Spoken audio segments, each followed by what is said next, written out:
Almighty God, we, the representatives of the citizens of the City of Brisbane, are assembled here to strive and care for the welfare of our city and all its people. Lord, we ask that you guide us in the decisions we make today. Amen. Amen. Brisbane City Council acknowledges this country and its traditional custodians. We acknowledge and respect the spiritual relationship between traditional custodians and this country, which has inspired language, songs, dances, law and dreaming stories over many thousands of years. We pay our respects to the elders, those who have passed into the dreaming, those here today, those of tomorrow. May we continue to peacefully walk together in gratitude, respect and kindness in caring for this country and one another. Please be seated.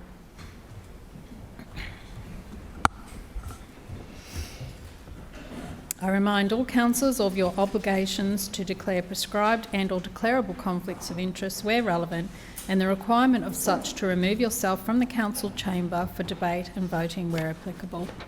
Are there any apologies? Councillor Dixon. Chair, I advise that Councillor Murphy and Councillor Toomey will be absent today, and I move that they be granted a leave of absence from the meeting. Seconded. It has been moved by Councillor Dixon and seconded by Councillor Givney that Councillor Toomey and Councillor Murphy be granted leave of absence from today's meeting. All those in favour say aye. Aye. Those against, no. The ayes have it. Are there any further apologies?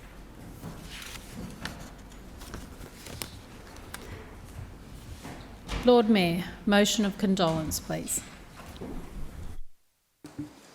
Madam Chair, I move that Brisbane City Council commemorates the 80th anniversary of the end of the Second World War in 2025 and acknowledges the US atomic bombings of Hiroshima and Nagasaki in August 1945, honouring the more than 210,000 lives lost in those attacks and all of those who perished during the war, including many Australians who served, suffered or made the ultimate sacrifice. The Council acknowledges Brisbane's vital role in the Allied war effort in the Pacific, serving as a key strategic headquarters and logistics hub for operations that contributed to the victory and to the peace and freedoms we enjoy and continue to enjoy in our region today. Council recognises the profound suffering caused by the war and values the reconciliation that has followed, particularly through our long-standing sister city relationship with Kobe, Japan. This enduring friendship stands as a powerful symbol of peace and international cooperation. The Council expresses concern about the continuing threat of nuclear weapons and the threat they pose to global security. It affirms the right of all people to live free from the threat of nuclear war and expresses support for the principles of the international campaign to abolish nuclear weapons cities appeal. Seconded. It has been moved by the Lord Mayor and seconded by Councillor Cassidy that Brisbane City Council commemorates the 80th anniversary of the end of Second World War in 2025 and acknowledges the US atomic bombings of Hiroshima and Nagasaki in August 1945, honouring the more than 210,000 lives lost in those attacks and all who perished during the war, including the many Australians who served, suffered or made the ultimate sacrifice.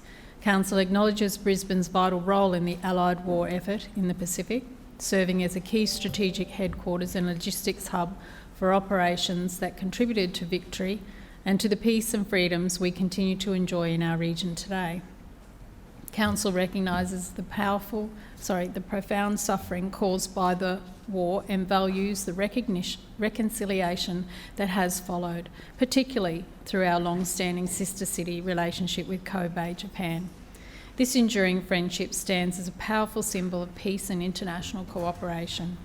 Council expresses concern about the continuing threat nuclear weapons pose to global security, affirms the right of all people to live free from the threat of nuclear war, and expresses support for the principles of the international campaign to abolish nuclear weapons cities appeal.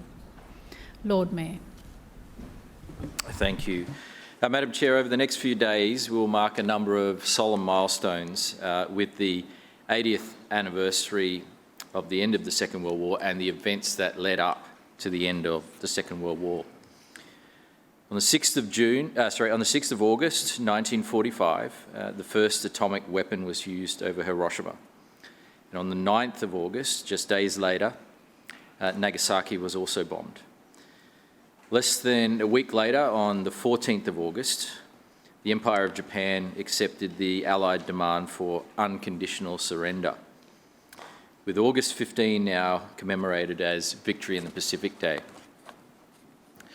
This motion asks that not only Council commemorate this anniversary, but also acknowledge some of the most profound and tragic moments of that conflict, including the nuclear bombings, which alone claimed the lives of hundreds of thousands of people. We also pay our respects to the 320,000 American servicemen and women killed or wounded, and the 49,000 Australian servicemen and women killed or wounded, including 8,000 who were in Japanese captivity as well. Also, the more than 1 million civilians on both sides killed in the Pacific Theatre. These events are part of global history. They are part of Australia's history, and they are also part of Brisbane's history as well. Our city played a really important role in the Allied effort in the Pacific. Our city became the key strategic headquarters and logistics hub, a place where planning took place, where troops passed through, and where supplies moved to the front. And in fact, at that time, the population of Brisbane almost doubled as a result of the American troops that were stationed here and the Southwest Pacific headquarters led up by General Douglas MacArthur. The work that was done here contributed to the victory that brought peace to the world for most of the last century. And that history is something we should acknowledge and remember, not with pride, but we should remember it as the incredible cost that came for the freedom we enjoy today. On this anniversary, we also commemorate the reconciliation that has followed between former adversaries. And this is something that I often mention at our citizenship ceremonies, because countries that we were previously at war against, and whether they be Japan or Germany or Italy, we are now friends with. And that reconciliation has happened. And there are countries around the world that have been in previous conflicts who have not forgiven and not forgotten.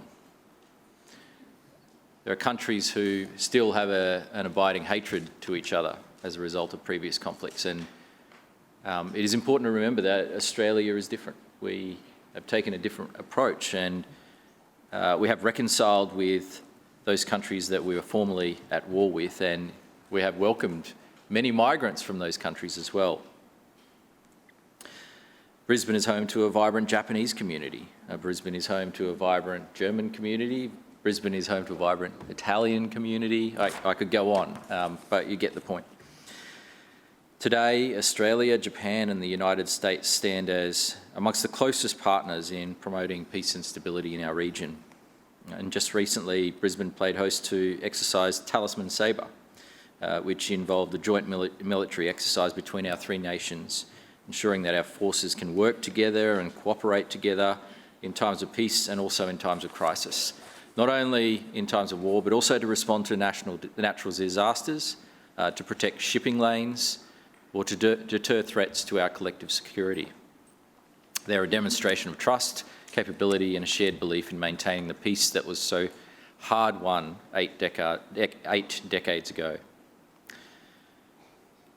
When we speak about Hiroshima and Nagasaki, we must also do so with sensitivity and humanity. The suffering endured by those cities was unimaginable.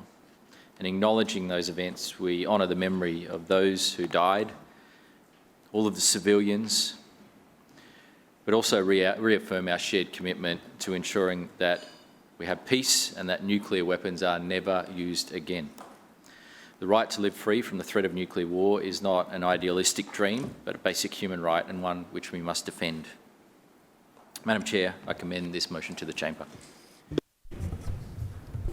Are there any further speakers? Councillor Cassidy. Thanks, Chair. I rise to speak on this condolence motion. And note its importance and its important historic context as the 80th anniversary is approaching. And the greatest existential threat that Australia as a nation has ever faced was faced during the Second World War with an advancing Japanese army right on our doorstep. And the courageous decision by Prime Minister Curtin and his government to recall Australia's professional army and defend Australia and ultimately fight the war in the Pacific was a turning point in Australia's history. We saw hundreds of thousands of servicemen and servicewomen participating in the defence of Australia and in the defence of freedom in the war in the Pacific.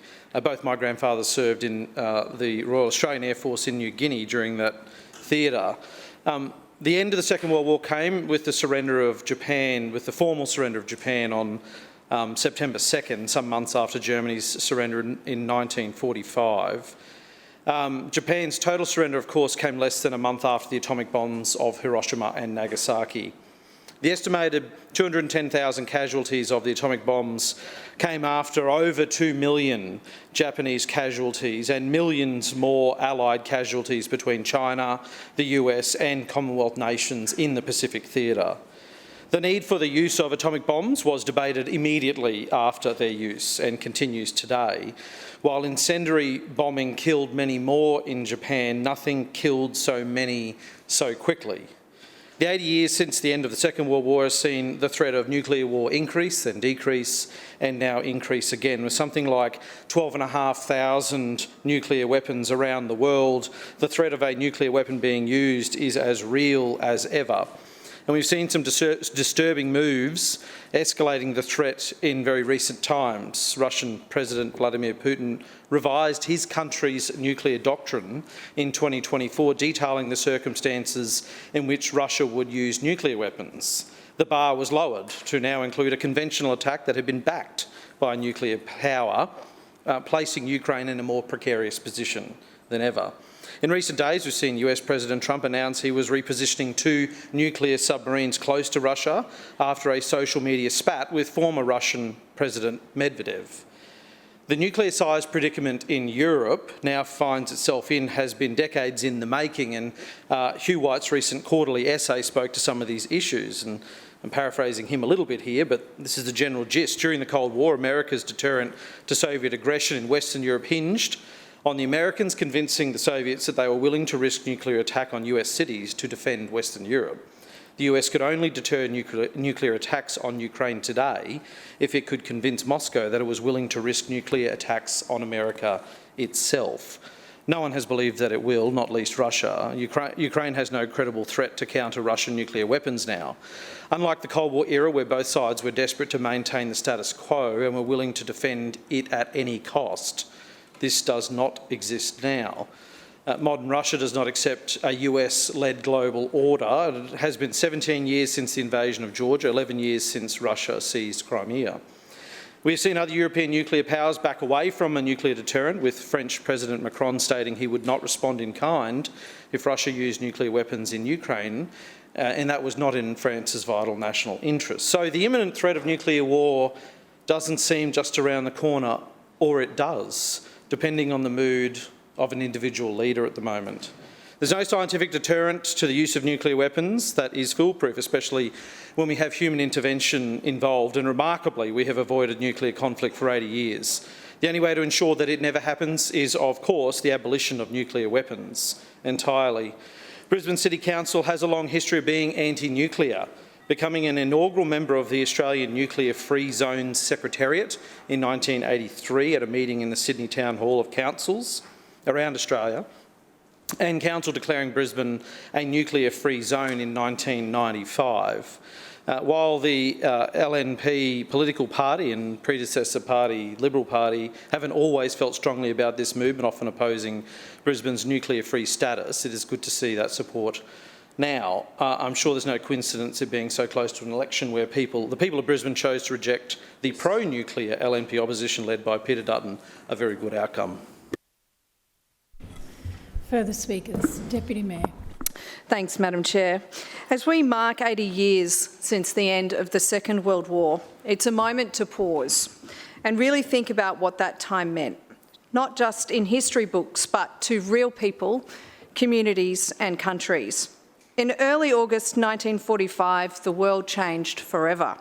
The atomic bombings of Hiroshima and Nagasaki were devastating. Over 210,000 lives were lost. But it led to the end of the war in the Pacific, and we now mark August 15th as Victory in the Pacific Day. The Second World War was one of the darkest chapters in human history, a conflict that engulfed the globe from 1939 to 1945, claiming the lives of over 70 million people. It reshaped nations, redrew borders, and left a legacy that still echoes through the world and through our communities today. But this anniversary isn't just about military victories and losses, it's about remembering, in particular, the human cost. Millions of civilians on all sides were killed. These bombings and the war itself inflicted unimaginable suffering across nations, the ripple effects of which are still felt today in our very own generation. This motion asks us to reflect on those moments, to acknowledge the pain and the loss, not just in numbers but in lives and families forever changed. Like many Australians, and indeed New Zealanders, both my grandfathers served as well. As the Lord Mayor has said, Brisbane has a unique and complex history as part of the Pacific Theatre, and today we're proud of our close relationship with the people of both Japan and the United States. Here in Brisbane, our city played a big role during the war. We weren't just watching from afar, in fact, we were part of it. Brisbane became a key hub for the Allied forces in the Pacific. Troops passed through, supplies were organised here, and critical planning happened right here in our city, just blocks away. As a key strategic headquarters and logistical centre, our city helped shape the path to victory. A victory that restored peace and laid the foundation for the freedoms that we now enjoy. We remember all who perished, the millions of innocent lives lost worldwide, and the countless soldiers and civilians who suffered, including the many Australians who served with courage, endured great hardship, or in fact made the ultimate sacrifice. There were almost 40,000 Australians who never came home. It's important to reflect on what came after though, however. The way former enemies came together, built relationships and moved forward. That's something that is worth celebrating. Brisbane has a long and a strong relationship with Japan, especially through our sister city connection with Kobe. It shows, in fact, how far we've come. We're lucky to have a vibrant Japanese community here in Brisbane, as the Lord Mayor has said. Every year, many Japanese people choose to visit our city, study here or build their lives in Brisbane, and that speaks volumes. Today, Japan, Australia and the US stand together, not in conflict, but as close partners working to keep our region peaceful and secure. A great example, just today, is that the Royal Australian Navy is likely to become the first international customer for a Japanese-built frigate since the Second World War. But as we remember the past, we also remain vigilant in the present. The threat posed by nuclear weapons has not disappeared. It continues to cast a long shadow over global security and human survival. As a council, we join forces around the world in affirming the right of all people to live free from the threat of nuclear war. That is why Brisbane continues to express our support for the principles of the international campaign to abolish nuclear weapons and is recognised as a long-standing public supporter of the city's appeal. So, as we reflect on this 80th anniversary, let's remember the past, respect the progress that we've made, and stay committed to a more peaceful future. I commend this report to the Chamber. Further speakers. Councillor Chongwa. Thank you, Chair. I rise to speak on this motion put forward by the LNP administration today, a motion very similar to one I have also tabled, but also with some changes. I reached out to Councillor Howard on the 7th of July to ask if the administration could cooperative in good faith on a motion acknowledging the 80th anniversary of the atomic bombings and to also mark it with lighting on the Story Bridge. It is, of course, not surprising that the LNP administration would move their own edited motion rather than support one moved by myself and Councillor Massey. I'm really disappointed that Councillor Cunningham and the LNP Council have moved a motion that removed important points from the motion I submitted, which was the exact motion recommended by the International Campaign to Abolish Nuclear Weapons. The LNP left out of their version the following statement. 1. Notes that any use of nuclear weapons, whether deliberate or accidental, would have catastrophic, far-reaching and long-lasting consequences for the people and the environment. Number 2, endorses the International Campaign of Abolish Nuclear Weapons Cities appeal, a global call from cities and towns in the support of the UN Treaty on the Prohibition of Nuclear Weapons, and calls on our national government to sign and ratify it without delay. This motion is an important commemorative initiative marking the 80th anniversaries of the nuclear bombings of Hiroshima and Nagasaki on the 6th and 9th of August this year. These solemn anniversaries represent a critical moment of reflection for cities around the world. It was Hiroshima and Nagasaki that the world first witnessed the devastating human cost of nuclear warfare. More than 200,000 civilians were killed either instantly or slowly by previously unheard of weapons of mass destruction. I'm not sure why the LNP administration did not want to endorse the International Campaign to Abolish Nuclear Weapons Cities appeal, which seeks support for the UN Treaty of the Prohibition of Nuclear Weapons at this time. The LNP administration has already previously passed a motion on this issue in 2019 through its endorsement of the city's appeal for the Treaty on the Prohibition of Nuclear Weapons. The Treaty on the Prohibition of Nuclear Weapons is the most foolproof mechanism to ensure current and future Australian governments can never slide towards the acquisition or hosting of nuclear weapons. Support of this treaty would also ensure we no longer support or assist with nuclear weapons in any way. I do wonder if this LNP Council, along with the federal MP, do in fact now support the hosting of nuclear weapons, along with their proposed nuclear power stations. In line with this endorsement, I call on this Council to use the 80th anniversaries of these bombings as a moment for reflection and to stand in solidarity with other cities around the world who are calling for peace, disarmament and nuclear non-proliferation. It's also very important to raise the AUKUS. A decision on the specific location of the AUKUS submarine base in Australia's East Coast is still pending. Brisbane is one of 3 shortlisted locations, along with Newcastle and Port Kembla. The base would support Australia's future nuclear-powered submarine fleet acquired under the AUKUS agreement. Nuclear-powered submarines, construction sites and their bases will become higher priority targets for conventional or nuclear attack from adversaries. The use of these submarines in the support of US aggression in Northeast Asia further poses an alarming risk or escalation to the use of nuclear weapons. Both Wollongong and Newcastle City Councils have overwhelmingly rejected this proposal for their city.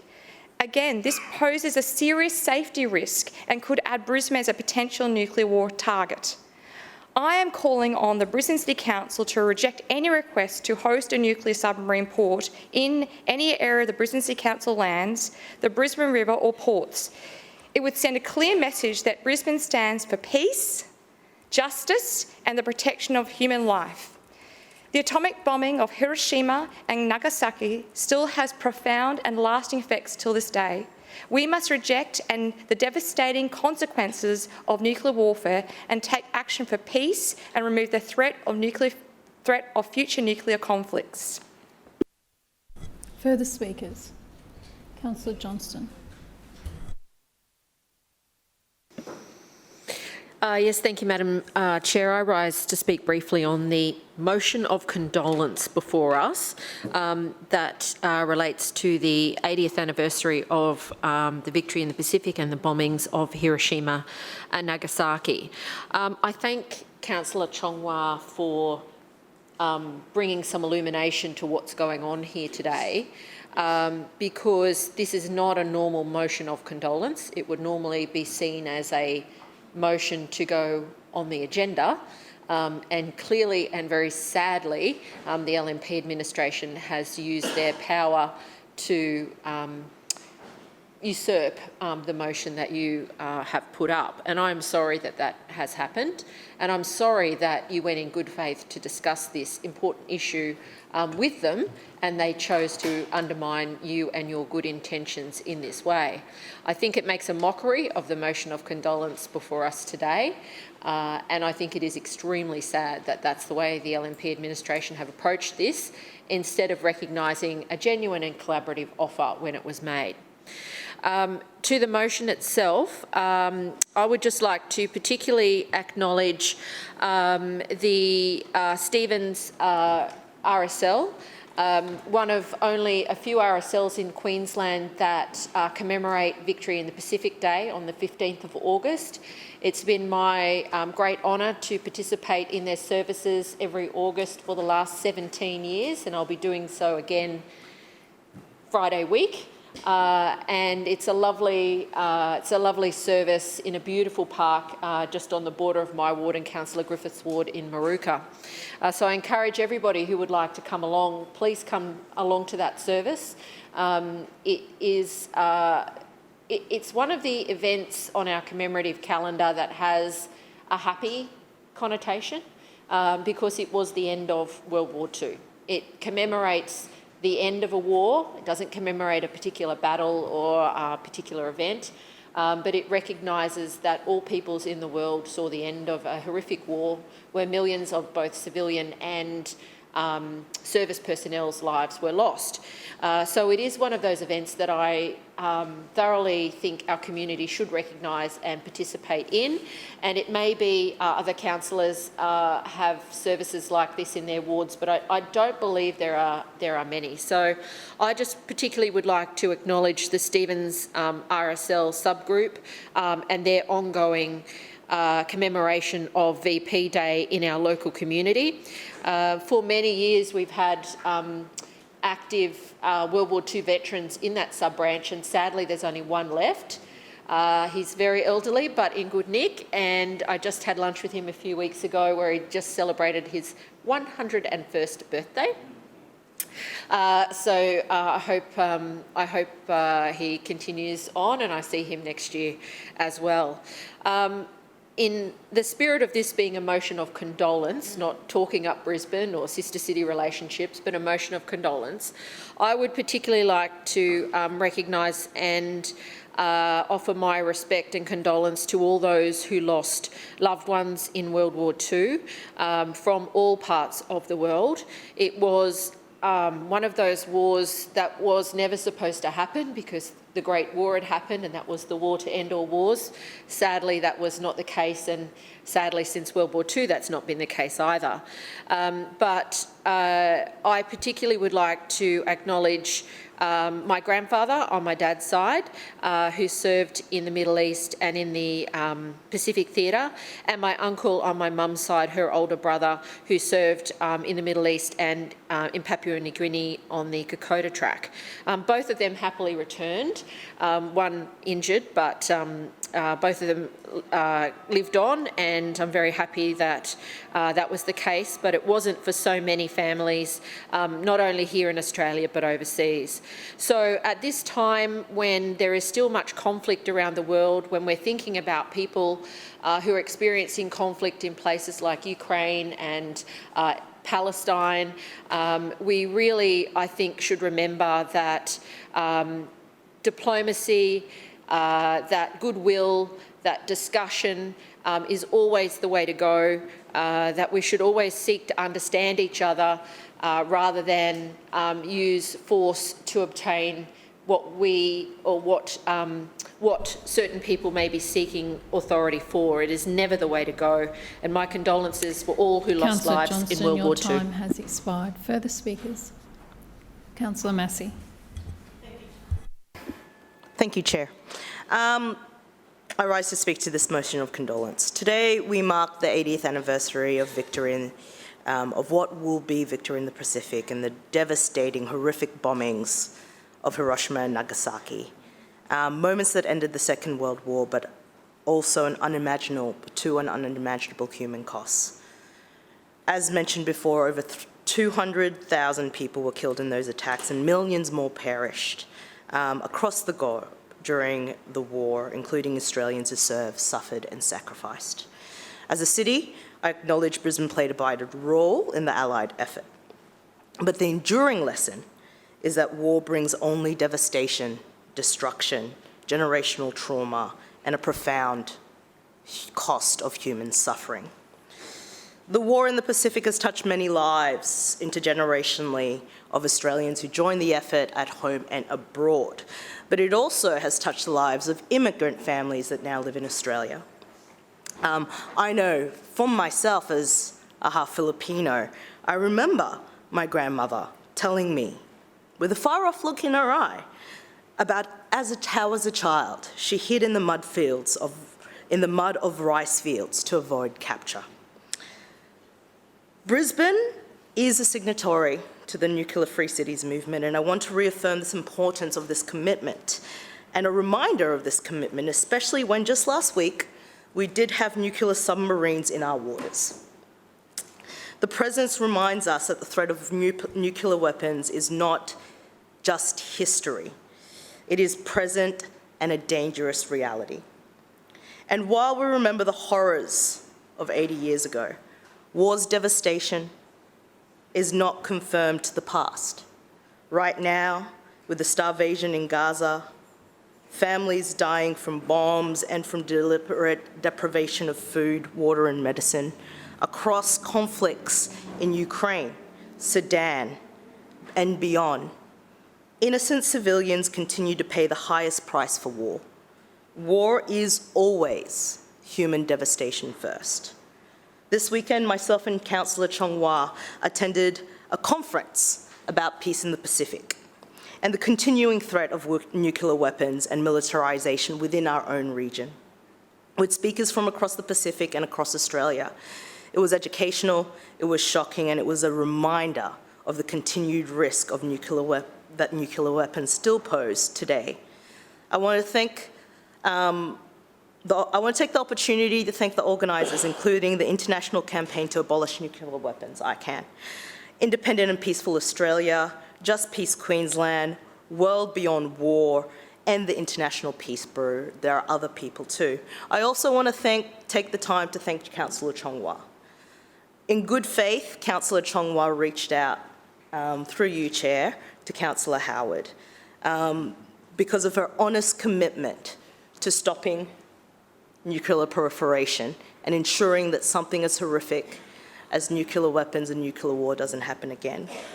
I can say very confidently that while this commemorative motion is welcome, an answer to that letter from Councillor Chong Wah and from me that I signed on to has not actually been responded to. And I want to thank Councillor Chong Wah for highlighting this and highlighting the work that she's done in an honest and fair way to work with the administration. We must continue to stand against war and genocide, champion nuclear disarmament, and speak out for a world where every community can live free from the shadow of annihilation. And that work isn't just through commemoration, it's also with the work that Councillor Chong Wah talked about, signing on to agreements with the UN, ensuring that a nuclear-free Brisbane continues, because it hasn't always been that way. And by this, I'm talking about from memory when I believe under Campbell Newman, through you, Chair, that there was a push to stop Brisbane being a nuclear city. We have to do this, and we can't just do it through commemoration. We need to do this from action. But I do commend the commemoration to the Chamber. Further speakers? No further speakers. Lord Mayor, I'll now put the motion of condolence. Those in favour say aye. Aye. Those against, no. The ayes have it. Confirmation of minutes, please. Chair, I move that the minutes of the 4,768th, the 4,769th and the 4,770th meetings held on Tuesday 17th of June 2025, Wednesday 18th of June 2025 and Thursday 26th of June 2025 respectively be received, taken as read and confirmed. Seconded. It has been moved by Councillor Dixon and seconded by Councillor Givney that the minutes of the 4,768th Ordinary, 4,769th Budget and 4,770th Special Meetings of Council held on Tuesday the 17th of June 2025, Wednesday 18th of June 2025 and Thursday 26th of June 2025 respectively, be received, taken as read and confirmed. All those in favour say aye. Aye. Those against, no. No. The ayes have it. Councillors, I would like to call on Miss Elena Chirich and her daughter Sasha, who will address the Chamber on Mini Boss Business School's Young Entrepreneurs Expo.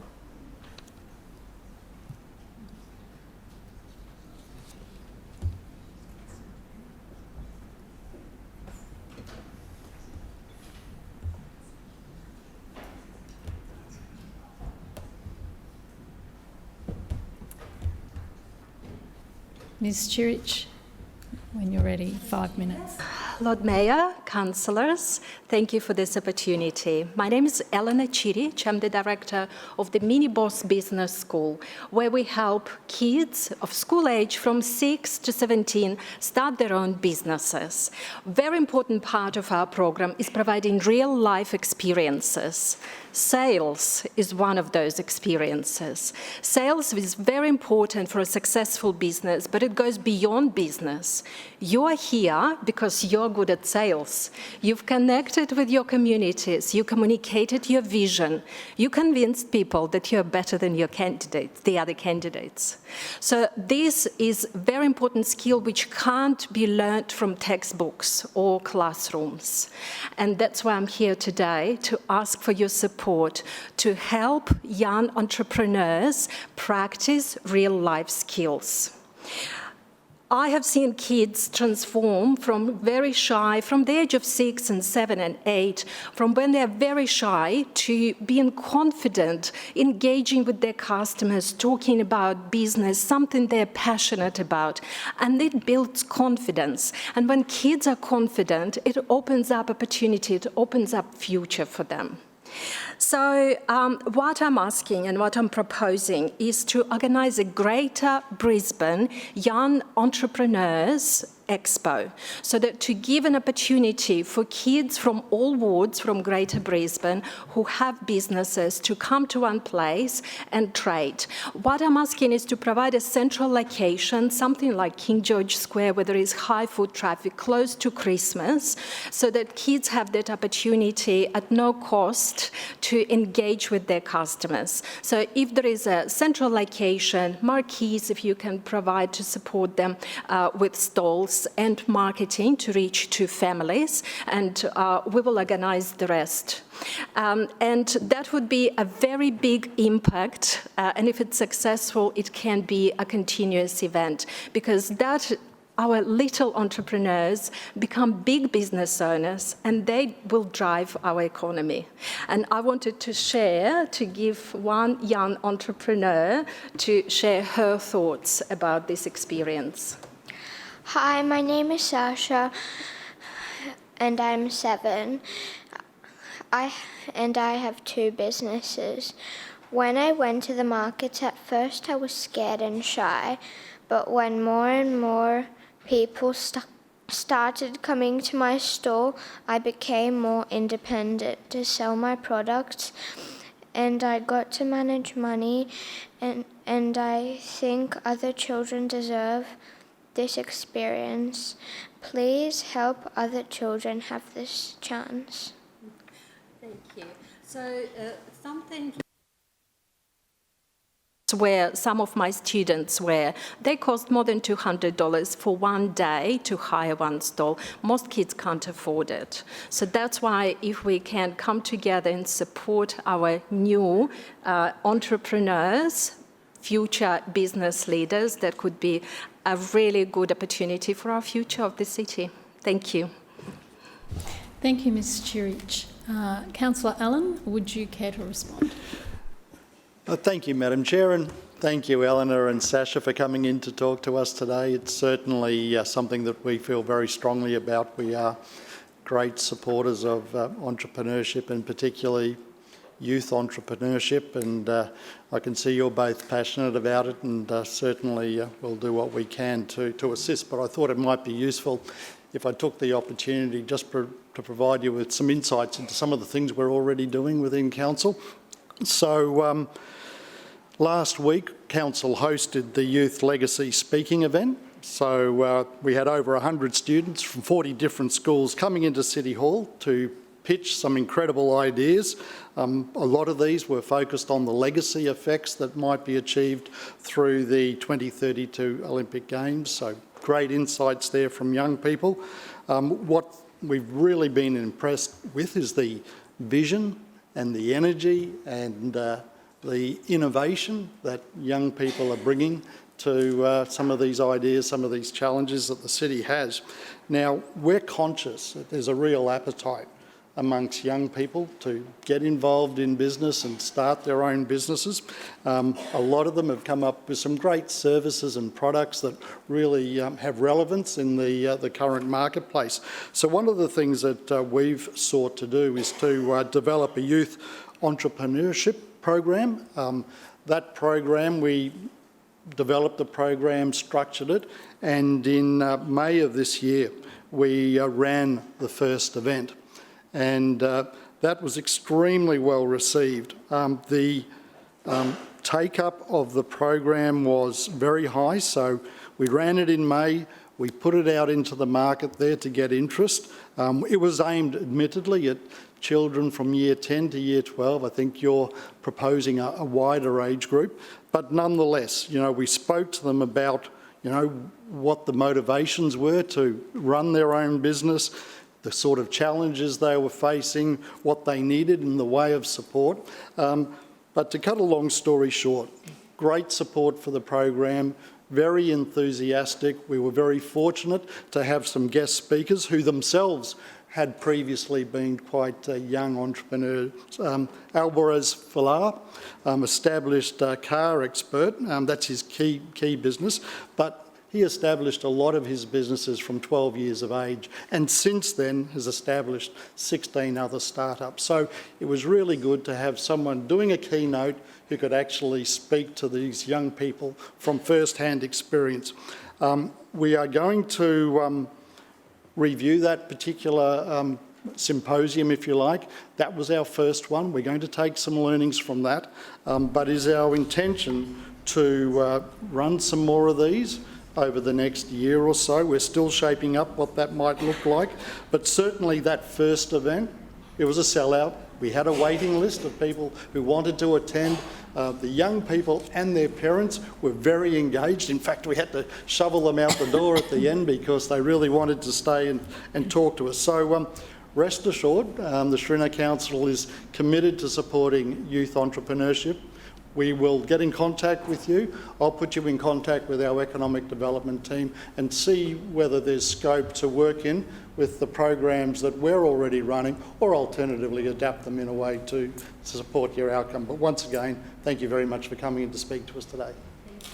Thank you, Councillor Allen, and thank you, Ms Church and Sasha, for coming in today.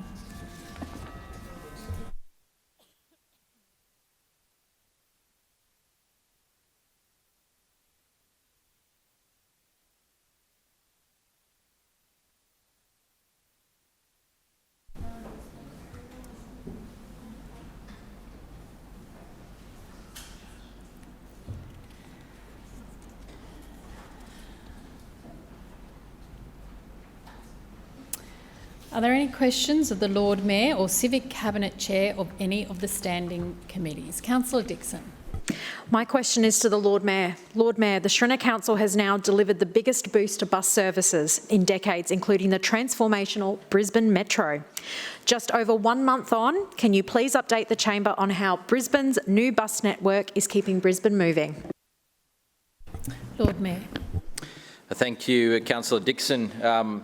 Unlike Councillor Cassidy, who just groaned, I know you're excited about having better bus services, and I know that the federal Labor government is excited about what we've done with Brisbane Metro too, and actively supported it. So Councillor Cassidy is often late adopter of new and exciting things.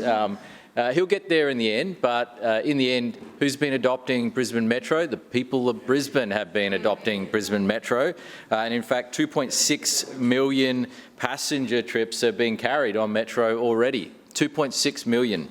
And that includes the M2 service that started in 28th of January and also the M1, which started just over a month ago with the new bus network.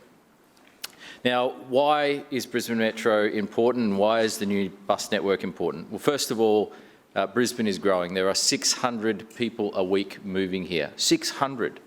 And think about that.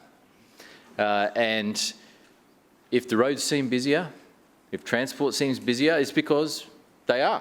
And the reality is Brisbane is growing and we need to make sure we future-proof the transport system.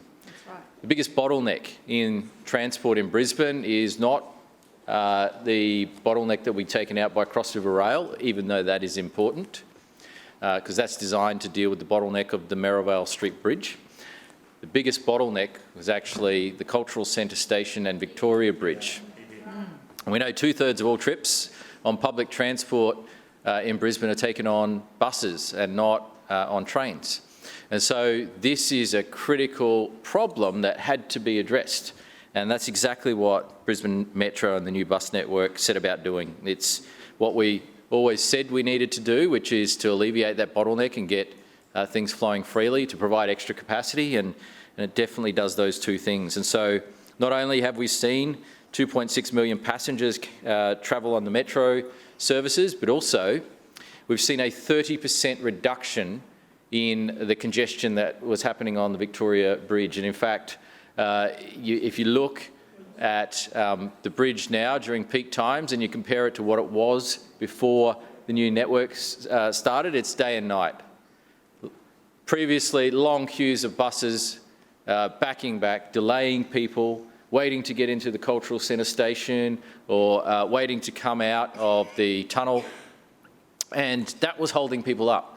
And that was also a barrier to putting new services on as well. If the Victoria Bridge was congested, how do you put extra services on? And so by using the higher capacity Metro vehicles, by enabling two-seat journeys for certain routes, and by making sure we reduce the number of buses that have to come into the city, we've relieved that congestion, we've improved reliability of services, we've reduced travel time for so many people, and it's something that's been welcomed by the people of Brisbane. Yes, this has been a change, a significant change, the biggest one in over a decade, but so far this new network and Metro is doing exactly what we planned it to do and exactly what Brisbane needs it to do. And so next, the next stage is to open the Adelaide Street Tunnel, just down here to our left. And that tunnel will also help with the decongestion of the inner city.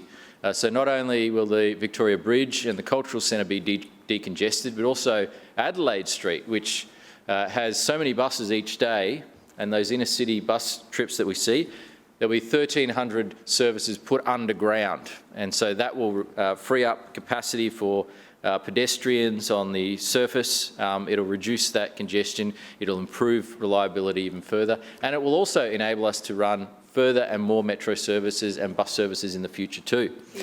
And so we're working with the federal government and the state government to look at where Metro can go next. And that work is very serious, and we're keen to get our teeth into that, to look at what can be done, how it can be done, how quickly it can be done, how feasibly it can be done, and then prioritise the different options, whether it's the North Side Metro, whether it's the Airport Metro, whether it's the Eastern Suburbs Metro, or even the Springwood Metro. And you know, these are all options that we're looking at, and it's the type of solution that can be rolled out in a feasible way. We've seen other cities building very high-cost transport options that cost not only billions, but tens of billions of dollars. Metro has been able to deliver major improvements for just $1.55 billion, which is a real game changer. Lord Mayor, your time has Thank expired. You. Further questions? Councillor Collier. Thanks very much, Chair. My question is to the Lord Mayor. Lord Mayor, today marks 12 months since 50-cent fares on Queensland's public transport network became a reality under Labor. Talking of the cost of things, when you announced your plan for a toll on the Story Bridge back in May, did you already have a toll price in mind? Lord Mayor.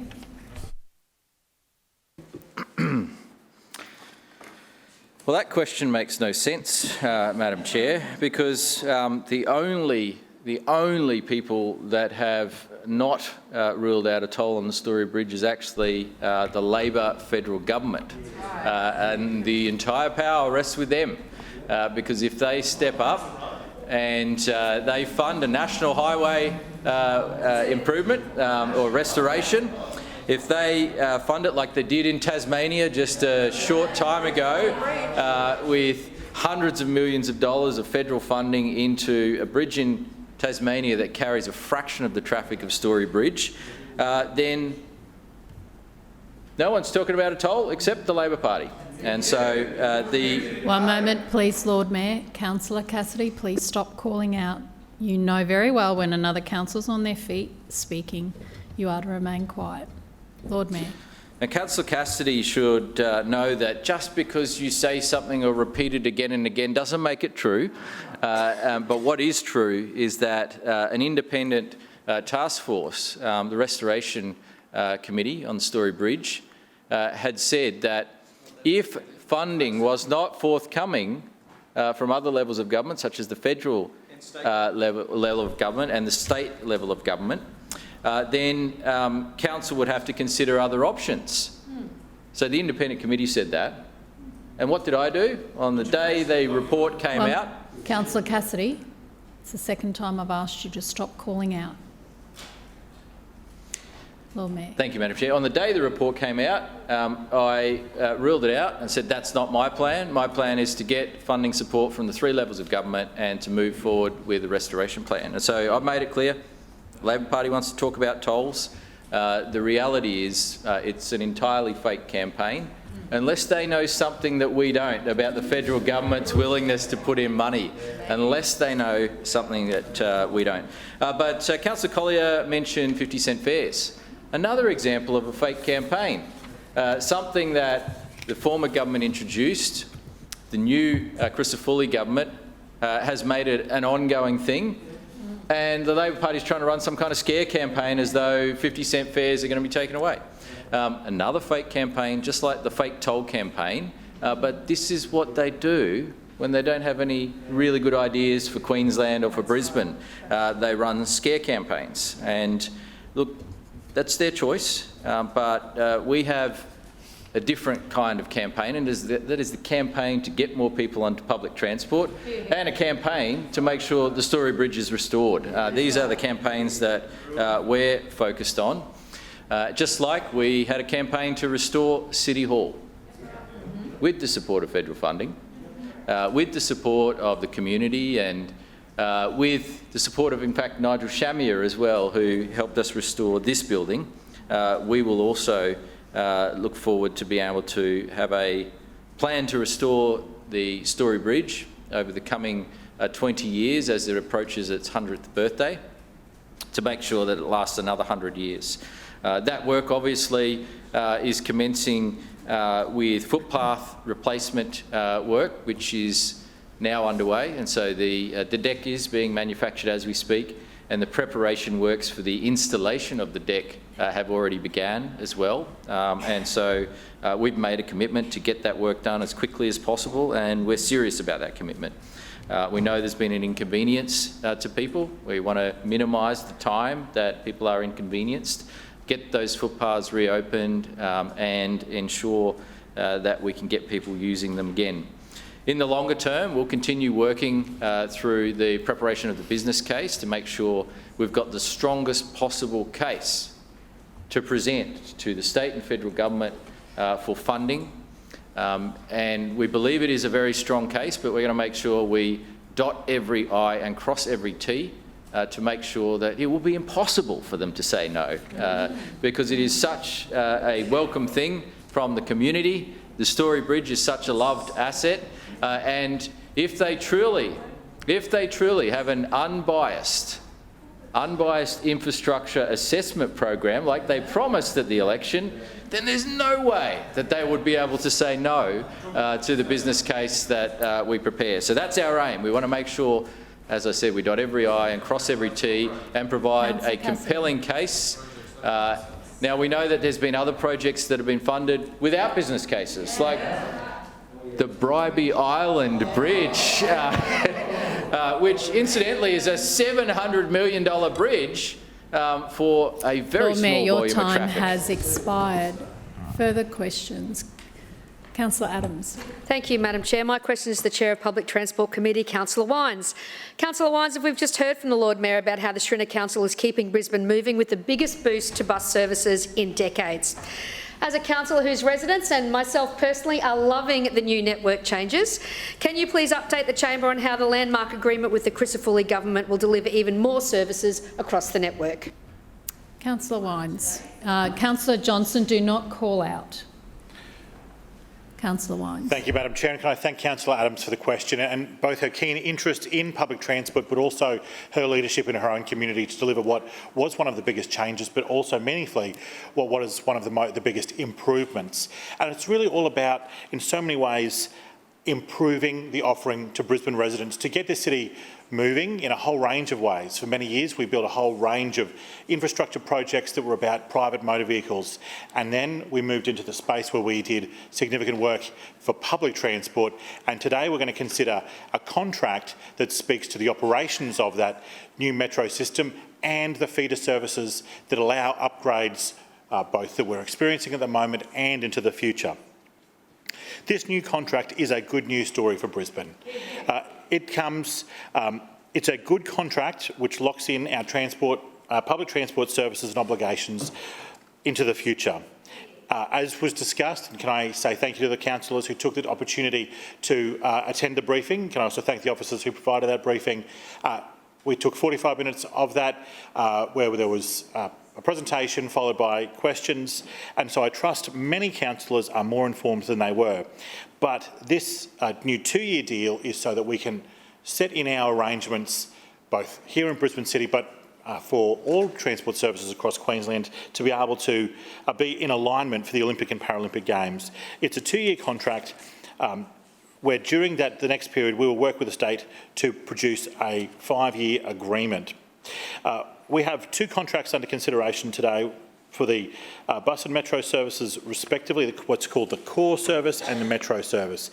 It's a $630 million deal which maintains a 75-25 funding split between the state government and Brisbane City Council. It streamlines our previous contracts.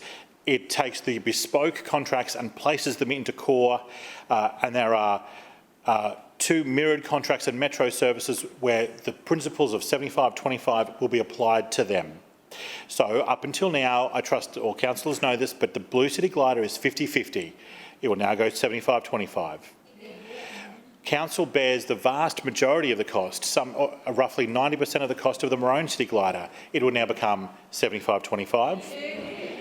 And our personalised public transport systems will also be recognised as a merited, valid public transport offering, also at 75-25. And of course, for those people who don't know, they tend to service communities where it's difficult to provide full bus services. For example, parts of Brookfield and Pullenvale, or places where the numbers are relatively low and it's difficult to justify a full large-scale vehicle service. So treating services like the popular Blue City Glider and the metro services, as well as small and district services the same, is a great outcome for users across the entire city. And we're committed to treating all users of our services in a balanced and fair way. The contract also confirms the retirement of 76 vehicles, and the contract also speaks to the replacement of those vehicles, there being 60 rigid and 16 articulated buses. And it's important to settle on this moment here that 100% of those new vehicles will have full barrier driver protection as part of our ongoing commitment to protect our drivers and provide as safe an environment for them as possible. The delivery will occur over 2 years. You'll be able to read that in the document, based upon an agreed schedule to ensure that we can keep full operations in the new network that has been rolling out. One of the key features of the contract, and one that was of great interest during our presentation today, was a more meaningful way that we'll be partnering with TransLink to deliver services through a new governance group. Now, this is the first time that we've been able to engage meaningfully with TransLink on a balanced governance unit or committee, so that our skills and specialities, which I believe it's fair to say have been demonstrated to be of a very high level thanks to both BNBN and the Metro rollout, and TransLink skills to recognise, improve and provide even better services for Brisbane's public transport users. The renewal of the contracts will facilitate the biggest boost in bus services for more than a decade. The planning which we're doing to grow and enhance our network is important to reduce congestion both on our roads but also in our busways. But it won't just do that, it will unlock a key gridlock in our city, and also that will go even further Councillor when our new Wines, tunnels your open. time has Thank you. expired. Further questions? Councillor Massey. Thank you, Chair. My question is for the Lord Mayor. Short-term accommodation platforms like Airbnb remain largely unregulated in Brisbane. In my ward, some new apartment towers are operating as de facto hotels with cleaning trolleys in hallways and more Airbnb listings than long-term residents. This creates serious challenges for permanent residents who have little recourse due to legal loopholes. With Brisbane in the midst of a housing and rental crisis, short-term rentals are significantly reducing rental availability. You've taken a hardline approach to marginalise rough sleepers, so why haven't you followed through on your 2024 budget promise to crack down on Airbnb investors profiting at the expense of housing affordability? Lord Mayor. Thank you, Madam Chair. Through you, Councillor Massey, we've taken a compassionate approach on homelessness, which involves getting people out of tents and into accommodation. And that's the approach that any city that has a heart should take. And that's the approach that cities all around the world are taking, regardless of whether their leaders are from the left or the right. They're seeing that it is not acceptable to have people living in tents in parks, and that people deserve to have a roof over their head.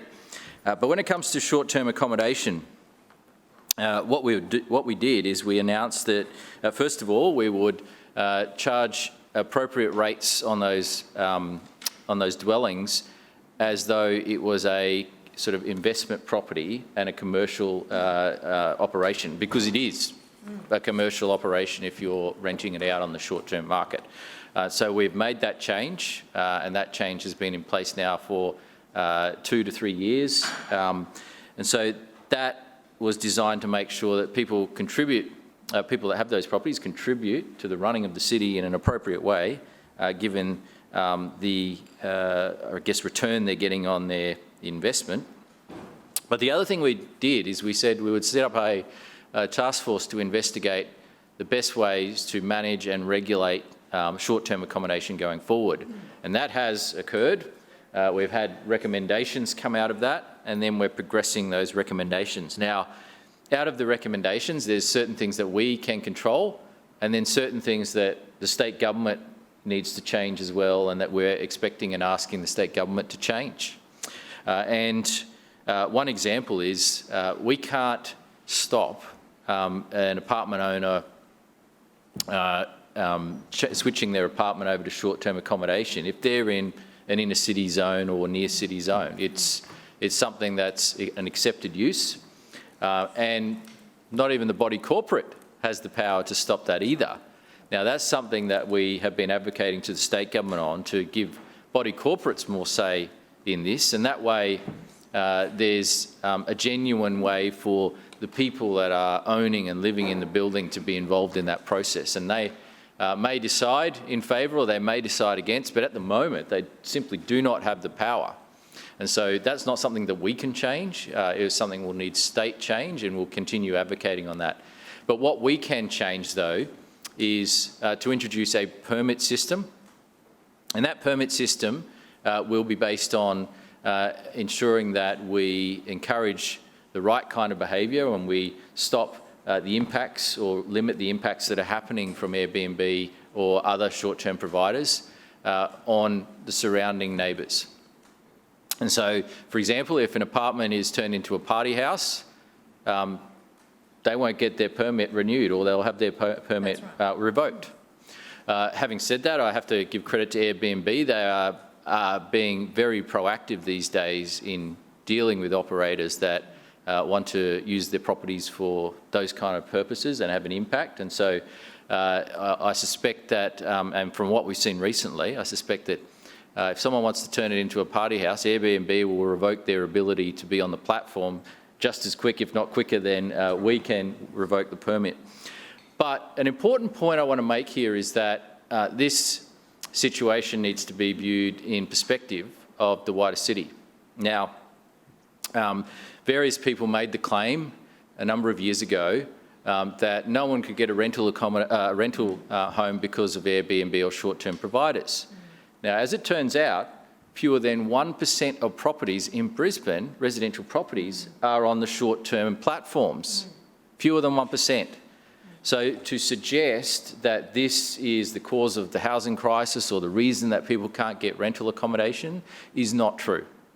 It's not true. We've actually gone and put it to the test. Now, there are some cities around the world where it absolutely is true.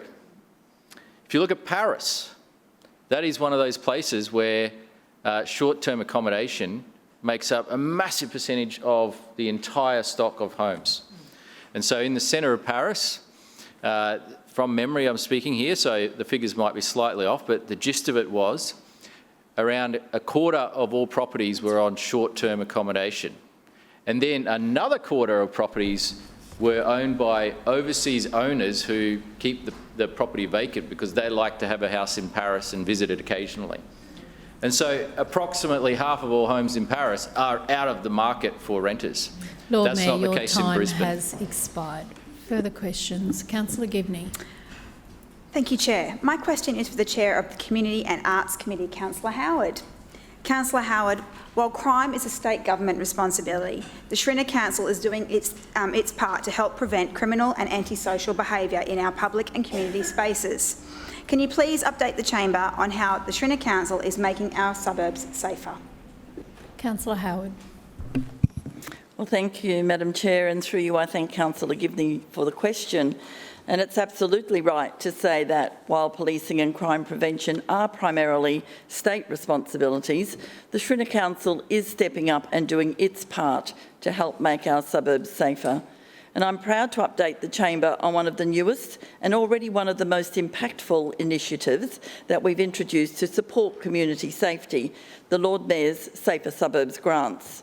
This is a program that I was proud to help establish with the Lord Mayor last year, and it's all about supporting local clubs, kindergartens, community halls and not-for-profits to upgrade their security and deter criminal or antisocial behaviour before it happens. Too often we've seen break-ins or thefts at local sports clubs and community facilities that are run by hard-working volunteers. These are people who give their time to support others, and they shouldn't have to bear the costs of crime. And that's where the Safer Suburbs grants come in. Last year, in the very first round of this program, 69 local organisations received a share of over $500,000. That's 69 clubs and community groups that were able to install CCTV, upgrade locks and alarms, replace doors or install safety lighting, making their spaces safer and more resilient. The Northside Christian Football Club used their grant to protect their electrical pits from theft, essential infrastructure that powers their whole site. The Downey Park Netball Association upgraded their security lighting and locks to deter break-ins on their Windsor courts, and the Chermside Bowls Club and the East Rugby Union and Wynnum Manly Junior Rugby League all received support to install or to expand CCTV systems. The Ashgrove Memorial Kindergarten and the Yeronga Park Kindy received funding to strengthen security on doors and windows, helping to keep their young learners safe.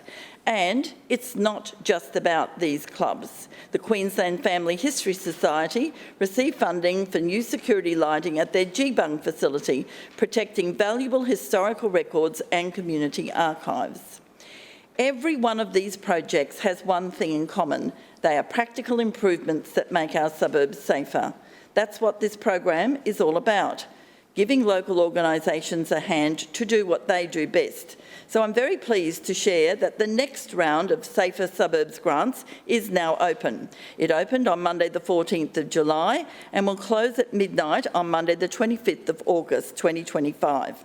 I strongly encourage all councillors to work closely with your local clubs and community groups. If you know of a group who's been affected by crime, or even one that just wants to future-proof their facility, this is the opportunity to help them to do it. It's a simple application process, the funding is targeted and the benefits are real. Madam Chair, programs like this are why I'm proud to be part of the Shriner Council, a team that backs our suburbs, backs our volunteers and backs safer communities. The Lord Mayor's Safer Suburbs grants are just one of the many programs the Shriner Council is delivering to make Brisbane's lifestyle even better. Clubs are more than sporting grounds. They're community hubs, and they're also where our kids learn teamwork, where seniors find connection and where volunteers give their time so others can thrive. And Madam Chair, when those clubs get broken into or vandalised, it's not just a financial blow, it's a hit to the heart of the community. The Lord Mayor's Safer Suburbs grants are our way of helping communities protect what they've built.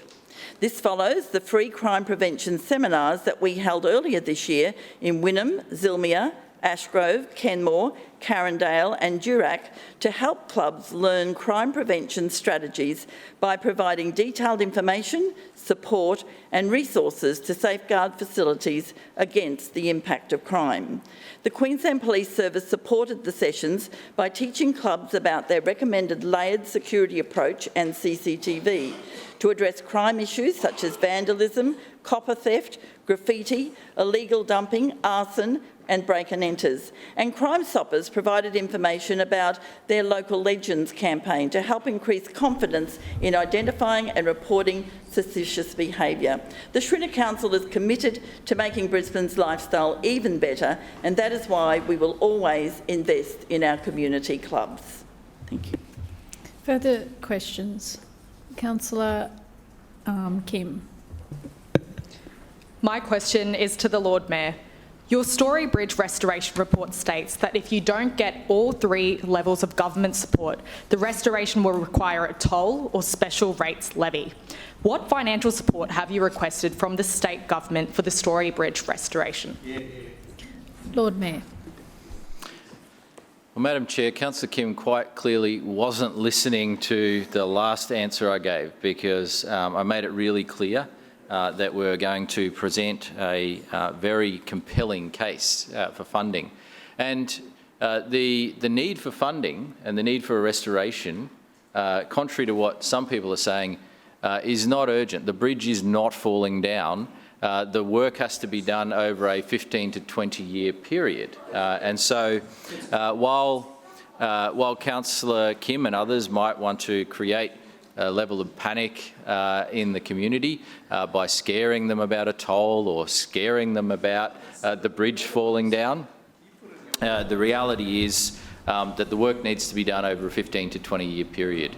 And so we're going to make sure we provide a compelling business case. And look, this is the process required in order to get federal government funding. This is the process required. Now, if Councillor Cassidy and his colleagues have some kind of Labor shortcut that they know that we could take, hey, now's the time to tell us about that. One moment, please, Lord Mayor. Point of order, Councillor Kim. On relevance, my question was about what is the Lord Mayor and this council going to do on state funding, not federal funding, and if they asked. The Lord Mayor has 5 minutes to answer the question. Lord Mayor. Well, Councillor Kim, I can... One moment, Lord Mayor, sorry. And when you've asked a question, it's a good idea to listen to the answer as well. So I ask councillors to not be talking. Thank you, Madam Chair. I can assure Councillor Kim, through you, that we won't be letting the state government off the hook, given they built the bridge in the first place. And in any other state or any other city of Australia, it would be a state government bridge. And so it is only reasonable that all three levels of government contribute. Point of order. And so 1 moment, please, we'll Lord be... Mayor. Point of order, Councillor Kim. On relevance, the Lord Mayor hasn't answered my question. My question was, has the LNP Council requested this funding from the state government? Councillor Kim, as I just said, the Lord Mayor has 5 minutes to answer the question. He was actually very, very relevant to your question just then. So again, if you'll listen, you'll have the opportunity to hear the answer. Lord Mayor. Thank you, Madam Chair. Councillor Kim can throw up as many red herrings as she wants to distract. The point is, Labor is running a misinformation campaign here, and the reality is we're doing things appropriately, we're doing things through the proper processes, and it is only reasonable to expect that you're not going to get your request for funding taken seriously unless you present a thorough business case. And so we've had... It's not a blank cheque like Labor. We've had contact with both levels of government to update them on what we've been doing, what the next steps are, and also the fact that we expect that they'll be putting in some money. But in terms of the actual amounts, that has to be verified through the business case. And so I wouldn't want to be in a situation where, on behalf of the ratepayers of Brisbane, I accepted a federal or state contribution on a project before actually knowing the full extent of what the project would cost, because that would be them. That would be them not making an appropriate contribution to an asset the state built, and an asset that's part of the national highway, and an asset... Councillor Cassidy, Councillor Cassidy, I caution you. You've been interrupting several times during this meeting, and I caution you. Lord Mayor. On an asset that has quite clearly had council invest significantly in, but no other levels of government have invested despite its national importance. So we'll be making sure we give Brisbane ratepayers and the City of Brisbane the best chance of getting the maximum amount of funding, just as you would expect me to do. I'm not going to allow Brisbane residents to be shortchanged on this. And the other thing is, every day, there are tens of thousands of people that use the bridge who aren't Brisbane ratepayers, and some of them are coming from those areas to our north, our south, our east and our west, and they haven't contributed anything to the asset that they use and they rely on. And so it's best that the federal and state governments do that on their behalf. And that has been our position, and that will continue to be our position going forward. Further questions? Councillor Marx. Yes, thank you, Chair. My question is to the Chair of the Environment, Parks and Sustainability Committee, Councillor Davis.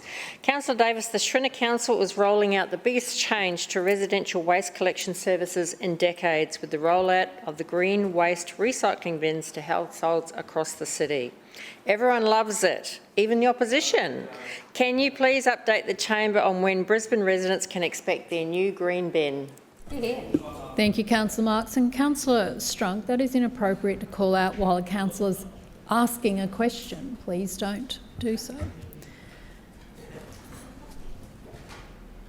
Councillor Davis. Thank you, Madam Chair. And through you, can I thank Councillor Marx for the question. I know Councillor Marx has very keen interest in the rollout and was certainly a great promoter of green bins when she was the chair, and continues to be extremely supportive now. Madam Chair, the citywide rollout of green bins is the most significant change to Brisbane's waste services since the introduction of yellow bins over 30 years ago in 1993, and it will deliver significant environmental and budget benefits to our city. And just like then, we're delivering a practical, city-shaping reform that residents are overwhelmingly supportive of.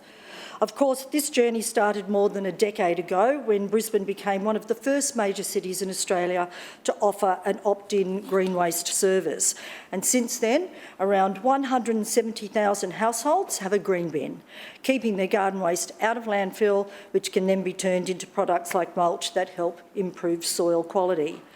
As you know, Madam Chair, this has previously been an opt-in service. The rollout that's now underway will make green bins available to every eligible household who wants one. Residents who don't want to have a green bin can opt out by visiting the council website or by calling our contact centre. It is now business as usual that each standalone property has a red, yellow and green bin. This includes Department of Housing properties, and it's great news for renters who would previously had to have persuade their landlords to opt in for a green bin. And Madam Chair, it's worth reminding the chamber why this matters. Garden waste makes up nearly a quarter of what currently goes into Brisbane's red bins. And last year alone, Brisbane's existing green bin users kept more than 45,000 tonnes of green waste out of landfill, enough to fill City Hall 5 times over. So this isn't just about convenience, it's about meaningful environmental impact. And just as importantly, Madam Chair, this reform will help reduce the cost burden for Brisbane ratepayers. Thanks to the former state government's landfill levy, Labor's bin tax, every tonne of waste we send to landfill comes at an increased cost. By diverting green waste from landfill, this green bin rollout is expected to save ratepayers up to $32 million over the next 5 years.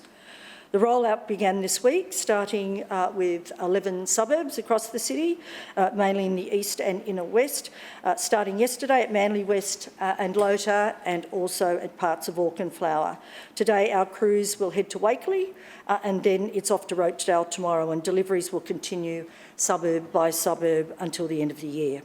You can go to the council website, type in your suburb and get the date that your green bin will be delivered. It will then be serviced a fortnight later. For those who aren't online, they can also ring our award-winning contact centre and they will also help through the process. Residents will also receive a direct mail postcard in advance of their bin delivery and a flyer popped into their letterbox on the day of delivery explaining what can go into their new green bin. And if you're wondering what goes into the green bin, it's simple. If it grows and it can be mulched, it belongs in your green bin. And that includes things like grass clippings, leaves, garden pruning, weeds, and even noxious plants like lantana and Singapore daisy. The composting process destroys their seeds. But it is strictly for garden waste. No food scraps, no general waste, no packaging or plant pots, green garden waste only. To support this rollout, we've launched a major education and engagement campaign, including translated media in multicultural publications, and we've also updated the Brisbane Bin and Recycling app to provide timely push notifications about when bins are coming to your area. Madam Chair, this rollout is a prime example of the Srina Council's commitment to practical, common sense sustainability and dealing with the escalating impact of the state waste levy. We're making it easier than ever for Brisbane households to reduce landfill and lower emissions. We're keeping our city clean and green, and we're doing it in a way that's cost-effective and community-focused. This is what action actually looks like. It's what leadership looks like. This is what delivery looks like. And this is how we're making Brisbane an even better place to live, work, now for generations to come. Thank you. Further questions? Councillor Johnston. Thank you, Councillor Cassidy. Thank you. My question is to the Lord Mayor. God, I need my glasses. Lord Mayor, while you're on your recent overseas trips to New York, Paris and LA, you missed the broken footpath on Dewar Terrace, Sherwood, first raised with Council in June 2023, over 2 years ago. It's still a trip hazard today. Do you think Brisbane residents should have to wait over 2 years for basic footpath repairs? And if you think that this is unreasonable, when will this footpath be properly fixed? Lord Mayor. Well, Councillor Johnson, unfortunately, is misleading people because it doesn't take 2 years to repair a footpath. It may take time to replace a footpath entirely, but when it comes to safety repairs and urgent work that needs to be done, they're done very quickly. Because in the end, if there's a trip hazard, like Councillor Johnston suggests, that's dealt with immediately. And we get out there as soon as possible and we take immediate action to reduce any risks of someone tripping over or falling over. And so more than likely what Councillor Johnston is referring to is a replacement of a footpath rather than a repair of a footpath, but I'm happy to have another look at this. Councillors, that now ends question time. Lord Mayor, Establishment and Coordination Committee recommendations.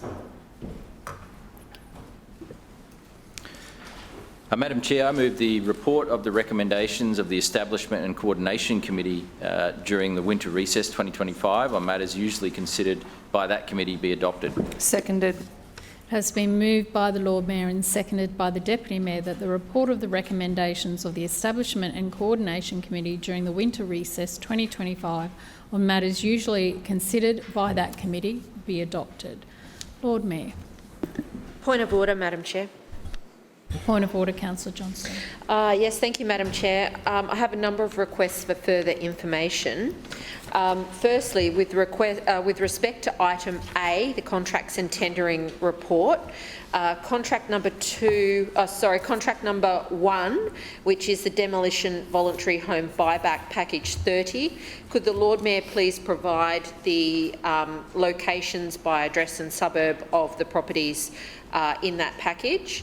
And in respect to contract 2, dredging at Love Street, Bulimba, could the Lord Mayor please outline just broadly a scope of works that is to be undertaken as part of that dredging, which I presume is in the Brisbane River? I'd just like to know. With respect to item D, contracts and tendering the report of the for June, contract number 1 is also demolition for voluntary home buyback. Could the Lord Mayor please provide the locations by street and suburb for those items in that package as well, please? Thank you. Lord Mayor. Oh, and point of order, Madam Chair. Point of order, Councillor Johnston. Thank you. Madam Chairman, for the purposes of debate and voting, I ask that the following items be taken seriatim. Item E, together, items A and items D, and together, items B and items C. So just to clarify, Councillor Johnston, item A and D together, item B and C together, and item E separately for voting, for debate and voting. Thank you, yes. So, Lord Mayor, item A and D. Thank you, Madam Chair. Before I move to those specific reports, just wanted to cover a few things. First of all, I'd like to table the annual financial statements of the City of Brisbane Investment Corporation, our city's future fund. This fund, I'll just have that here for Billy. Thank you, Billy. This fund was established by this administration and its predecessors to create a future fund for the City of Brisbane that would generate an income source and grow asset value, which helps relieve the ratepayers of Brisbane ultimately. And I can confirm that in the financial statements that have been presented, there will be a dividend of $15 million declared for the financial year, which is up from $11 million as the last dividend. And that also brings the total dividends paid to Brisbane City Council from the City of Brisbane Investment Corporation to $217 million. Now that's quite important given the history of the establishment of this fund. This fund was established with around $130 million start-up funding. So it started off with $130 million. Today, it is worth $310 million in asset value. But on top of that, it's paid out $217 million in dividends. So that's $527 million when you include the value it is today plus the dividends it's paid out. Over $500 million of value there. Now, if you take away the $130 million approximately of startup funding, it's created almost $400 million of extra value. $400 million of extra value has been created. This is a fund that Labor opposed. This is a fund that Labor actually came up with a list of $130 million of things they wanted to spend the money on. In 1 year, it would have been gone. And if we had done that and taken the Labor approach, that's $400 million in value that would not have been created. And so I want to commend the board of CBIC and the small but very effective team at CBIC for the work they've done in creating value and returns to the people of Brisbane. As I often do, or usually do, I just wanted to refer quickly to the lighting up of council assets. Tomorrow, our assets, including the Story Bridge, Victoria Bridge, Kangaroo Point Bridge and Redcliffe Place, will be lit in red, yellow and green to recognise the bicentenary of Bolivia's Independence Day. The 6th of August, 1825, marked the end of a 16-year war of independence from Spanish imperial rule. And on Bolivia's 200th birthday, we celebrate the cultural heritage, history and contributions of the Bolivian community in Australia. On Friday, our assets will be lit up in pink and purple to support National Eosinophilic Week, sorry if I've said that wrong, which aims to raise awareness about diseases of the esophagus and gastrointestinal diseases, which affect approximately 12,000 Australians. On Saturday, City Hall will be lit up in purple and yellow for the Queensland Law Society's Excellence in Law Awards. And our other assets will be lit up in green to celebrate the ECA, which starts this weekend. Recently, we had an important milestone that was passed, and that was the 7 years to go until the opening ceremony of the Olympic Games in 2032. And so the date of the 23rd of July marks that 7 years to go. And so we have 2,544 days until the Olympic Games opening ceremony. Now, 12 months ago, when we celebrated 8 years to go, it was a very different story. There was no decision or agreement on where the major venues would be. The only progress that had been made on venues was on some of the smaller venues. And so fast forward 12 months, we've got a very different situation where people know what to expect now. They know where the venues will be. And more importantly, the venues will create an amazing legacy for not only people of Brisbane, but South East Queensland and the wider Queensland community as well. And so things are moving forward, we're making progress. And it's also worth noting that 7 years is the normal amount of time an Olympic city would traditionally get in the lead up to an Olympic Games. And so we have time, but we don't have time to waste. And I know that our council is focused on that and the state government is focused on that, together with the support of the federal government. It's worth noting that we've seen Labor councillors trying to play politics with the issue of Victoria Park and whether a stadium should be built there. They've gone very quiet on that since the Labor federal government decided to fund the Victoria Park Stadium. Oh no, we've heard they're still opposing it. So on the one hand, the Labor federal government is funding the Victoria Park Stadium, and on the other hand, the Labor council opposition is opposing the Victoria Park Stadium. This is the same situation we've seen with Brisbane Metro. for years and years and years. I did say that Councillor Cassidy and his colleagues were late adopters. It seems like the list of late adoptions are building up, because whether it's Brisbane Metro and better transport, or whether it's an amazing legacy world-class stadium for Brisbane, the Labor opposition opposes things. And even when other levels of government at the Labor Party see differently, they insist on opposing it. Why? Because it wasn't their idea, and because this side of the chamber is in favour of it, so they must therefore be against it, which is a ridiculous way to choose their position on important things. But having said that, it is their choice. We recently had a visit from the USS Frank Cable, which was a important supply tender vessel, and the sailors from Frank Cable had a wonderful time enjoying the best of what Brisbane has to offer. But I have to say, the USS Frank Cable, when it set sail, I think it was yesterday, left with a gift from the City of Brisbane. And they left with a street art mural from none other than Turbo, our street art consultant. In a fit of generosity, Turbo offered to paint the mural for free as a gift from the City of Brisbane.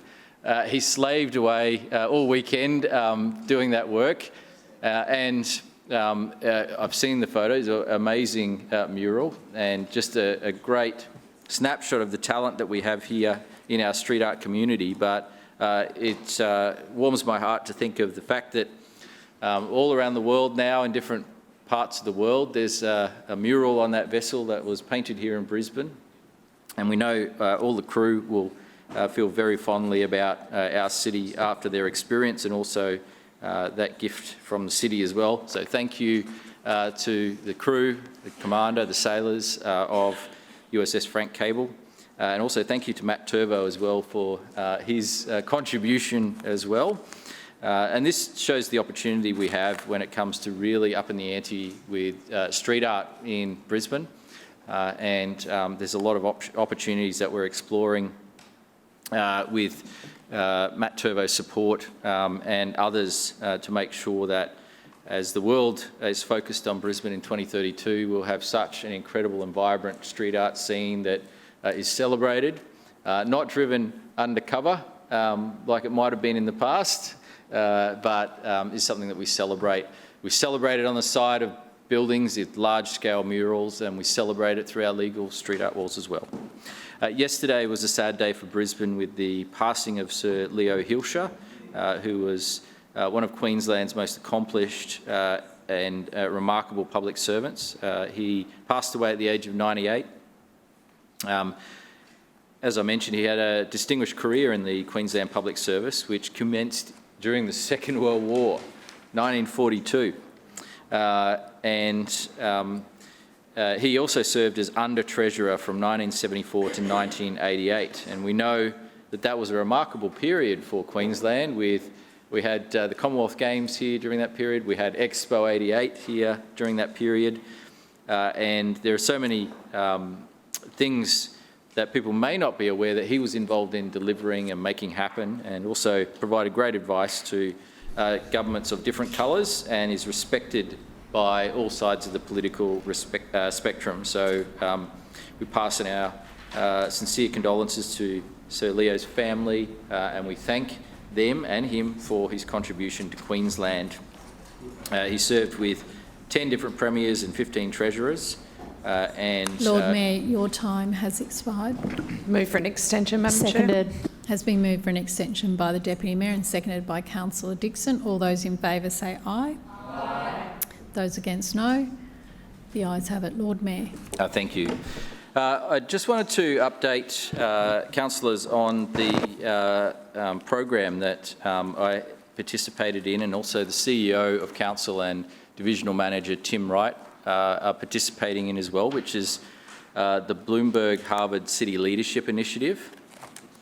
And so this is a program which I've mentioned before, was fully funded by Bloomberg Philanthropies. And so a program and our participation in that program comes at no cost to the ratepayers of Brisbane.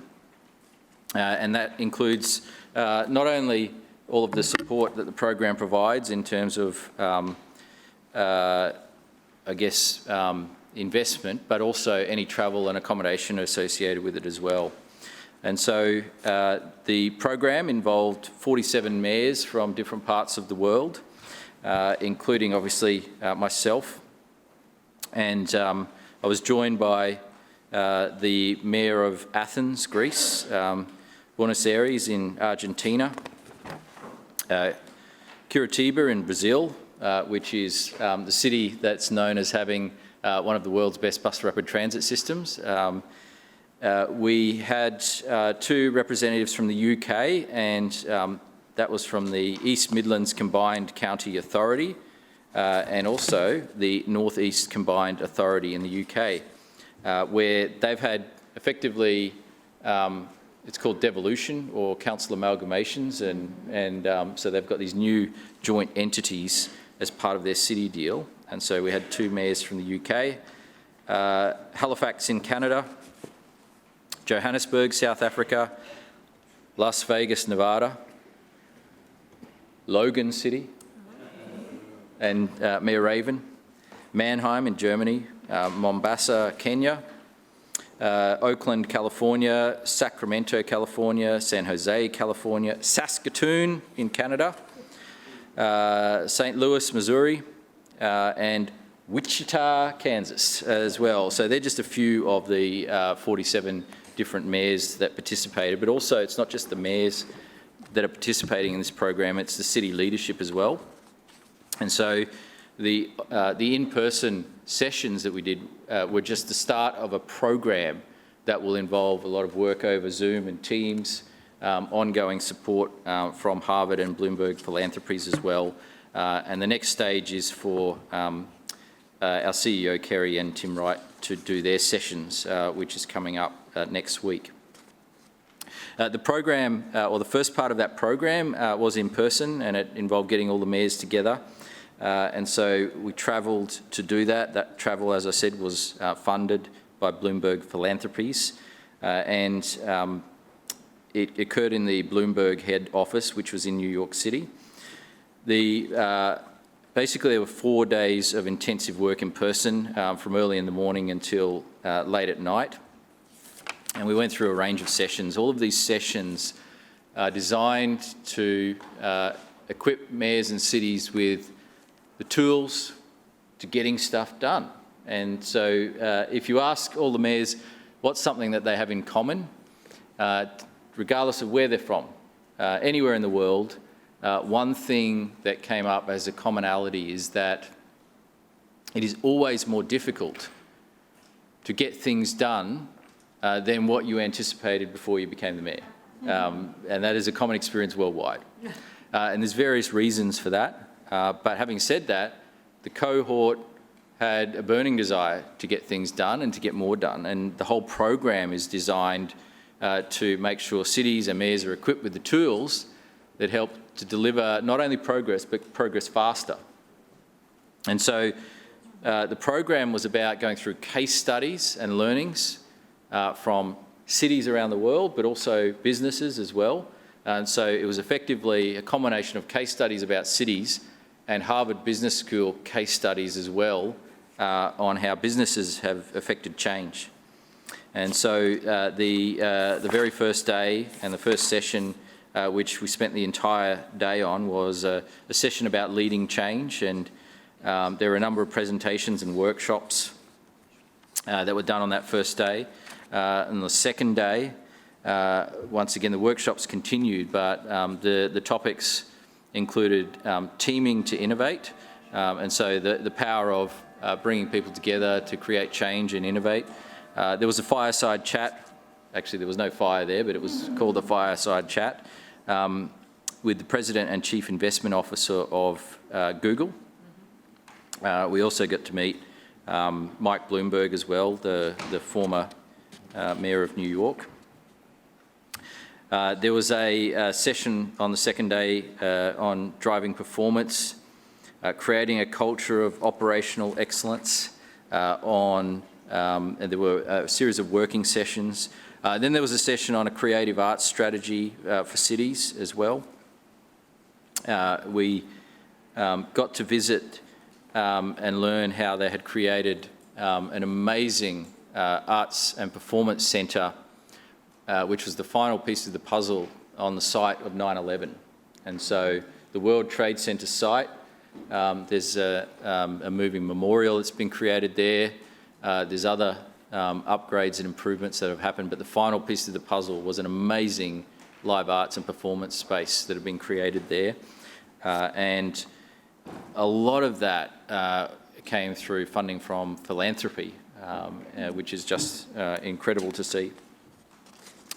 On the next day, went through more sessions and workshops, including a session on accelerating results, on transforming government, on empowering staff, and another panel session with some previous participants in the program, which included mayors from Pennsylvania and also Italy.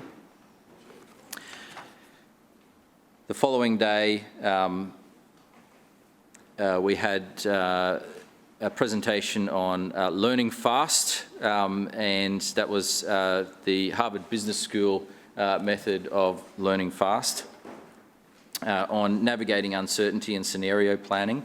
And there are also multiple opportunities throughout to build relationships with the other mayors. And so we've got broken down into work groups. It was genuinely like being back at university again. And that was, for me, an important experience because, you know, talking to mayors from the other side of the globe and seeing the common things that we have and common challenges we face was really a learning experience and an eye-opener. But one thing that was clear, and it's important to say this in the 100th anniversary of the Greater Brisbane Council, there are so many cities where the mayors are hamstrung in their ability to do things. And I don't know why you're laughing. And I'll give you some examples. In many US cities, the mayor is not actually a member of the council. It's a bit like a president and Congress sort of setup where the mayor has their own sort of office, but they are not part of council meetings. And then there's different models where every single thing has to be negotiated with the council, which leads to delays, which leads to people chopping and changing. Often in a lot of the other councils, the councils are responsible for the police force as well. So they're at the forefront of dealing with law and order and crime issues. We also see that in a lot of other places that mayors and councils aren't empowered in the same way that they are here in Queensland. And so it did make me even more grateful for the foresight of the founding fathers and mothers of Brisbane 100 years ago, who created an amalgamated entity with some scale to be able to get things done, but also, thankfully, a Lord Mayor that's part of the council and not separate to the council, but its own City of Brisbane Act. That is something that not one of those other councils had, their own Act of Parliament. So that is something that I'm particularly grateful for. And it's also something which has allowed Brisbane, and this is not a statement about today, it's a statement about the past 100 years, to achieve so much more than a lot of other cities have been able to achieve because of the scale, because of the legislative ability to get things done. And so the program will continue. The program will continue on for a full 12 months. And it also involves support from Bloomberg Philanthropies in Harvard in Lord Mayor, your time has expired. Move for an extension, Madam Chair.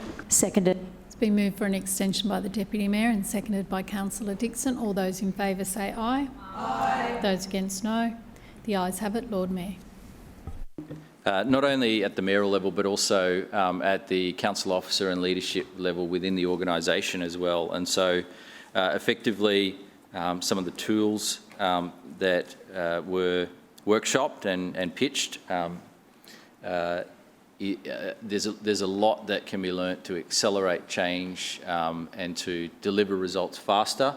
And that's something that I'm grateful to be able to participate in, and I know that the CEO and Tim Wright are as well. And so for the grand investment of ratepayer dollars of zero, it's a really worthwhile program and something that I'm excited to be involved with. I know my colleague from Logan, Mayor Raven, also saw the great value in it and has been very excited to be involved in the program and has taken away a lot from it as well. And in talking to some of the other Australian participants in the program, and there have been in past years some other Australian mayors that have participated, everyone says it's an incredibly worthwhile thing and good for the city that they represent. So that's certainly something that I'll keep you updated with, and something that we'll be making sure that we use to deliver more for the people of Brisbane, to deliver it sooner for the people of Brisbane, and to use some tried and tested techniques to make sure we get things done in the most efficient and effective way possible. So whether it's delivering major projects or improving customer service, this is something that's come at the right time to make sure we can ensure the residents of Brisbane see benefits from a council that is stepping forward and continuing to get better and to evolve and to innovate. In relation to the items on the report, so we've got item A and D together, so I'll deal with those two first. Item A is the contracts and tendering report. 13 out of 15 contracts, being 86% of contracts, were awarded to local suppliers. There's package number 30 of the voluntary home buyback program. There's dredging of the stormwater drain at Love Street, Bulimba. There's delivery of the Brighton Foreshore Parklands project, which is being delivered in partnership with the federal government, and we thank them for their support. There are security upgrades to the Richlands SES depot. And there's also there's the enabling works, including the netting to allow us to gear up for the new deck on the Story Bridge footpaths as well. There's public awareness information materials for the new bus network, and that is something that absolutely it would be very hard to argue that we didn't do enough communication on this, or that no one knew about this, because at every single bus stop in Brisbane there was signage, there was information about how to find out more, and I also want to thank the Labor Party for their efforts in helping to get the word out as well, because in trying to talk it down, more people found out about it and found out it was a great thing. And so certainly we made sure that people knew about the new bus network and knew where they could get information from. There's a number of contracts associated with Council's public liability insurance as well. And moving to item D,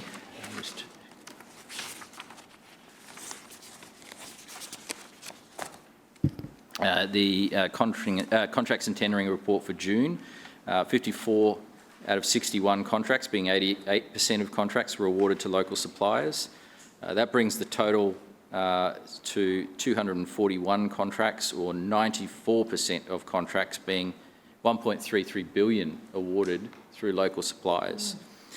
We had a target of 80%, and 94% is the financial year to date target by the June contract. So thank you to everyone that's been involved in achieving and exceeding that milestone. This contract includes new decking to repair the Story Bridge footpaths, the appointment of a project director for the Metro expansion business case, which is being delivered in partnership with the federal and state governments, drainage works at East Street and Fortitude Valley, electrical works at the Toowong bus depot, soil remediation in Bradbury Park, playground upgrade in Sabota Park in Currabee, package 31 of the voluntary home buyback program, and a number of contracts for ongoing core services, including fire safety services, event management services, and landscaping construction services as well. in relation to questions that were asked by Councillor Johnston, I know that they will be answered by the chairs. Thank you, Madam Chair. Further speakers, Councillor Cassidy. Thanks very much, Chair. I rise to speak on these two items, A and D. I think, yeah, A and D. I'll take great interest in reading the report that the Lord Mayor tabled just now, the CBIC annual report. I always look at that. Lord Mayor talked about the hundreds of millions in dividends paid to Brisbane City Council. The one figure he didn't talk about, of course, is the hundreds of millions of dollars that we as ratepayers collectively pay CBIC in rent to rent buildings we own, because we own 100% of CBIC and get less than that total amount back as a dividend these days. So that'll be interesting reading. I know the Lord Mayor doesn't like to talk about that bit. His speeches about CBIC get shorter and shorter and shorter as the years go on, because he doesn't really like to admit that the return on that investment is now in the negative. It is now in the negative, unfortunately.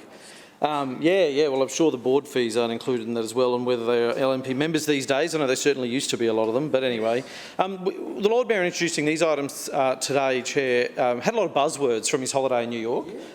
He had to read some of them out, but the special sort of management talk they teach over there at Harvard, he's going to try and bring that here to Brisbane City Council. But something he didn't talk about is how he wants to apply all those new buzzwords he learnt to the critical issues that are facing Brisbane. We don't see them in the contracts before us today. A discussion around climate resilience as we go forward. No fast-track housing here in Brisbane, no answers on the Story Bridge debacle. Of course, no Olympic legacy building. We heard a lot about his holiday and not a lot about those critical things that are facing Brisbane as we go forward. So you would think a city that is growing as rapidly as Brisbane, hurtling towards the 2032 Olympic and Paralympic Games in the midst of a congestion crisis and a housing crisis, this city's government, even while the Lord Mayor was away on a holiday, would spend the last 6 weeks as the delegate, the administration would spend as the delegate of council, working on things like that: city planning, sustainability, lifestyle and community services, transport. No. In fact, I think they met once. I think ENC met once while we're on recess. Maybe, I think it was while the Lord Mayor was here, the rare time in which he actually spent in Brisbane.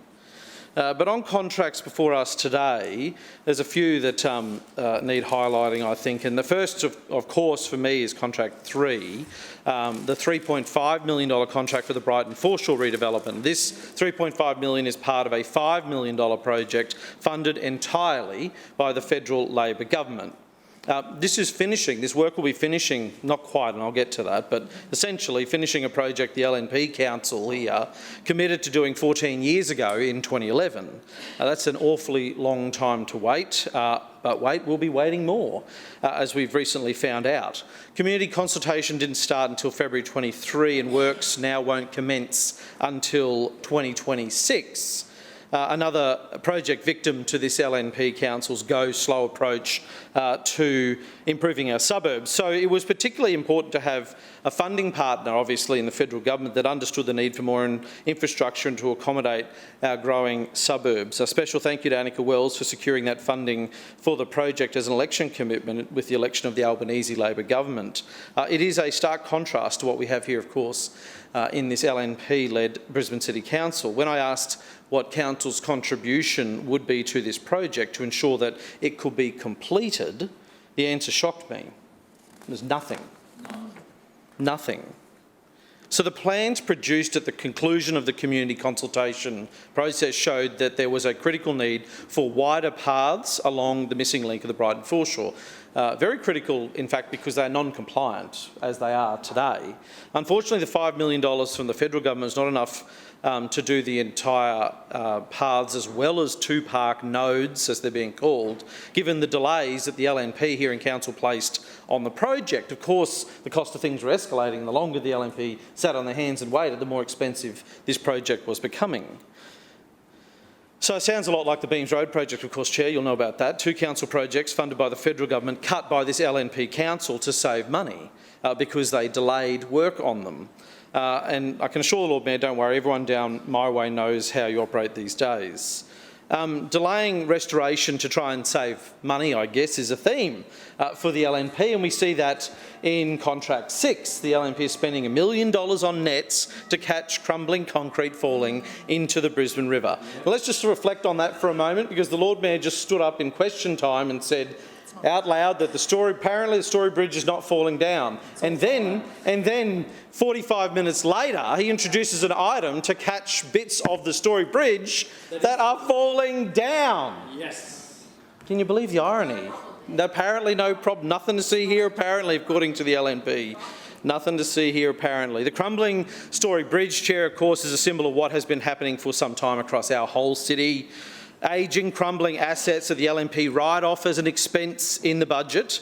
And imagine if you're a Brisbane punter listening to the Lord Mayor on radio describing the Story Bridge as a car. I remember this clangor of his when he said you have to maintain the car up to the point you need to replace the engine, he said. And he tried to convince Brisbane that he was a master mechanic, of course. Well, on this car, the bumper's fallen off, the tyres have gone bald, the radiator's boiling, you've got more leaks than a Land Rover, and you can put your foot through the floor. I had an old Hilux like that once. I sold to a wrecker for $1,000. The Lord Mayor is running around in circles, Chair, trying to explain why the Story Bridge is falling down and then trying to claim that it isn't. And that then, on the other hand, again, a third position, is that we now need to spend $1 million on nets to catch concrete, and then saying a few minutes later that apparently his record on maintaining the Story Bridge was perfect. So something doesn't add up here. The Lord Mayor's story about the Story Bridge is leaky. And let's look at some of the other things that the regime here thinks are more important than the Story Bridge and getting it sorted. We see here the insurance on metro vehicles, $1.5 million on 60 metro vehicles. Well, for 43, we're led to believe now, not 60, because 60 metro vehicles apparently aren't needed. According to the administration now, 60 vehicles aren't even needed. So they spent $300 million buying these Swiss buses, 60 of them, because they were apparently told that's what we needed. And then today we find out they only need 43 for the full operation of the metro buses on their 2 routes, and the only hope to use the balance of those 17 is that the state government might build some metro extensions. And apparently the only hope that we've got in the short term is down to Springwood, except for the fact that the state government aren't talking about that, actively not talking about putting any money into the metro. So the only way this is going to end is for the Lord Mayor to borrow more, spend more, and then hand over more of those assets to the state government as well. So I think, maybe we needed some more insurance spent on the metro, insurance against the Lord Mayor's bad decision-making, bad management. But we know that the LNP have normalised cost blowouts to a point where, well, they think the public don't care about it anymore, and they think that there's just blank cheques to cover all of this, and they explain it away through inflation or global factors, apparently. But the public are certainly smarter than that, and they're going to get a view real quick, and they are at the moment, for what the $1.55 billion metro project will deliver. According to the Lord Mayor, 30% less congestion from the Cultural Centre over to the Victoria Bridge. That's because he's running 30% less services over there. It's because services are stopping either side. They're just not using it anymore. All those services from the north side that used to go through the Cultural Centre, they're just not going there anymore. Of course. There is less congestion when you're putting less buses over the Victoria Bridge to the Cultural Centre busway station. What a joke. We see Contract 13 here, Gartner membership for finance and HR leaders, around $700,000. Interesting, this contract that can be entered into when it's in the public interest, of course, the LNP. $700,000 of ratepayers, $700,000 ratepayer dollars from a budget where residents are paying more and getting less, paying more in fees and charges and their rates, and getting less in essential service and infrastructure. And we found out today, as well from Councillor Davis in her answer, that people will be paying for that green bin whether they want it or not. So paying for a service that they won't be getting if they in fact don't want it. And she just said that's business as usual. Councillor Davis said that was under the LNP a business as usual approach, getting you to pay more and getting less in return. So it's good that they're actually saying the quiet part out loud now, Chair. It's interesting though. But here's some free HR advice, I guess, from our side to the LNP. Stop cutting council's workforce at a time when we need them to build infrastructure and services more than ever. Stop wasting money on self-advertising, international travel and the Lord Mayor's holidays, exclusive events and white elephant projects beyond council's remit that they can't afford. I recently approached a council... Councillor Cassidy, your time has expired. I move for an extension. Seconded. It has been moved for an extension by Councillor Kim and seconded by Councillor Griffiths. All those in favour say aye. Aye. Those against no. The ayes have it. Councillor Cassidy. Thanks very much, Chair. I approached a council worker a couple of weeks ago in my ward who was doing some cleansing work, doing a massive job on his own, and a great job, I have to say. And his words to me was that council is not how it used to be. Nope. From a worker's point of view, who are working out in the field alone, doing the job of multiple people alone, council is not what it used to be. That's his feedback. These days, he's a one-man band, gets sent right across the city, is ostensibly based on the north side of Brisbane, but he was going over to Forest Lake straight after that to do some work over there, doing the work of a team of people. Now, it's no wonder that every day we hear from more and more people. We hear from council employees, we hear from residents out in the suburbs of Brisbane wondering why council services are not up to scratch. Potholes aren't getting filled, while trees on council land still, after how long has it been since ex-tropicals? 21 weeks. 21 weeks, trees still down, fences with orange mesh still over them. Things aren't being attended to in a normal sense, let alone in a disaster sense as well. But we apparently have $700,000 to spend on some more buzzword HR stuff, just like the buzzword stuff that the Lord Mayor learnt when he went over to New York. Listening to the people of Brisbane is free. Now, I don't think ratepayers are telling you to spend $700,000 on insights when every councillor in this place would get hundreds of contacts a week from our residents telling us what needs to be done. And I don't believe for a second that people aren't giving that feedback to LNP councillors. I just think they are ignoring it.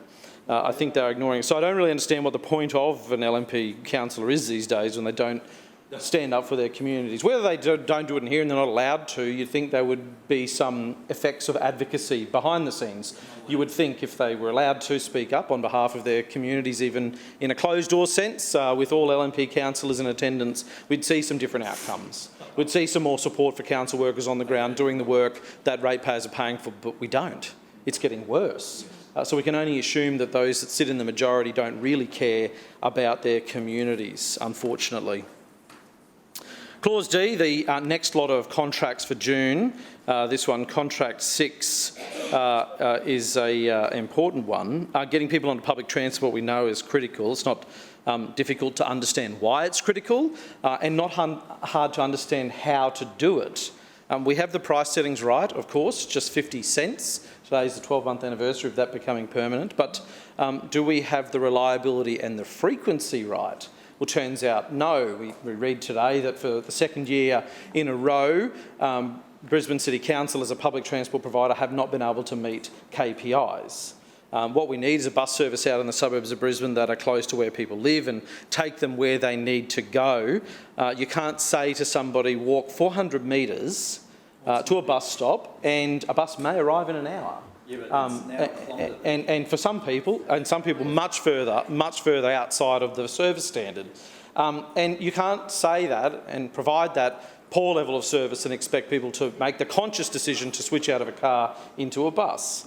We have for a long time warned about this, and we were told by the LNP that apparently the tonic that would solve all problems in Brisbane was the metro. It's the tonic that snake oil salesmen sell, I think, that we got out of the metro because we knew it wouldn't be true. We see here in Contract 6 the Director for Metro Expansion business case. 4 new routes have been talked about out to Castledine, and that was an election commitment that you made, Chair, and the Lord Mayor made to build a new metro depot within the next 4 years out at Fitzgibbon. Let's see if that comes true, hey? How far into the term are we now? 18 months, or coming up to the end of this session, not long to go to be building that metro depot. The other routes that were talked about was out to Springwood, Capalaba and to the airport. And the only one that was talked about in the briefing today of some form of reality, maybe, if the state comes on board in a big way, would be out to Springwood in the short term. But, you know, pigs also might fly. Maybe, perhaps. Now, we know without the state government's intervention here, none of these routes will become a reality. We fast figured out that the LNP state government doesn't much like this LNP council. Well, through their actions have demonstrated that. I guess they haven't really said that out loud, but they're leaving them high and dry. They've walked away from changes to the air train contract, of course, we know that, which rules out a metro out to the airport. They've walked away from funding the Northern Transitway. In fact, that disappeared from the state budget altogether. So the metro buses, of course, as you would know, Chair, through you to the Lord Mayor, can't run down Gympie Road without the Transitway or a busway extending all the way to Castledine. It's not possible. And we've seen, obviously, and we'll discuss that a bit later on, no increases for bus funding ahead of a Northside review that will be undertaken this year. So it's all bad news. It's all bad news for this LNP council when you've got the LNP state government starving them of funding and starving them of opportunities to expand public transport services out in the suburbs of Brisbane. Contract 7, one the Lord Mayor talked a little bit about, the supply of decking for the Story Bridge. Now, the Lord Mayor said that this was a repair to the footpaths on the Story Bridge. What we know is that this is just some temporary decking that will be put down over the top. So that's not really a repair to the underlying issue of the Story Bridge, is it? And the Lord Mayor, so the old crumbling, I wonder whether those nets will be taken away when the temporary decking goes down. I suspect not. I suspect we're going to be seeing those nets for a long time yet. And this is a temporary measure, but it's 5 years too late, as we now know. This temporary measure is 5 years too late because in 2019, the Lord Mayor was warned that he must replace those footpaths within a year, and he didn't. Lo and behold, they're closed, and he's now putting temporary decking down. And they'll, of course, be ripped up and thrown in the bin if we see the Lord Mayor secure a deal for a rebuild or a refit or a restoration of the Story Bridge. But pedestrians and cyclists here in Brisbane are still furious on the closure of the Story Bridge footpaths. Many have spoken out and have seen this, talking about making the decision to jump back in the car now to commute. So we're actually seeing this retrograde action in Australia's most congested city of people having to make the choice to get back into their car and drive in a private motor vehicle. And when you think about this, plus the outcomes from the bus network review, you must wonder if the LNP saw the world list of congested cities and thought they were making an achievement by climbing the rankings. Maybe they didn't realise it was a bad thing to be climbing into the top 10 and racing towards number 1. Maybe they'll get to number 5 next year if they try hard enough. I don't think they need to try much harder than they are at the moment. The Lord Mayor said he hopes that one of the footpaths will be reopened by the end of the year. The fact that Brisbane is now literally running on the hopes and dreams of this Lord Mayor should send a shiver down all of our spines, because that's all we can go on now, apparently, is just hopes and dreams of this Lord Mayor. We know that those footpaths have been neglected for years and years, as far back as 2016, that this urgent attention was required. And what did he do in that time? Spent $300 million building the Kangaroo Point Bridge. Yes. Knowing that the footpaths on the Story Bridge were falling down and would have to be closed at some point. You know, it's just incredible stuff. Incredible stuff. Now, we know that the Lord Mayor and his regime here have neglected the Story Bridge. It's all on them. Everybody agrees. The people of Brisbane know that. The state government are saying that. The federal government are saying that. We know that that is the case. That is an accepted reality, that the Lord Mayor is responsible for the neglect on the Story Bridge, but we're all going to have to pay the price for that. He won't be paying the price alone for that, unfortunately. The people of Brisbane are going to have to pay the price for that. We know that his plan for a toll, which he talked about back in May, is more of a reality than ever, because we saw at state budget estimates last week, the state government, the Department of Transport and Main Roads, and the Minister and the Deputy Premiers confirmed this, and the Treasurer and the Premier as well, that no request has been made for support in fixing the bridge. Now, I'm I fully accept you don't put an exact dollar figure on there, but surely at some point, at some time, at some level, the Lord Mayor has reached out to somebody to say he's going to need their support to fix the Story Bridge. Now, we know that the Council shared some technical documents and reports with TMR. These are the same ones, Chair, of course, that we are being denied as councillors from accessing with a standard response that it's too hard to produce them. So when we do requests for information and when we call files and when we move motions in here, the response we get is, it's too hard to produce those reports publicly for the people of Brisbane to be able to see, but they can quietly send them off to TMR, but without any request for funding.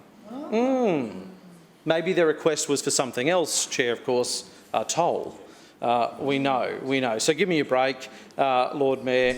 The neglect of the Story Bridge is symbolic of this Lord Mayor's time in office, and unfortunately we are going to all have to pay the price for that. The Chair. Point of order, Councillor Dixon. Chair, I move that Council now adjourn for afternoon tea for 15 minutes, which commences only when all councillors have vacated the chamber and the doors have been locked. Seconded. It has been moved by Councillor Dixon and seconded by Councillor Givney that the meeting adjourn for a period of 15 minutes, which commences only when all councillors have vacated the chamber and the doors have been locked. All those in favour say aye. Aye. Those against no. The ayes have it. The meeting will adjourn when all councillors have left the chamber.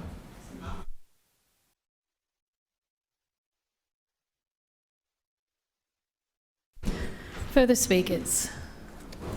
Deputy Mayor. Thanks, Madam Chair. I rise to speak on item A and D, the contracts and tendering reports for May and June. With the 24-25 financial year now officially over, I'm pleased to inform the Chamber that the Srina Council has invested over $1.3 billion with local businesses in the last financial year.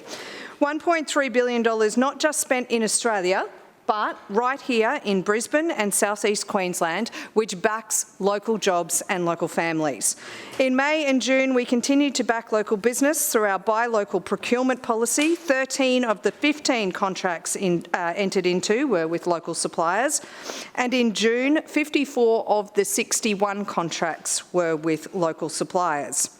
As councillors know, the Srina Council has an 80% buy local policy that continues to go from strength to strength, and this year it was 82.5%.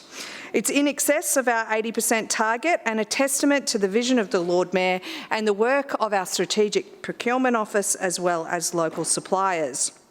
Our buy local policy is paying dividends for industry, and I know that there's actually a lot of pride taken in the business community in working to improve the community that we all live in. We're a large and a diverse council, and we don't apologise for providing these supplier opportunities to support small, local and family businesses through continued investments in suburban services and infrastructure in all our streets as part of our Lord Mayor's Suburbs First guarantee.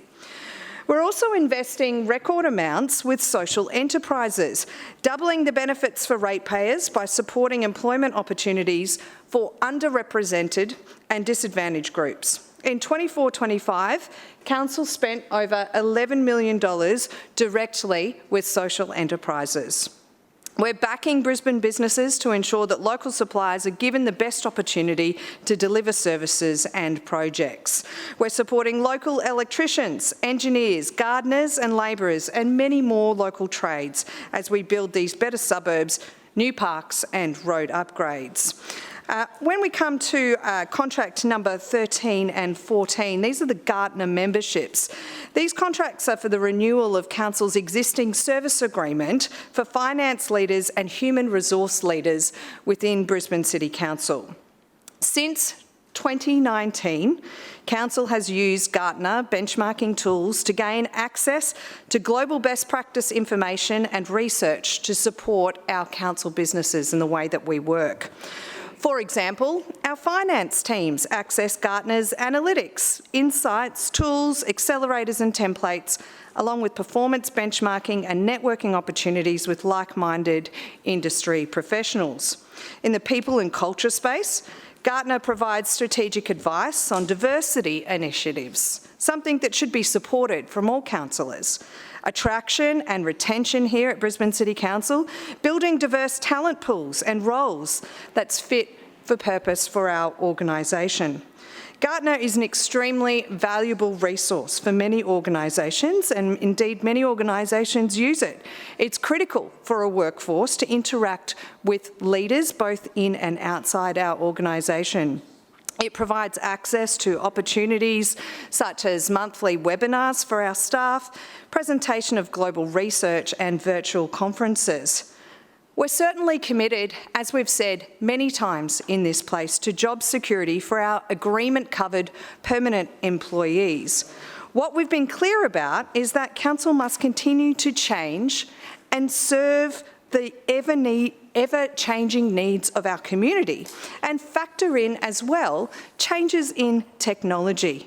There continues to be no forced redundancies for our permanent employees, something of which I'm incredibly proud, and I commend the report to the Chamber. Further speakers? Councillor Strong. Thank you, Chair. I rise to speak on items A and D, clauses A and D. And the first one is contract, under A, contract 5, the Richlands SES fencing, safety fencing, I suppose it is. The SES depot at Richlands is really quite a great, for my ward anyways, and the surrounding wards as well, is a great asset to this, to Brisbane. And I compliment, of course, Brisbane City Council and, of course, the state government as well for making the depot what it is today. One of the missing links that they've had over the years has been a safety fence which runs behind the build. And it's been a subject of some vandalism, graffiti and other things over the years, and this safety fencing is supposed to protect that as much as possible, of course. It's a cyclone fence. It doesn't have any razor wire on top of it or anything like that, but it's a barrier that's about 6-7 foot high. I had a look the other day. It's pretty much erected, and it looks like it'll probably do the job that it's meant to do. I also want to mention that that there has been some expressed interest in the other community groups using the SES training rooms and the outside toileting areas as well. There isn't a toilet in Kathleen Street Park, which is just meters away from the SES perimeter fence, and also the Richlands, Old Richlands State School site, which is right next door as well, and they would like to be able to use the toilets as well. So we've had a request from community groups, and I just raised this to the chair, the responsible, to maybe reach out, because I know community groups have tried and they just don't seem to be getting anywhere. We spent a lot of money on the SES and this facility for Brisbane City Council, and it's really a public space. Right? Yes, it's used for something that's very important, especially when disasters come about, which is ever increasing. But we need to really utilize all of our community space and share it as much as we possibly can. So I just raised that as an issue during this talking about this particular contract.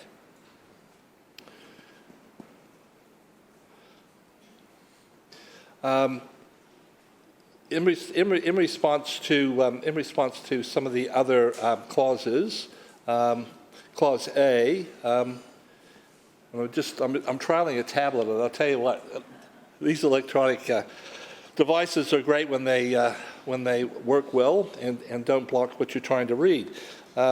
Anyways, also I want to talk about, of course, the Story Bridge, the footpath. Now, Councillor Cassidy covered off pretty well on this, and in regards to the nets, and I look at it as an optical embarrassment, actually, for this city. when you're standing over at Kangaroo Point and other vantage areas as well. And and the last time I was at Kangaroo Point, I had someone ask me, what's that blue thing? And underneath the bridge. And when you said, oh, well, that's netting, safety netting that had been put up, erected to stop the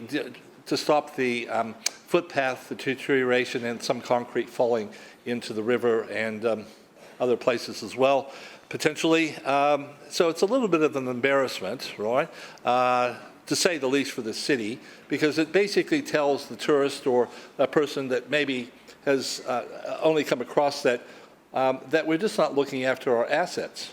And you could say we've spent millions of dollars over the years, but obviously that didn't work, did it?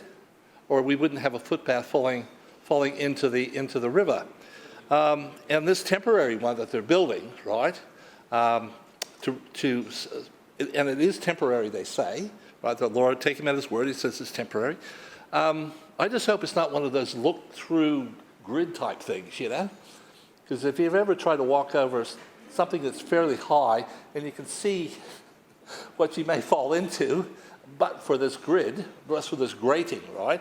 So I hope optically, when you're walking across, it's something that, you know, it's solid and you can't see down.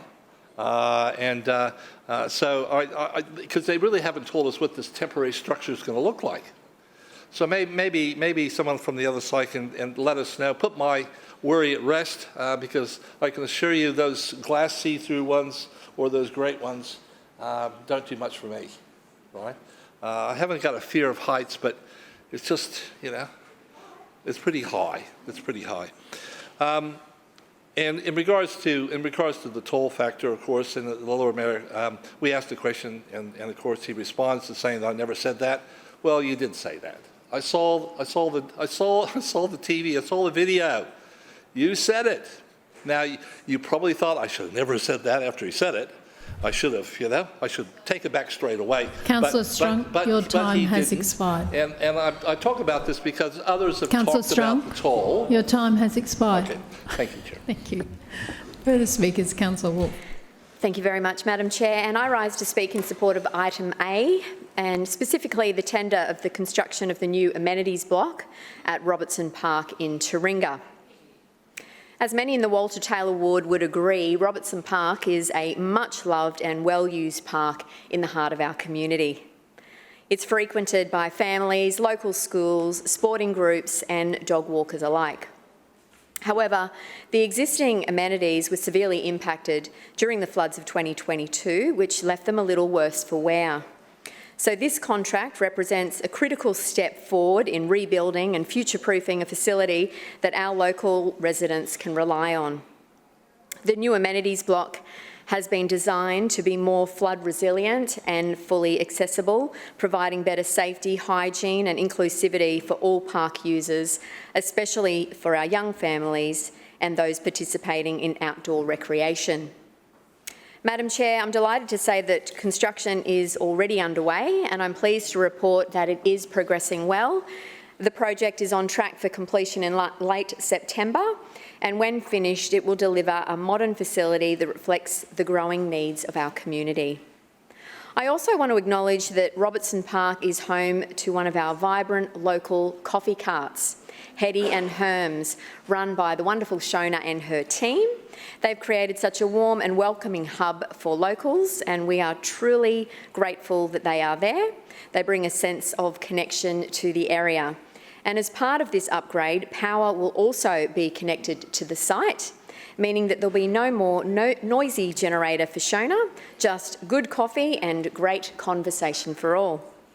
I want to thank council officers for progressing this project efficiently, and also I want to thank the local residents of Walter Taylor for their patience and their ongoing feedback.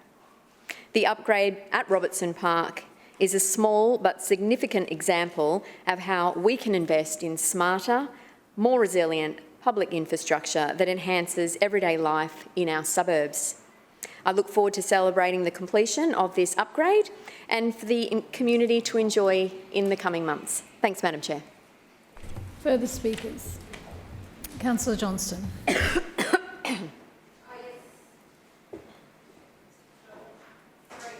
Yes, thank you, Madam Chair. I rise to speak on items A and D, if I could find where I put it. Here it is. Thank you. I rise to speak on item D, and I note that I am still waiting for information about the matters that I have raised with respect to the buyback demolition, which, what are we now? 3 years and several months, 4 months, 5 months post 2022, and in my area we still have derelict houses boarded up that have not been demolished. I don't know what the council's doing on the go slow, but 3 and a bit years on, you'd think that the fact that the state government is paying for this work to be done, that they might get on and do it. And you might think that there'd been some improvement in the way in which they were going about doing it. They might have learned from some of the issues I've been raising over these 3 years about revegetating or doing a bit of that work, but no, there'd be none of that. But, you know, let's start with where are these contracts for the demolition? So that would be really useful to know. And I look forward to Councillor Wines standing up and maybe telling us. It'd be really helpful if he said how many are left to do as well. I'm also waiting on some advice about dredging at Love Street, Bulimba. Now, I know this is probably in Councillor Collier's area, so it's not somewhere I'm familiar with, but I'm really interested in what council is doing with this $345,000. So I do hope there's some information coming from, well, I don't know if that'll be Councillor Wines or Councillor Davis about that one. There are a couple of things I wanted to just briefly mention with respect to items A and D. I too noted there seems to be quite a lot of money being spent on interesting things, I guess. The signage for the metro, which essentially is replacing all the J-pole and then sticking that little core flute up. It's a secret. We're not allowed to say how much it cost, but I cannot believe how much money it cost to do that. That is a phenomenal amount of money just to replace the J-pole info and put some core flutes, standard core flutes up. It's just unbelievable. I note with some interest the Lord Mayor Stanton, Lord Mayor who's clearly not here. I mean, you know, he's not here in the off periods when council's not sitting. He's overseas, learning, it seems, how to do more of that Trump-style post-truth rhetoric that he comes back and shares with us here in Brisbane. And he's not here during the actual council meetings. So you just wonder, why is he still around? He just can't be bothered to turn up. Is that what he learnt from the Bloomberg leadership stuff, is you don't actually have to turn up? You don't have to front up and actually exercise your responsibilities? You just have to say, oh, well, you know, I'm going to do this, and then disappear and never do it, number one. Or number two, go out and say, well, I'll try and do it. It's my hope that we'll be able to do it. So it was very interesting today that Lord Mayor says there's no problem with the Story Bridge. I mean, is he the only one that has not read all the reports? Yes, he is. This is how we got to the situation we're in today. In his own paperwork before us today, the contractors come through to put the debris nets underneath the Story Bridge footpaths. Not actually fixing them properly, but to put debris nets to stop the chunks of concrete falling out and smacking people in the head in the park or in the river. Oh, made up, is it? So the chunks of concrete fall and then like a meteor, do they disintegrate before they reach the river or land, do they? Well, why are we putting up the debris nets then? That would be the obvious question. But it is very interesting, I did note this, that the debris nets are expected to be up for possibly 3 years and 3 months. Yes. So if the Lord Mayor is about to fix at least one of the footpaths, he hopes, by the end of the year, is it going to take another 2.5 years to fix the other side? I don't understand what this council is doing. They should do it once, do it properly, and make sure it is fixed for the longer term. Not this council. We know that this council's put $6 million in for some minor repairs for the Story Bridge this year, and then another few $1 million for more business case studies. That's it. That's it, despite the dire reports about the state of the Story Bridge. Councillor Johnston, your time has expired. Further speakers. Councillor Howard. Thank you, Madam Chair. I rise to speak to item D, which includes a number of contracts that deliver on this Schrinner Council's commitment to making Brisbane's lifestyle even better.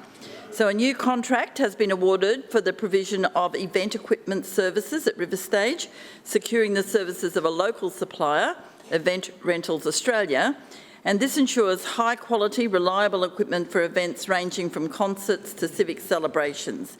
Importantly, this supports local jobs and businesses while providing flexibility to accommodate the River Stage revitalisation project. Another contract awarded to a sole event crew provider, Adam Cole Event Production Services, will streamline operations, improve safety and reduce admin burden. These crews play a critical behind-the-scenes role in ensuring Brisbane's premier outdoor venue operates smoothly year-round. Both arrangements are structured so that costs are largely recovered through hirers, promoters, and are a responsible and sustainable model. Madam Chair, the new 5-year contract with Brisbane Metropolitan Bands secures the future of our much-loved Bands in Parks program, and each year we deliver more than 100 free community performances across Brisbane, attended by more than 40,000 residents. Not only are we creating more to see and do in the suburbs, our Bands and Parks program also provides support for more than 2,500 local musicians and arts workers. Metro Bands, which has served Brisbane for over 100 years, was selected as the only provider capable of delivering this unique citywide initiative in its current form. And Madam Chair, I am of course especially pleased to speak to the contract for the producer of BrisAsia Festival, which has once again been awarded to Sounds Across Oceans, the creative team behind the recent successful programs. This contract ensures a stable foundation for one of our city's most important cultural events, which celebrated its 13th year in 2025. Sounds Across Oceans has done an absolutely incredible job, and I'm absolutely thrilled to see what they achieve over the next 4 years. Madam Chair, Brisbane is the lifestyle capital of Australia, and these investments will ensure that we can continue delivering more to see and do to make Brisbane's lifestyle even better. So whether it's a concert under the stars, a jazz band in the park or a Lunar New Year celebration in the gardens, these programs are about connection, pride and creating memorable experiences for residents of all ages. Further speakers. Councillor Massey. Thank you, Chair. I rise to speak on item A and D, which are lists of council contracts. Everything from demolitions, drainage repair to insurance renewals, program updates, and through you, Chair, the wonderful things that are happening culturally. On paper, it looks busy. Looks like we're doing a lot, and some of it is really important work. But what stands out to me is the reactiveness of the contracting. We're awarding sums for works to patch over risk and deliver incremental fixes, rather than addressing bigger infrastructure challenges that residents raise with us nearly every day. And a clear example of this, of course, is the Story Bridge footpaths. The council has awarded the netting in one contract. The nets, of course, are a reactive measure to catch falling debris, because the bridge's footpaths have been allowed to deteriorate so much. The second contract is for new decking. From what I could see, it could take up to 20 weeks for that new decking to be delivered. So the nets might be there for 3.3 years, 3+ years. The new decking to potentially open one footpath will take 20 weeks. These are all short-term, piecemeal works on a critical piece of infrastructure that sees thousands of pedestrians and cyclists go over every day, who are still fighting for that lane to open. The Story Bridge being one of Brisbane's most iconic assets, and yet we keep hearing there's nothing wrong with it. And yet here we are passing contracts for patch-up programs, right? This isn't serious work. This isn't renewal. Residents have the right to expect that our bridges are actually structurally sound and safe without needing safety nets for up to 3 years. And yet we're constantly being told, again, that there's nothing wrong in the short term for the bridge. But I will share what I find the most troubling about the Story Bridge. And that is, as the councillor of one of the wards that bookends the bridge, the project for the temporary repairs has been separated out from the normal post-budget briefings that I get with council teams. For the Victoria Bridge, for the William Jolly, even for the general core maintenance repairs for the Story Bridge, I am briefed. But for the Story Bridge footpaths, any inquiry that I might have, and this includes residents it seems, about the projects, has to go to the Story Bridge business case comms team. And I think that says it all. Yep. If the work on one of our city's most important bridges has been moved into communications silo. I bet. Well, it has. Yep. Then council is treating the footpaths as a PR issue, not an infrastructure priority. Residents deserve better.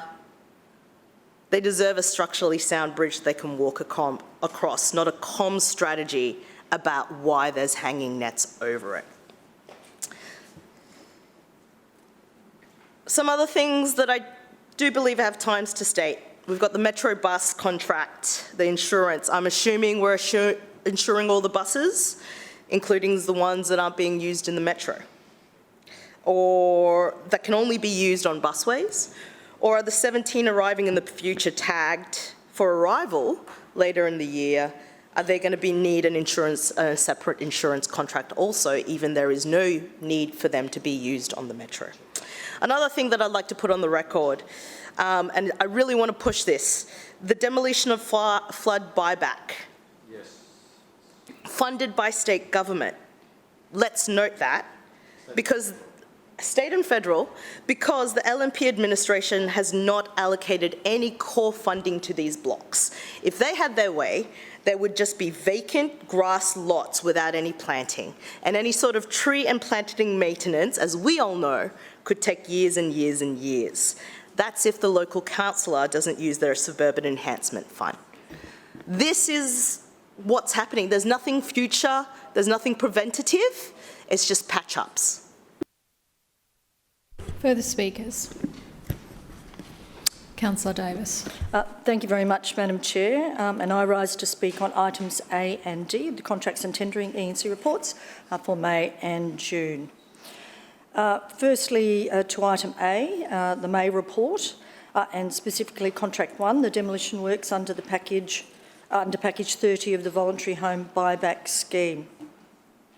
The May contract covers house relocations and demolitions for a total of 10 properties, and that includes 3 in Fairfield and 7 in Windsor.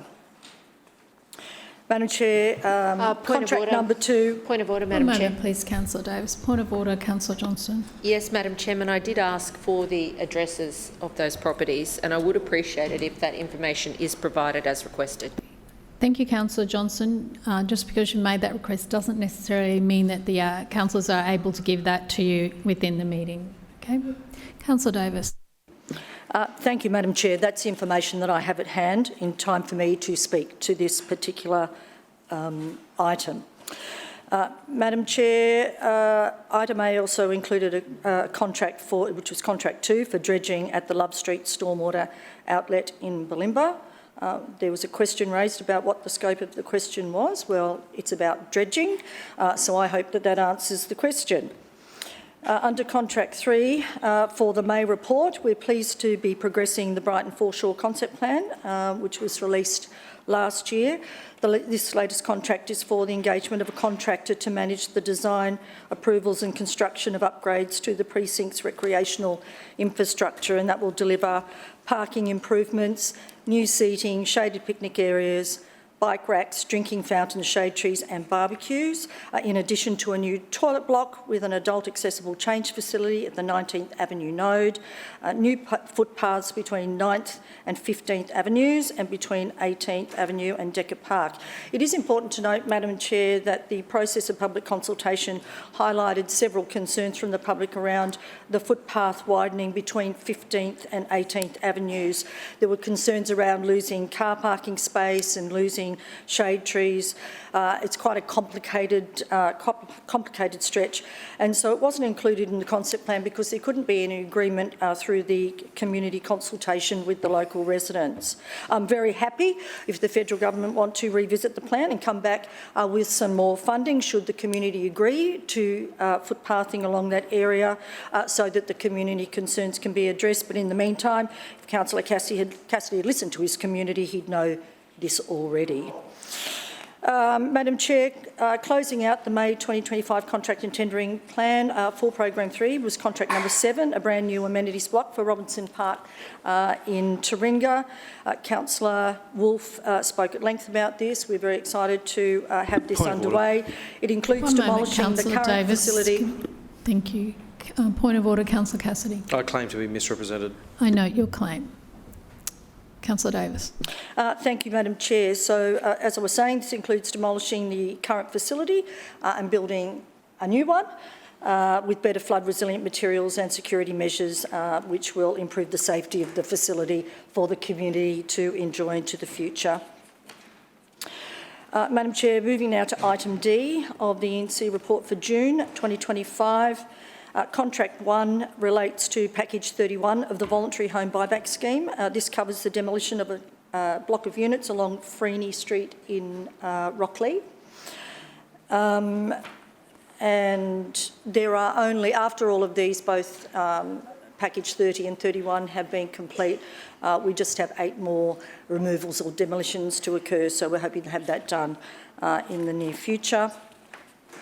Moving to contract 2, the rehabilitation of the East Street drain between Wickham and Ann Street in Fortitude Valley. The scope of the work is around relining the stormwater drain and repairing the concrete drain. It's worth mentioning that while we construct and repair drains, we also maintain them with a rolling program spanning a drainage network of more than 4,000 kilometres. Madam Chair, item D, which is contract 4, relates to the rehabilitation of some historical asbestos contamination, which was recently identified in 2 pockets of Bradbury Park. This contamination dates back to the 1950s when builders were putting their building waste on site.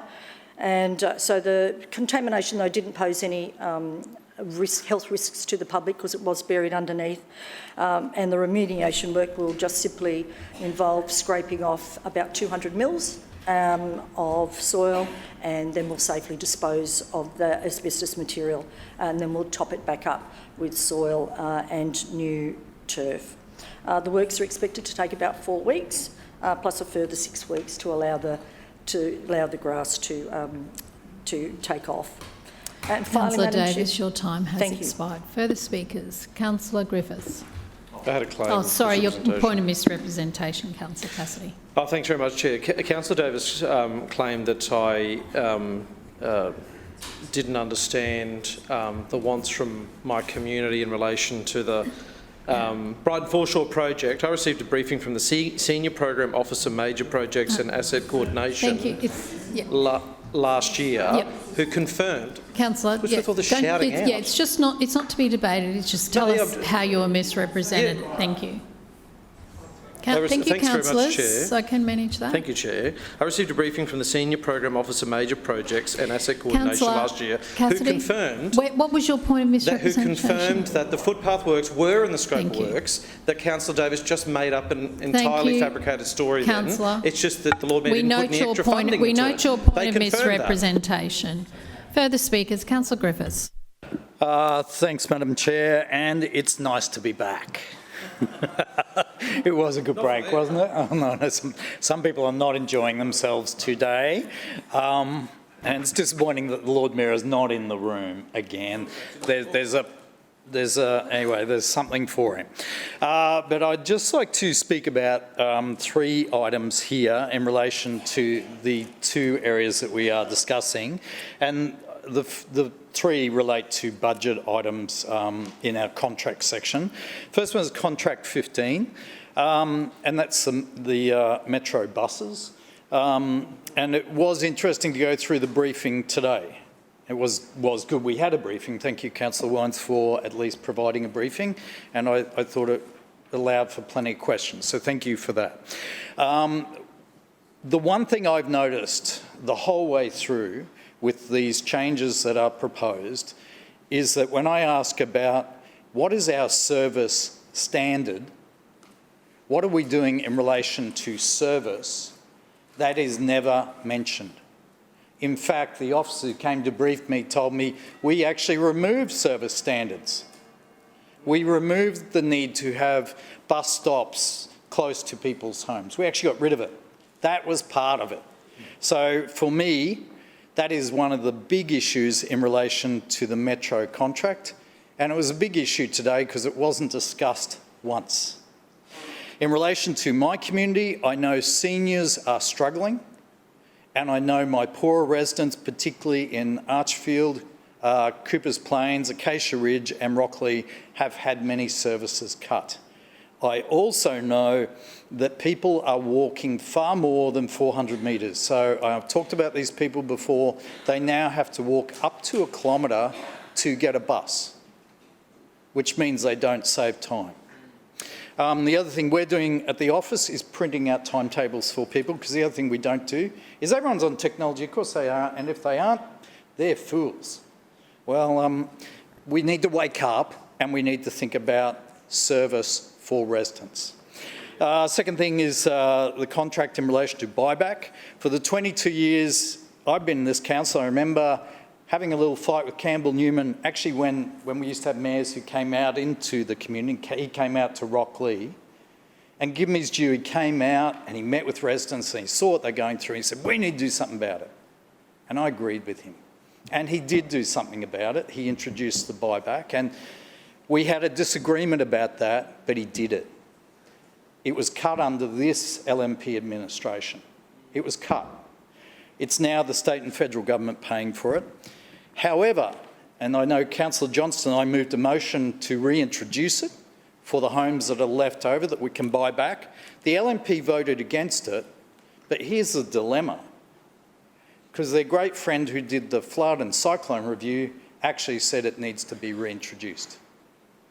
So I would just say to the administration, yes, this is good, this is happening. I support this happening, but we need funding from council, and I can show you properties right now. I can take you to properties that we as council should be buying back now that the funding's run out.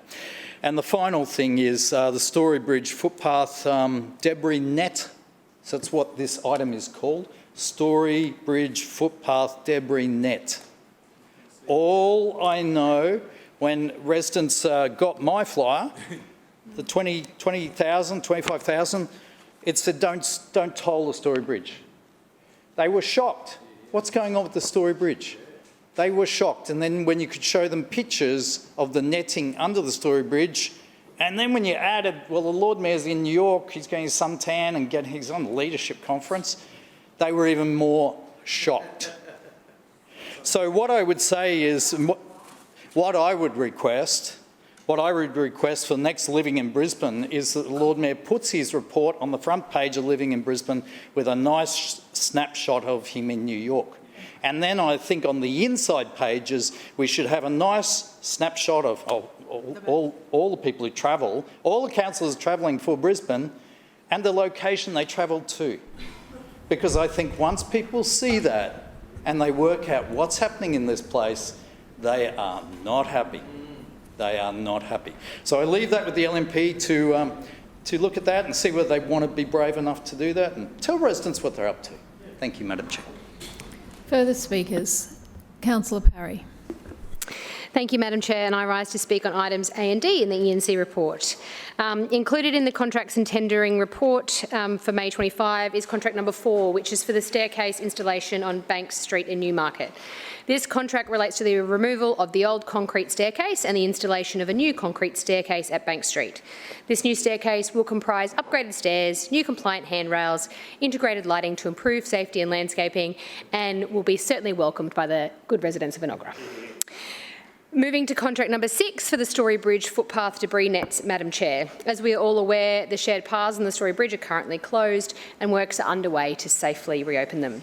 As part of these works, protective netting has been installed underneath the footpaths. The netting installation is fully complete and works are progressing very well. The Shriner Council has invested in maintaining this bridge and we are committed to a major restoration of this iconic landmark. Reopening the Story Bridge footpaths is a top priority, which is why this contract is listed in the report today. Speaking of which, and moving into item D of the ENC report, included in the contracts and tendering for June 25 is contract number 7 for the decking of the Story Bridge shared paths. As I just mentioned, the shared paths on the Story Bridge are currently closed and we're undertaking necessary works to ensure we can safely reopen them. Council has completed the installation of netting on the underside of the footpaths and installing the deck is our next step. These works will include the installation of steel joists and reinforced polymer decking. We know how important these shared paths are to the community, which is why we're working hard to safely reopen them. This contract for the decking is an important step towards their reopening.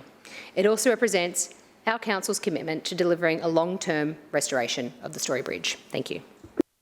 Further speakers? Councillor Kim. Thank you, Chair. I rise to speak on the most striking line of Clause A today. Just like Councillor Griffith said, it's the over $1 million being spent on netting to hold the crumbling Story Bridge.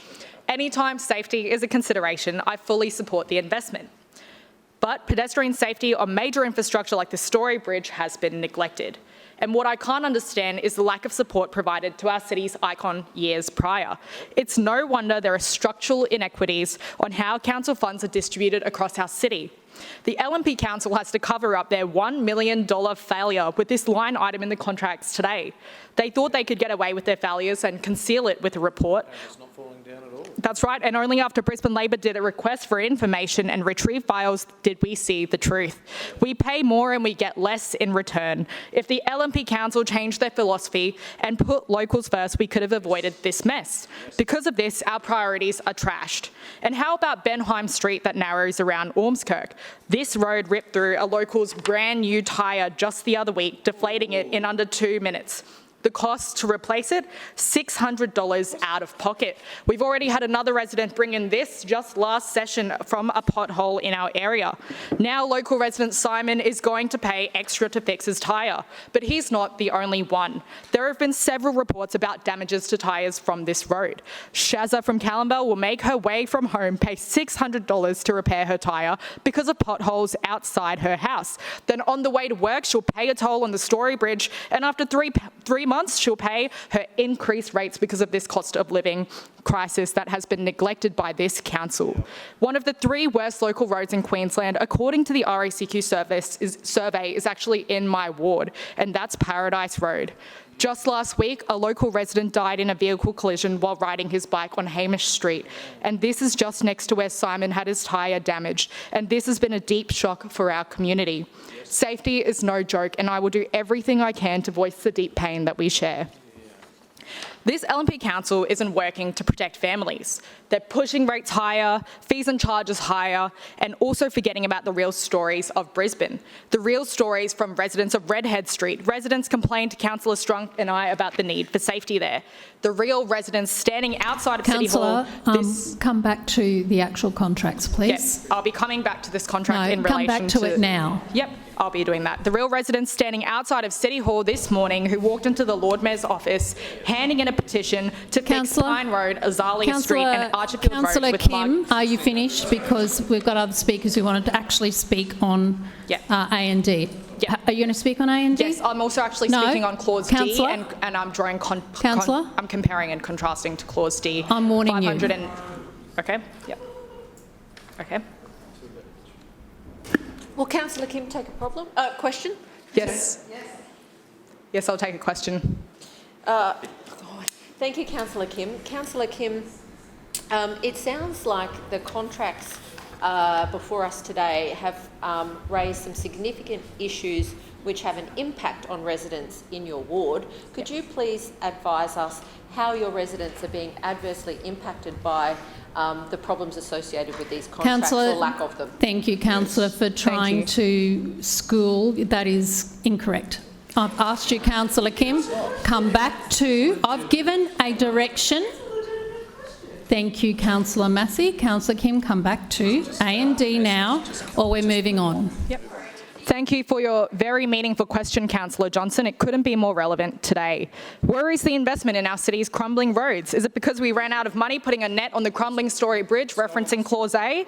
Our roads that are used by thousands of families. We're constantly told there's not enough funding for local road repairs. And it's much more than thousands of people this impacts as well. There's no money in this budget for real lasting maintenance in the suburbs. Yet somehow, when there's a mistake, there's $1 million available to fix the Lord Mayor's political errors.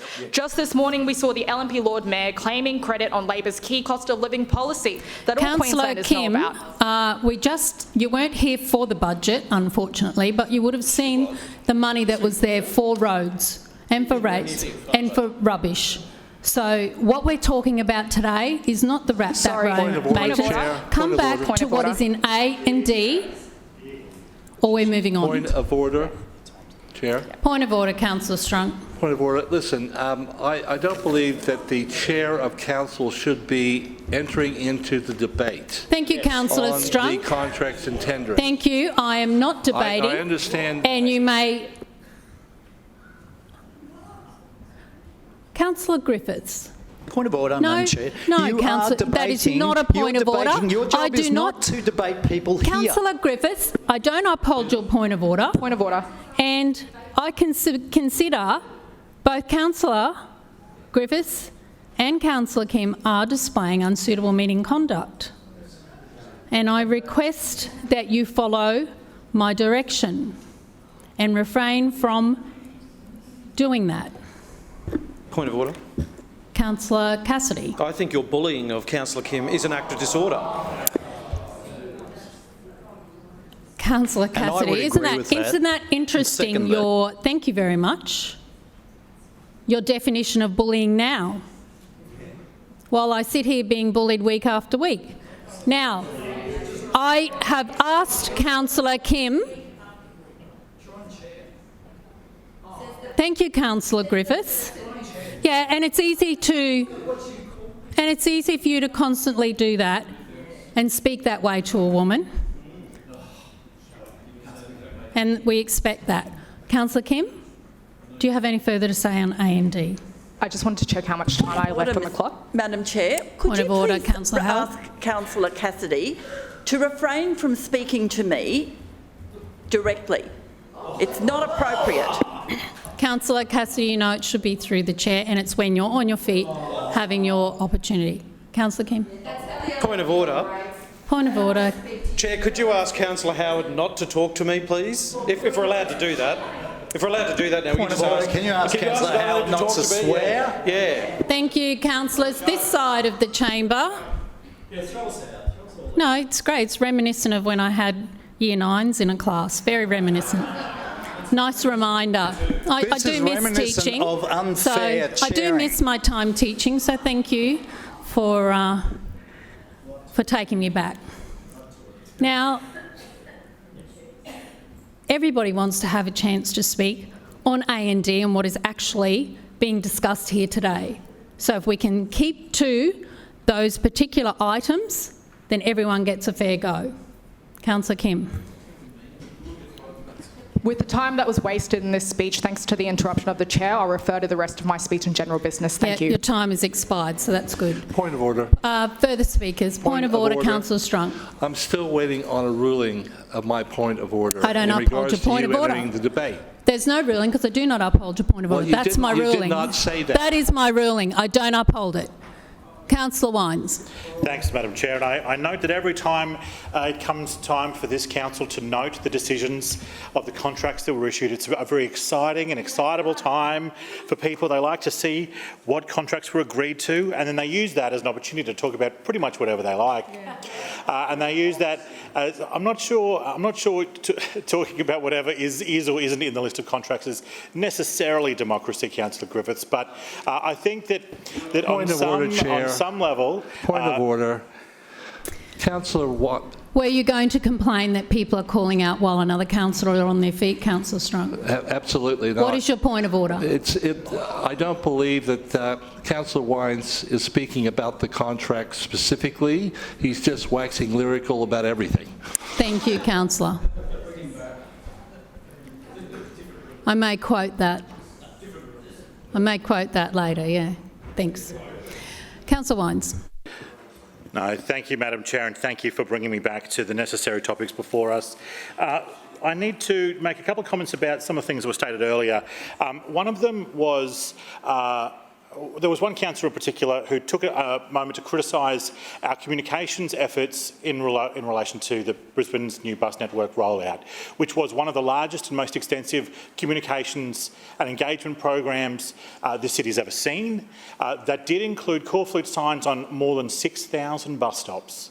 And the point of that, and so somebody had to print them and place them across every location in the city and then of course take them down when the time is right, which of course many are still up. But to criticise that I think is completely unfair and unwarranted, particularly because of the scale of the changes and the things that were required. It was important to communicate with people and it was important to reach out to them, and I don't think it was at all justified to criticise that effort, and largely the feedback from the public has been favourable about our communications efforts in regards to BNBN, and I wanted to thank the officers for their work and to rightly and to identify rightly that was fair and justified expenditure. I also wanted to respond very briefly to some of the comments about the flood buyback scheme. Now, the flood buyback scheme is a Liberal Party initiated program delivered by Liberal Party controlled councils over more than a decade.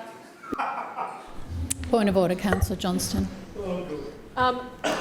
I know the Liberal Party, which doesn't actually exist, thinks it controls council, but Brisbane City Council is not the Liberal Party, and there is no such thing as the Liberal Party in Queensland. So, thank you. Do you think you could bring Councillor Wines back to the report, please? Thank you. Thank you for that quote. Thank you. Councillor Wines.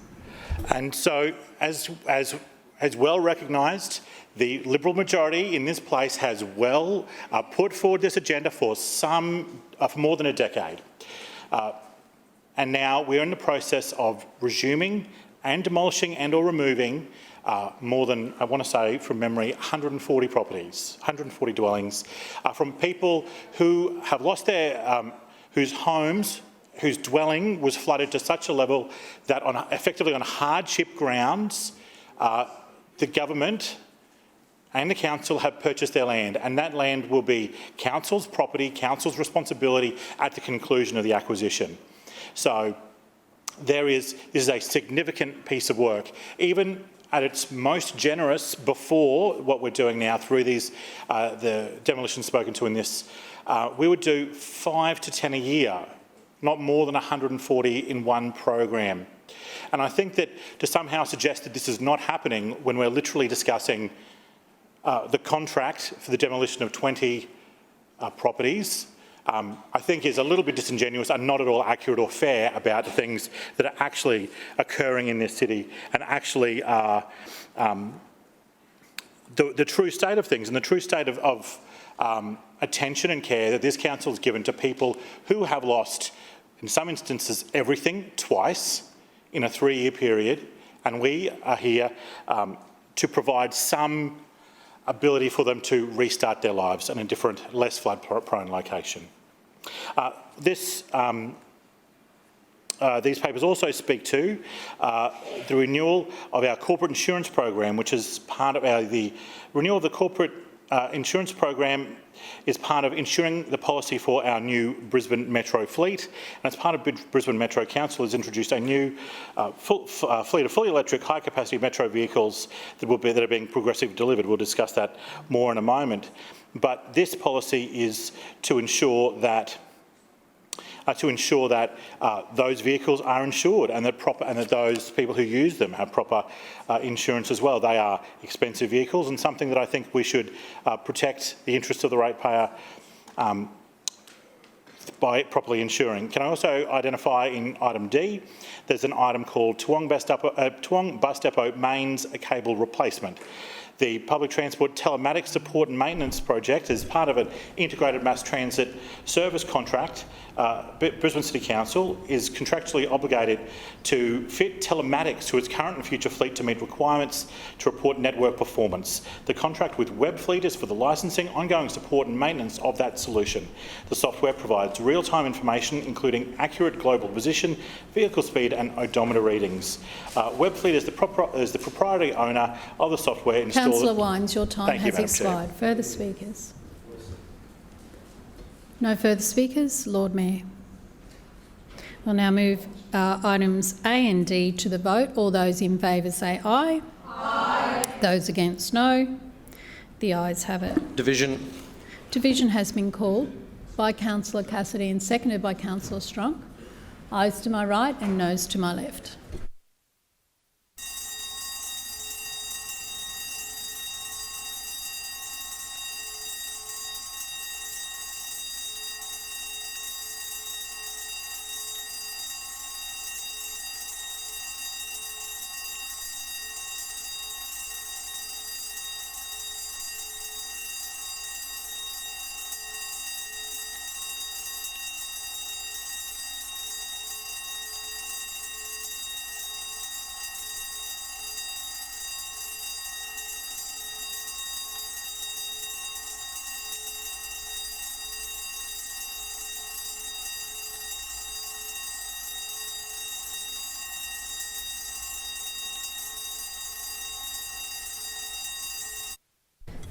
Clerks, please read the results.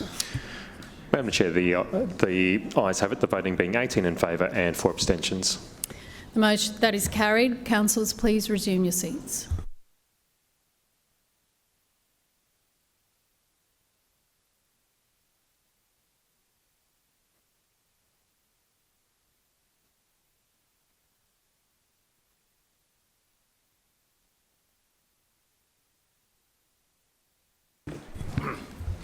Madam Chair, I move that we amend the agenda so that we can deal with item E now, given its importance and significance. Seconded. It has been moved by the Lord Mayor and seconded by the Deputy Mayor to move that item E is now discussed before B and C. All those in favour say aye. Aye. Those against no. The ayes have it. Lord Mayor, item E. Thank you, Madam Chair. Item E, as you're aware, is the Integrated Mass Transit Service Contract, in other words known as the Bus and Metro Contract, and this is a significant document and a significant contract. As councillors are aware, TransLink is ultimately responsible for all public transport in South East Queensland, and they engage contractors and providers to provide the services on their behalf. Now, for every other contract area outside of Brisbane, TransLink funds those contracts 100%. And so that is the reason why all of those other areas have fewer and poorer services than Brisbane does, because for 100 years now we've been contributing to the provision of public transport, and in fact long before TransLink even existed, we were delivering services for the people of Brisbane. And so it's a unique relationship that we have here. Brisbane City Council, particularly my team, remains absolutely committed to being at the forefront of improving public transport together with the state government. Now, we heard Councillor Wines mention earlier on this in question time about the contract and about some of the key features of the contract, and this is a big step forward in many ways. traditionally what's happened with public transport in Brisbane, particularly for the last 15 to 20 years, is that the council proposes something great and the state government initially resists that or says, you pay for that. And then it turns out to be super amazing. City Glider, perfect example. So the City Glider, instead of contributing a fair amount to that, TransLink decided to shortchange the ratepayers of Brisbane and funded only 50%. And it's become one of the most popular services in the entire city. And everyone loves the Glider. It is truly high-frequency service that moves a large number of people. And when we went to introduce the second glider, the Maroon City Glider, the state government said, oh yeah, we know that the Blue City Glider is great, but you can pay 100% for the cost of the Maroon City Glider. And by the way, we'll take the fare revenue and not give you any back. And so not only do they sting us for 100% of the cost of the City Glider, they take about $2 million of revenue from the Maroon City Glider. And so same goes with Metro. They originally resisted the improvement before coming on board because it is a great thing. And so this contract resets the baseline from the ridiculous situation we've seen in the past where council was innovating and proposing new services and proposing improvements and TransLink was resisting those or getting us to pay the full cost. Now to a fair and appropriate partnership which sees TransLink putting in 75% of the cost of running all services and the Brisbane City Council putting in 25%. And so in the past, this is more like it was over the long term. This is more, this is similar to the long-term funding arrangement that has been in place. Now that funding arrangement has changed in recent times because we have continued each year, year on year, to increase our investment in public transport and the state government hasn't stepped up to match that. And so it was getting closer to a 60-40 arrangement with the state government putting in 60% and the council putting in 40%, which is really quite remarkable given that, as I said, they pay 100% of the cost of all other services around South East Queensland. Now, I have to give credit to both sides of politics for this deal because the deal and an MOU was signed last year with the, it was last year, wasn't it? It was last year, I know, time flies, with the Miles government and Minister Mellish, remember Big Money Bart, he'd signed up to the contract and then denied that he signed up to the contract and, oh no, that wasn't us. And so they signed up to the principles that we're now finalising as part of a contract. And so thank you to former Premier Miles for agreeing to these principles and opening the door to this negotiation. And also thank you to Premier Crisafulli and to Minister Brent Mickelberg for actually getting the deal done and making this the ongoing contract that we will see. Now, this 75-25 split also comes with a few extra added features that we haven't seen in recent times, including the City Glider services, including funding for Metro. Because previously, remember former Minister Mark Bailey, in issuing approvals for the Metro project, wrote into the fine print that, look, we'll let you do it, but you have to pay 100% of the cost of Metro, 100%, which is absolute extortion. It was extortion. But in the end, we knew that they would come around when the project was up and running and they would see how amazing it was. And it was great to see, just in recent times, not only the support from the LNP state government, but also former Premier Stephen Miles was saying how great Metro was. And he was a believer in it. He believed in it so much, he was inside doing chin-ups off the bars. He was one of the first people to see the Metro vehicles when it arrived at Eagle Farm, and it was a key supporter. And Brent Mickelberg and Premier Crisafulli are also passionate supporters, and just in recent times we've also seen them with their ongoing commitment as part of the city deal to expand Metro further. And their passion for the Metro concept is so much that they have announced a similar project on the Sunshine Coast called The Wave, Ride the Wave. So people can maybe argue whether it's a bus or a tram, it's a wave. But also we see LNP support for expansion of Metro to other parts of southeast Queensland as well, and whether it be out to the Redlands area and other parts of the city. So this contract, the main thing that people need to be aware of is that normally a contract of this type would be a 5-year contract. But what we've got being changed now is an alignment related to the Olympic and Paralympic Games. And so instead of giving a 5-year contract now and then taking us quite close to the Olympics and renegotiating a contract in the years immediately before the Olympics, the reverse approach is being taken, and that is every operator in southeast Queensland gets a 2-year contract now, and then the next contract will be a 5-year contract that will see each operator through to the Olympics, and that will give certainty to all of the operators, and it will allow that planning to gear up so that people are not worried about losing contracts in the lead up to the Olympics and that drama associated with negotiating a contract.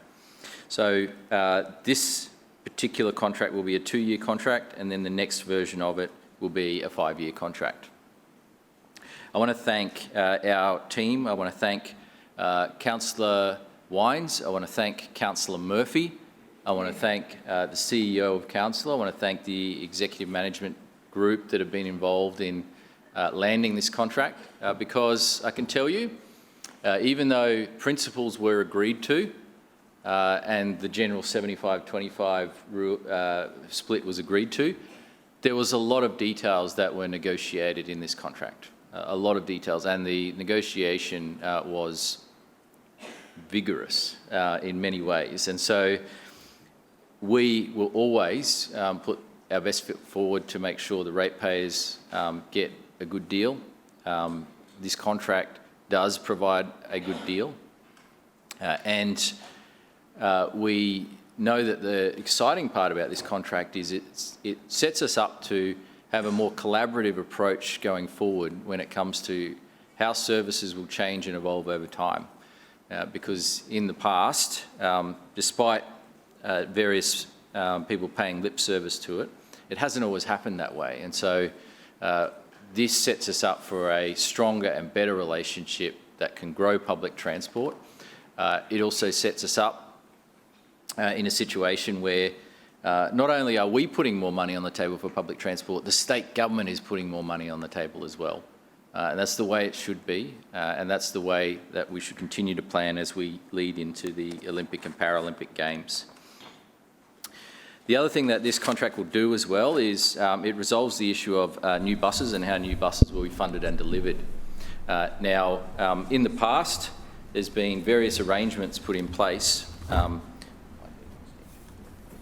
about how new buses are procured, and this one is that process is state government led, and they've got buying power that can effectively buy on a regional basis, and so they've got Lord orders Mayor, in. your time has expired. Move for an extension, Madam Chair. Seconded. It's been moved for an extension by the Deputy Mayor and seconded by Councillor Dixon. All those in favour say aye. Aye. Those against, no. The ayes have it. Lord Mayor. Thank you. They've got orders in on a regional basis, and so some of the other operators need new buses as well, and so with that scale they can place large orders with the local providers that are building these buses, and so I think it is a better way to go forward, because once again we had ourselves in the situation previously where the state government would help private operators buy and fund their buses, but they wouldn't help us. And once again, we were left on our own. And so we significantly invested in the fleet, and that wasn't supported with capital funding support from the state government. So that's changed now, where the state government leads the process. And I think that's a better way of doing it, and it's something we support. In the end, we will get more than 70 new buses through this deal.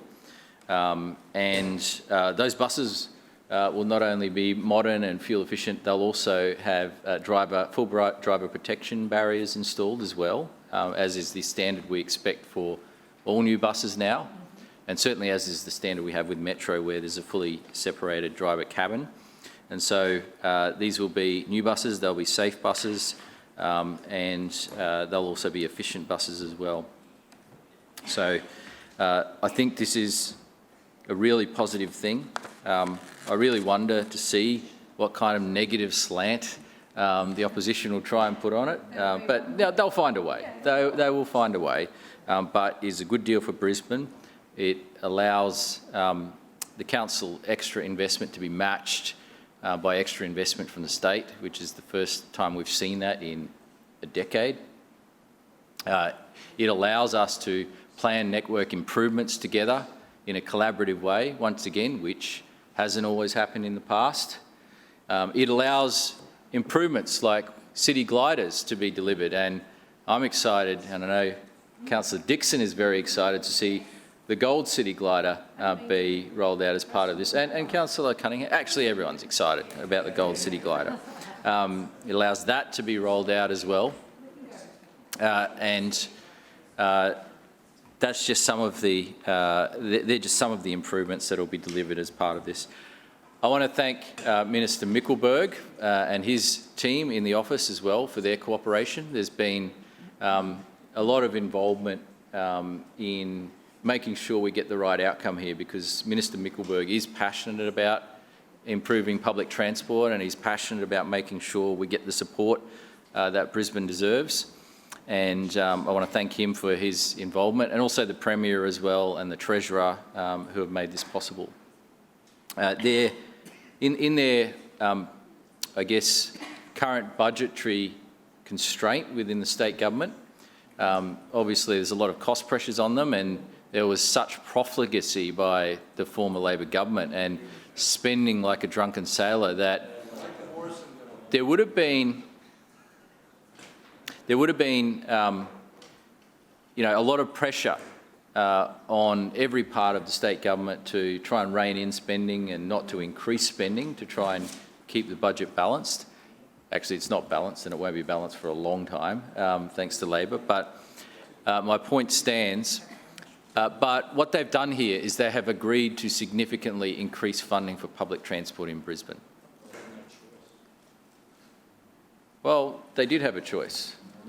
They actually did have a choice. I'll take that interjection, Councillor Griffiths. They did have a choice because we have seen bus network changes in the past that were about saving money and reducing spending. This is not that. This is increased spending and increased investment.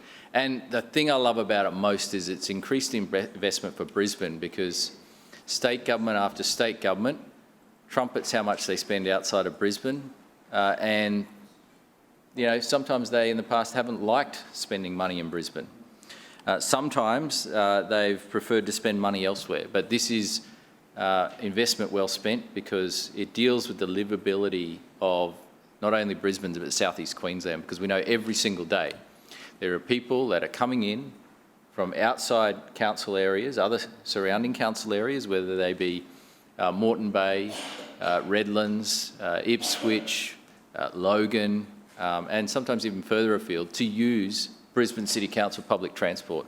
And that's great, because I'd certainly prefer them to be using our buses and our metro than to be driving on the roads or driving on the Story Bridge.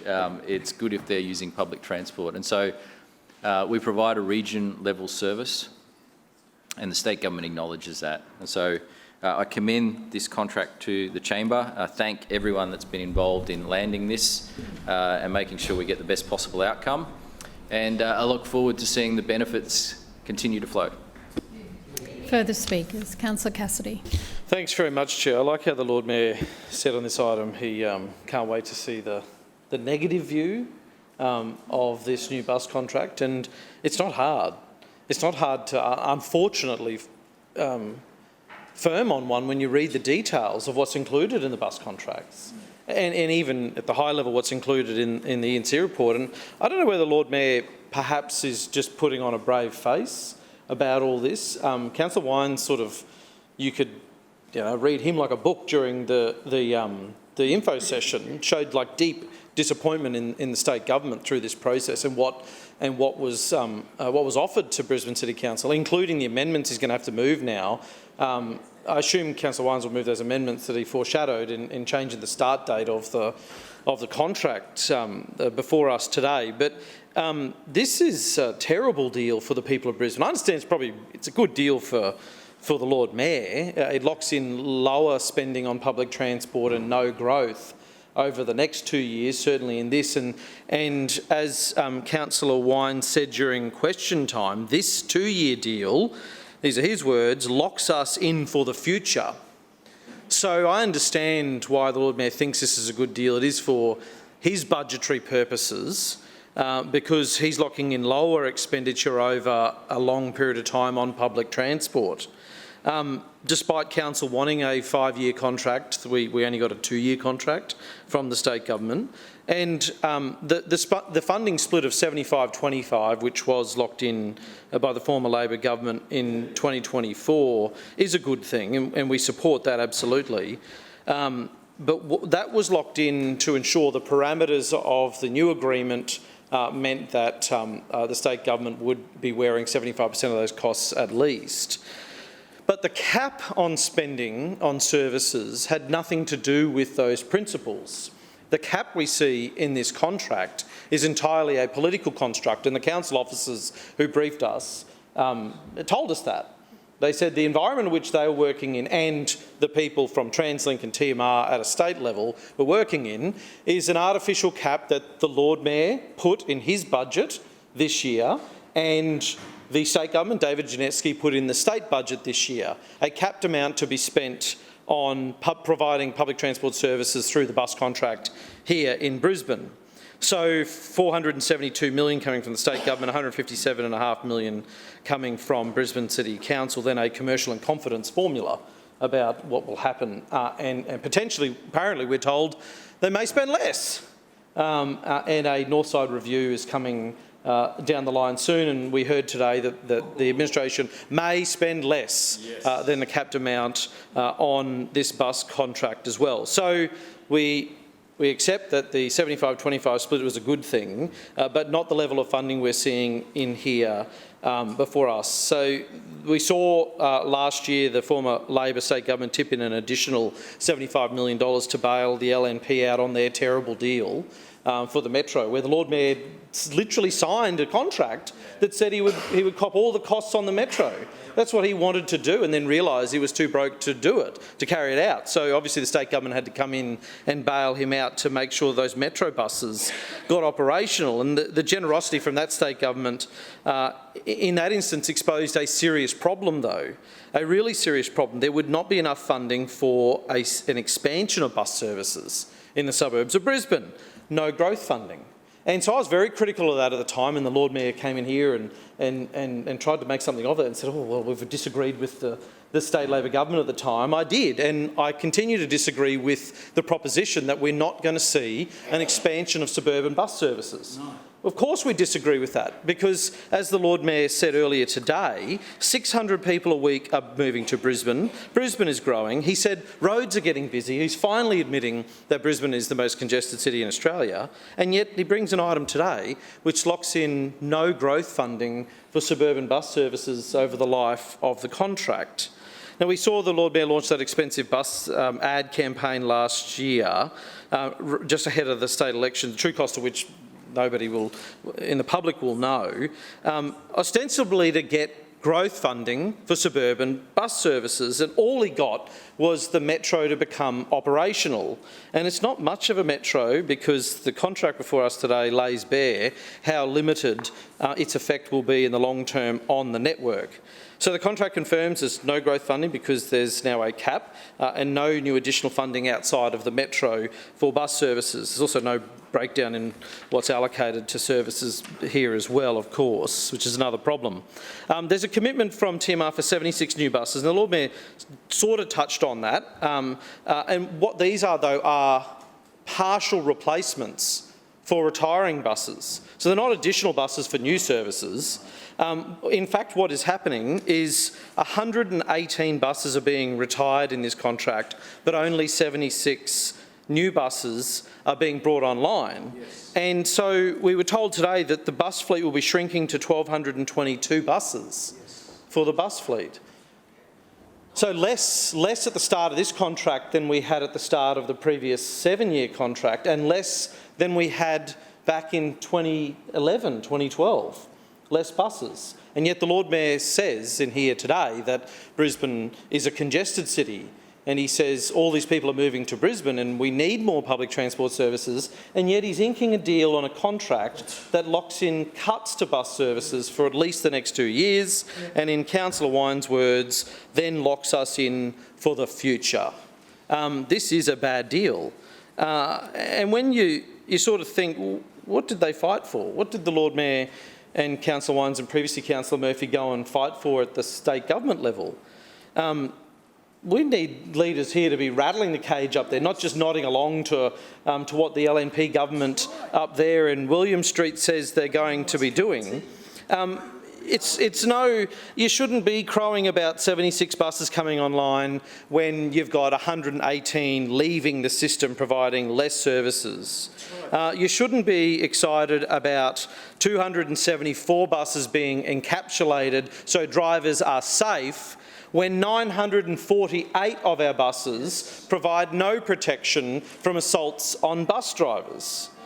This 20-year-old LNP council has absolutely no fight in them whatsoever, no fight whatsoever. The KPIs in this contract, Chair, are the same KPIs in the old contract, the ones that the Brisbane Times revealed today, that they're not meeting, and they haven't met for 2 years. They're not able to meet those on-time running KPIs, and yet they're going to be carried over to the new contract. We've been told that headway management will be introduced for the Metro at some point. What that basically means is the 43 Metro buses that will be part of the full network, not 60 Metro buses, 43 are currently running on a timetable, not a headway system, management system. So the reason we're seeing bunching of Metro vehicles and Metro vehicles running late and not being able to keep to those 5-minute headways that the Lord Mayor claimed would be the case is because they couldn't even get the system of managing, what is it, 43 buses.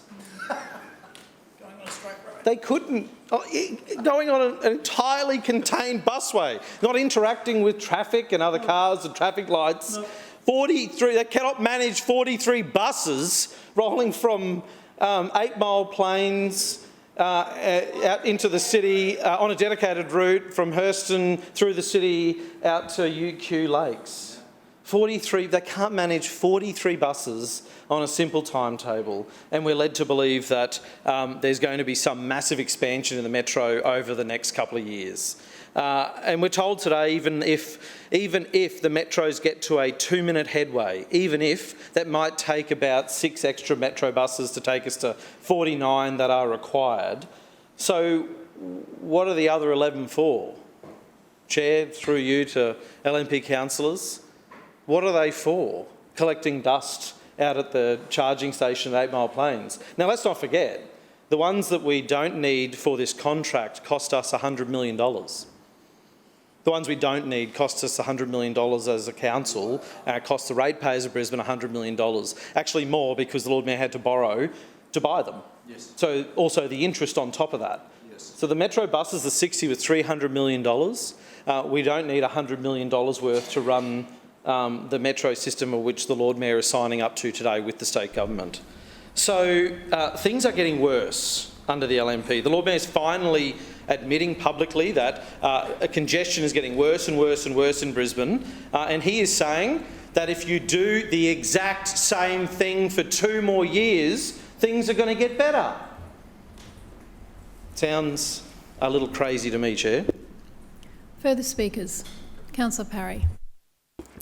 Thank you, Madam Chair, and I rise to speak on item E of the ENC report. The integrated mass transit contracts for bus and metro services is a significant item for us today. Brisbane City Council has a long and proud history of operating bus services in this city. Currently in our 100th year, we are now one of the largest bus operators in the country. With 2/3 of public transport trips taken by a bus, our city relies on council's buses to stay connected. Under Queensland legislation, we are of course classed as an operator of the Department of Transport and Main Roads. However, what these contracts before us represent is that council is more than just your average operator. We are a partner.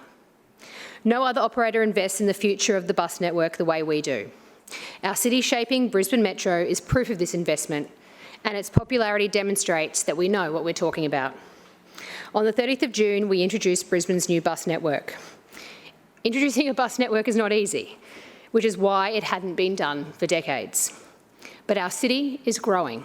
Our public transport needs need to keep up with this growth. It has been 2 months since the new network was introduced, and people have embraced the change, and the network is operating more efficiently. We have repeatedly invested in our public transport, made the necessary improvements, and explained the why to the community.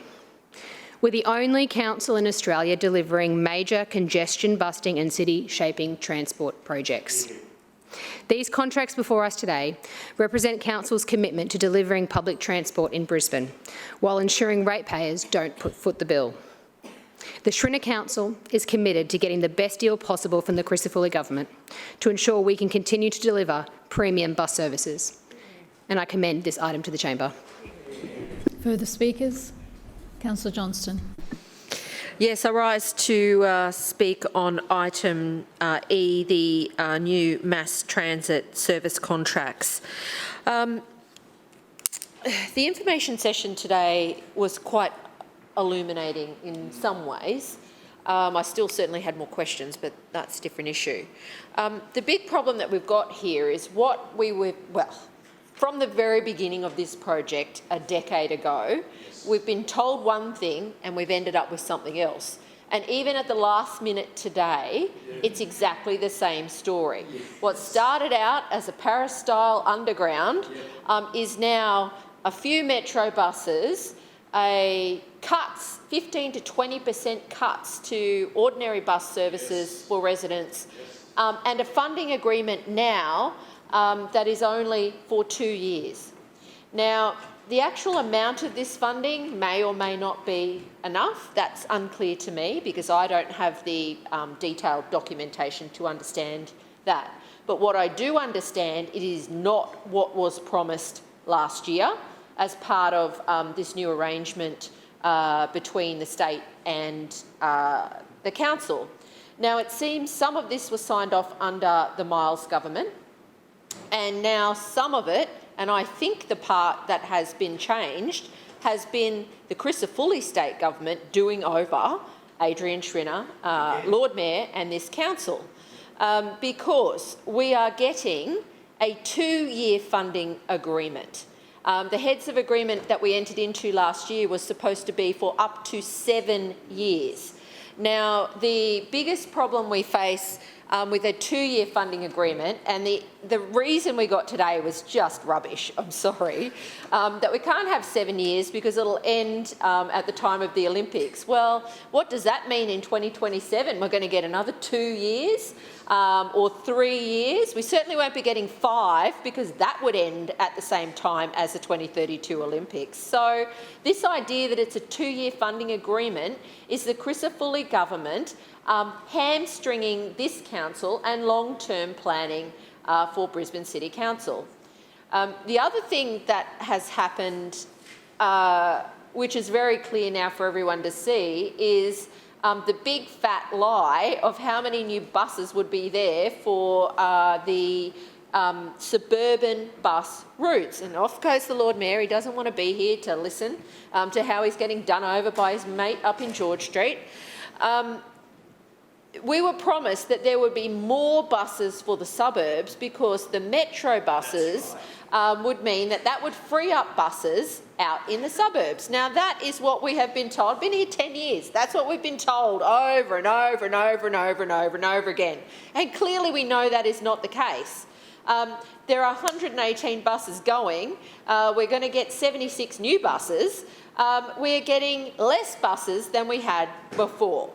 So again, this council cannot be honest with the people of Brisbane. It started out as a $944 million project. It's now $1.85 billion, and I said it was $2 billion, and I reckon it's going to crack $2 billion by the time it's actually finished. So we're not getting anything like what we've been promised. Now, the worst part of this is this fake partnership that is being established or yet to be established, because one of the other key conditions of their heads of agreement was there would be a new partnership to manage buses, across Brisbane. In addition, the Crisafulli government announced a whole new authority, and I don't know what's happening with that, but that's another whole overlay on top of this. But in questions today, it was made very clear that TransLink will still have the ultimate authority when it comes to the bus network. So the little pally group of the CEO of TransLink and the CEO of Brisbane City Council, they're going to have lots of lovely discussions, but what the CEO of Council wants probably has got no authority or status because there is no decision-making authority placed within this partnership. So it's a Clayton's partnership. It's a Clayton's partnership. So if this administration thinks it's got a real partnership with the state government, wake up. You don't when TransLink have veto powers or decision powers. We are still going to have to go begging to the state government to get what we want, and we know the LNP only does that in its own wards to get Councillor bus Johnston, your services time that they has want. expired. It's Further not good enough. speakers, This Councillor is a bad Adams. deal for the city.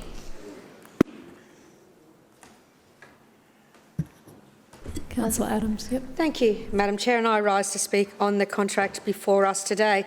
I'm not quite sure what presentation Councillor Cassidy or Councillor Johnston were in today, but I'm not surprised that they twist the words to suit themselves, and they didn't listen. They didn't listen.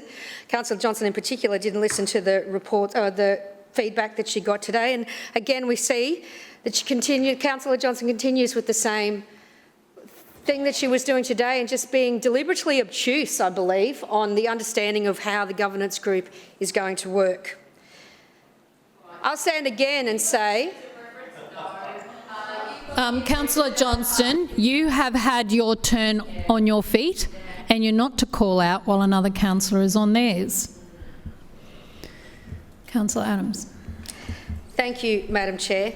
I'll say again what I said earlier today as the ward that probably had the most changes on the recent network upgrades. Every single bus, bar the buzz routes, changed in my ward. There has been overwhelmingly positive response to the changes. And what did we see in those changes? Changes that we will see in this contract going forward as well.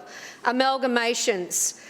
Because there is fewer numbered buses going through, but they're running similar lines and they're running them more often, people are really impressed with how easy it is to get a bus frequently, even though there is a bimodal change. It is definitely a change in the behaviour, and I think this contract gives us the opportunity to make sure that we can look at that in the future.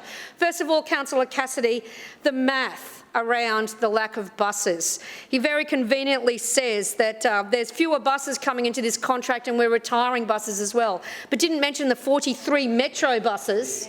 The 43 metro vehicles would have at least double, if not more, I think, Councillor Wines, I don't know off the top of my head, double the number of passengers that can travel on a metro bus. So those 43 buses are equivalent to at least 80, I would say, normal buses that are coming online. But that doesn't actually, that's not important in this debate because it doesn't suit Councillor Cassidy's argument around the buses. The metro is the new network. The metro vehicles with the extended seating, and seating does matter, Councillor Cassidy. The more seats and the more efficient you can be, the faster the metros can come through. It was mentioned today that there is bunching. There is bunching. I've seen it in the ward. We'll have 3 175s come through because they're still trying to figure out how it works as people get onto the new network as well. But the metro and the buses that are coming through are obviously enough to cover what we're doing more, and was explained today with 8 spare Metro buses that will give us the opportunities, if we expand the Metro to line 3 or 4 sooner rather than later, before a new contract. And the funding agreement, I hear, only 2 years. We were told 5 years and now it's 2 years. Again, explained very clearly this morning that it is in line with all the other providers that TransLink has across the state. We are the only council in the state that provides for their local government area. Everybody else are private bus networks. And everything is lined up for the 2 years, so then all of those contracts will be in line coming into the Olympics.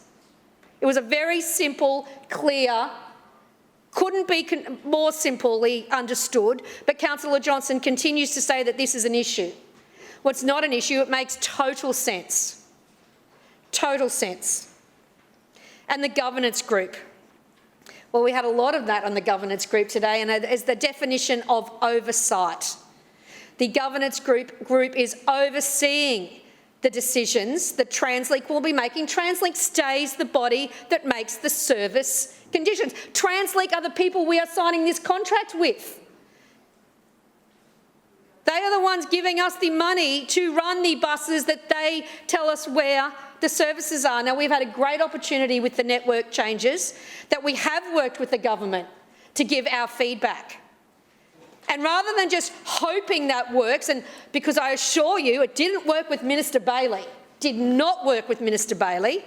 Thank you, Minister Mickelberg, for listening to our network changes and actually getting them up and going after I think we got up to 600 and 700 meetings by the time we got to the end of it, Councillor Wines, with Minister Bailey, before he was chucked out and another minister came in. But we now have a governance group with the DG, with the group executives in council, where we can have these conversations early. No, we are not the decision makers, but we have a formal group now where these discussions can be had early. And we heard from Councillor Adams, your time has expired. Further speakers, Councillor Massey. Thanks, Chair. I rise to speak on item E, which is mass transport, so basically the Metro and the Brisbane bus network. Integrated. Look, if you believe the spin, the Metro has delivered a turn-up and go rapid transport that will create room for the new bus network, which is on the south side, and deliver increases to frequency reliability for the rest of the network. The Metro should be a reliable, rapid trunk structure. Of course, the problem is the branches and the rest of the bus network isn't functioning. And not only that, I just want to put on really quickly just a kind reminder that it wasn't very long ago. The Metro is running at 5 minutes, technically, even though 82% of, from memory, Metro 2 is running, like, so that's 1 in every 5 metros on Metro Line 2 is running late. I want to also put out there that it wasn't very long ago in this chamber that we were told that the Metro could run at a 3-minute pace. We're obviously not close to this. But that's what the Metro should be. It should be something that hits global best practice, which is about a 90 to 95 on-time running, okay? This is the truth, this is the reality. The hype that you're hearing in the spin isn't what's actually happening. And I'm going to talk on a very personal note also about the experience on the general bus network, because I caught the bus this morning to City Hall. The ferry stop is 14 minutes away, a 14-minute walk. The closest bus hub for the modal shift is 14 minutes away. My closest bus stop has only 1 bus that goes to the city. And unfortunately for everyone in this room, it was 10 minutes late.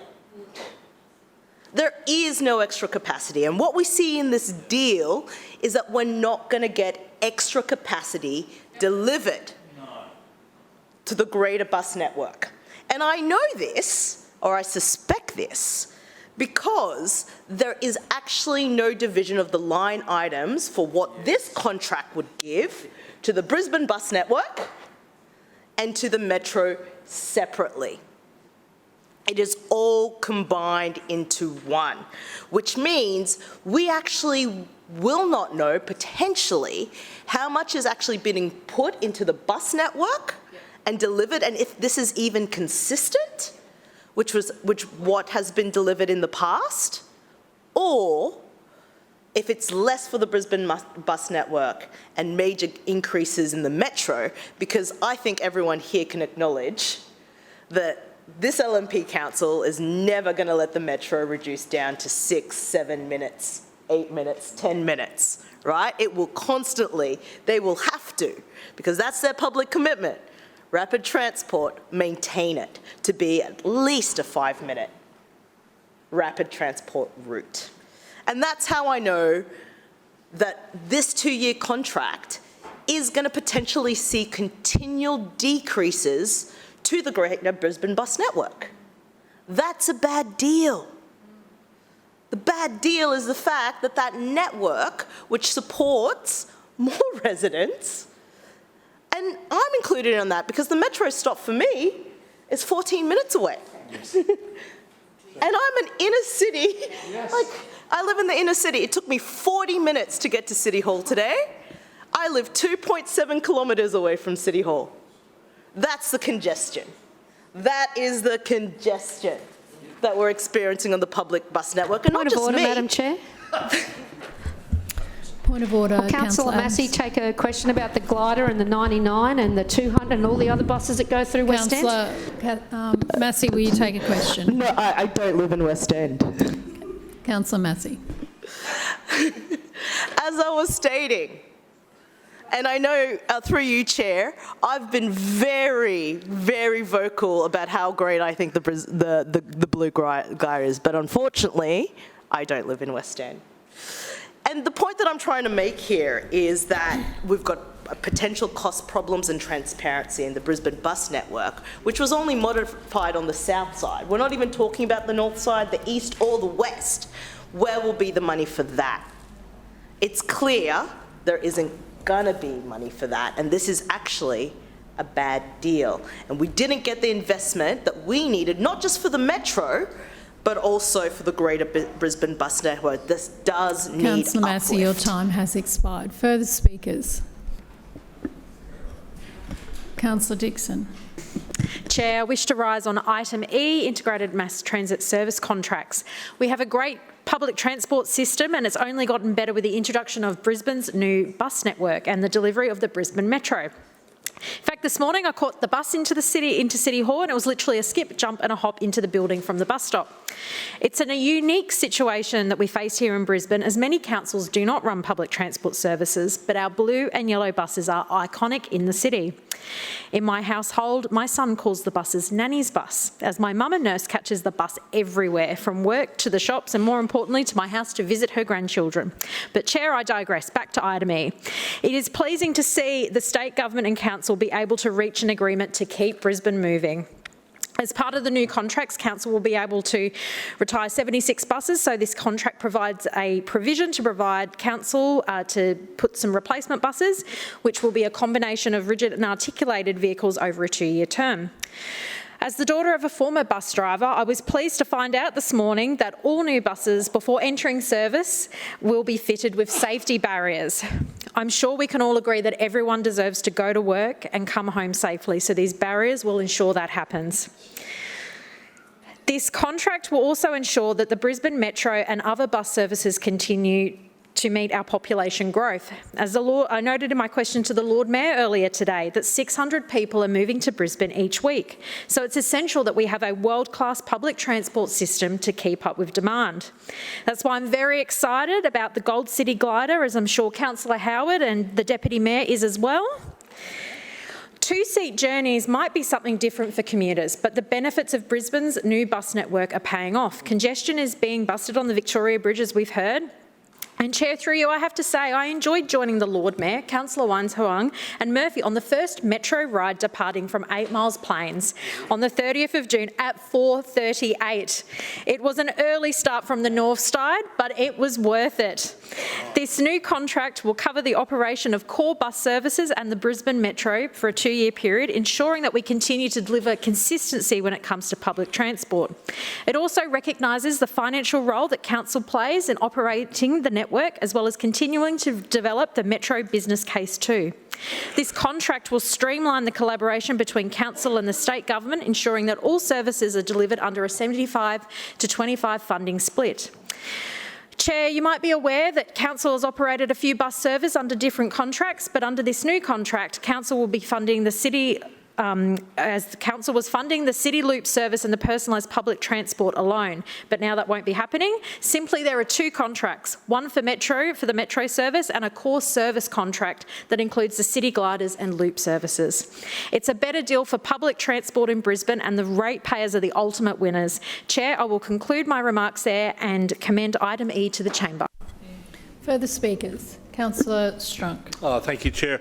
Listen, first, in regards to this item E, I just want to kick off my comments in regards to what Councillor Adams said in regards to the fact that 43, or it's actually, I think she was saying that it was 40 Metro buses, which would equal 118 that were being retired, because Councillor Cassidy didn't factor that in to his comments, and that's just interesting math, right? Yes. I think maybe you should revisit basic math.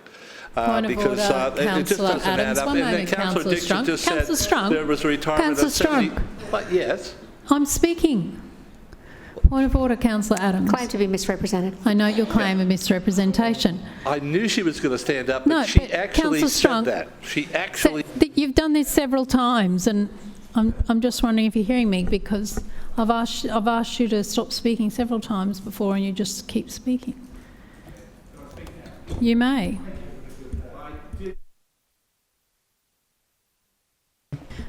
Yeah. Thank you. Right. So I thought that was just interesting math, right? But anyways, this mass integrated system, right, certainly is not integrated to the western suburbs, right? Right from the Centenary suburbs, at least through to Callan Vale, and maybe Runcorn and Sunnybank, I don't know. I don't know that area so well in regards to how Metro's influencing the congestion out there. But certainly, Centenary suburbs, Forest Lake Ward, and through to Callan Vale, we're getting nothing out of Metro. Yep. If anything, we're getting less, and obviously paying more in rates and everything else. So I just think it's really disingenuous, right, to say that this Metro is a great system for Brisbane. Well, not for all of Brisbane, and there's nothing even on the radar for the western suburbs. We didn't lose many routes, right? I'll admit that. But what we did lose, of course, is the fact that is the broken trip. We gained the broken trips, basically, right? And people don't like broken trips. Now, the Lord Mayor says that we should all, I don't know, what was the grow up. Yes. If you have a problem with a broken trip. No. I'm thinking, honestly, there should be the person who should grow up is the person who said that. Oh. If that's in case what they said. Anyways. I get up every time we talk about the Metro. It incenses me the fact that we're just not getting anything from it, and there's anything on the horizon, right? And of course the amendments that'll be coming through shortly, right? That'll be interesting. And why did those have to happen halfway through a information session, right? That took place here in this chamber. I can understand the frustration of Councillor Wines. I'm sure he didn't want to say some of what he said, but you could just. I was told about the frustration that came out of that session in regards to the fact that halfway through his presentation, he was getting messages saying there needs to be an amendment or 2 or 3. I don't know. Can you really trust the state government Can you really trust them? I think the LNP Council here is actually finally waking up to the fact that state government doesn't really care about you. It doesn't care about us, right? They have their own agenda, and it's not your agenda unless they just happen to line up. And that occasionally does happen. You're getting lots of them agreeing. Yeah, I know. Anyways, I just wanted to make those few comments. I'll be interesting to hear what the amendments are or the changes going forward to this debate, and I'll leave my comments there. Thank you.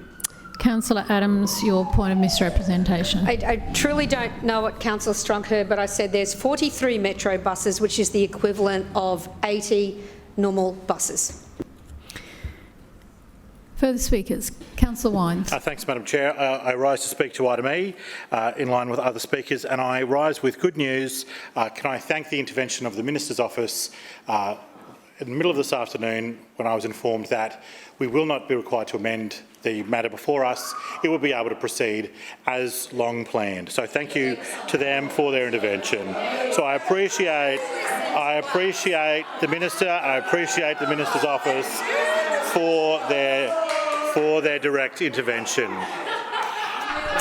Councillor Wines, can you just turn your mic off just for a minute while everyone comes under control? So we'll just wait a moment. Councillor Wines. There was cause for celebration, so that response from the room was correct. Now, what can you say about this before us? There was many speakers who've spoken ahead of me tonight, and I think I will try my best to address them in order. So Councillor Cassidy remarked that there was no scope in this contract for growth. That completely ignores the fact that this contract locks in the BNBN changes and the Metro changes, which are the biggest expansion in the public transport network in some decades. So this is locking in what we are experiencing. The changes that started on the 30th of June are now what will be the new standard, the new step up that we're working on. The committee that was much discussed in the information sessions today allows us a consultation pathway to improve services in partnership with TransLink. Now, a lot of people struggled with this idea, but I'll put it this way. We did not have that access before. We have that access now. We have a capacity to work with them to find new, to work on new services, to work on new routes, to work out what is the best way to deliver services across Brisbane City. That did not exist before. That exists now. The new, more equitable, more fair balance of payments, 75-25, which includes the special services which are among our most popular, which the Lord Mayor rightly identified. The state took the fare box and then did not pass any of the payment onto us. In the past, that will not happen anymore, which is the right and fair thing to do. Again, when you talk about the new, we're in a new standard, a new improved standard of the provision of public transport in the city with opportunities for growth. So many of the comments, particularly made by Councillor Cassidy, ignored all of that, and the selective selection of statistics and numbers was pretty remarkable, because it was explained in the room that 118 vehicles will be retiring out of Garden City. They'll be replaced through this contract at the expense of TransLink to the number of 76, which will maintain the existing standard.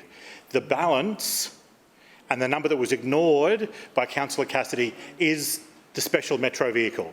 Right, so the Metro vehicles are in addition to the 1,222, not including that number. And they, as Councillor Adams identifies, carry roughly double a large bus. So the Hess Light Tram 25, that's the name of the Metro, carries about 170 people. A 14.5 metre bus carries about 88 people. That's the biggest one. Right, so it carries, not quite, but close to double. Now, these things The Metro vehicle carries through our busway system vast numbers. The Metro One system has seen more than 200,000 people catch it, and it's only working Monday to Friday because of our operational works in the tunnel. So it is extremely popular and people are being drawn to it above, and they are choosing that service above their old services. We know that, we can see that in the statistics.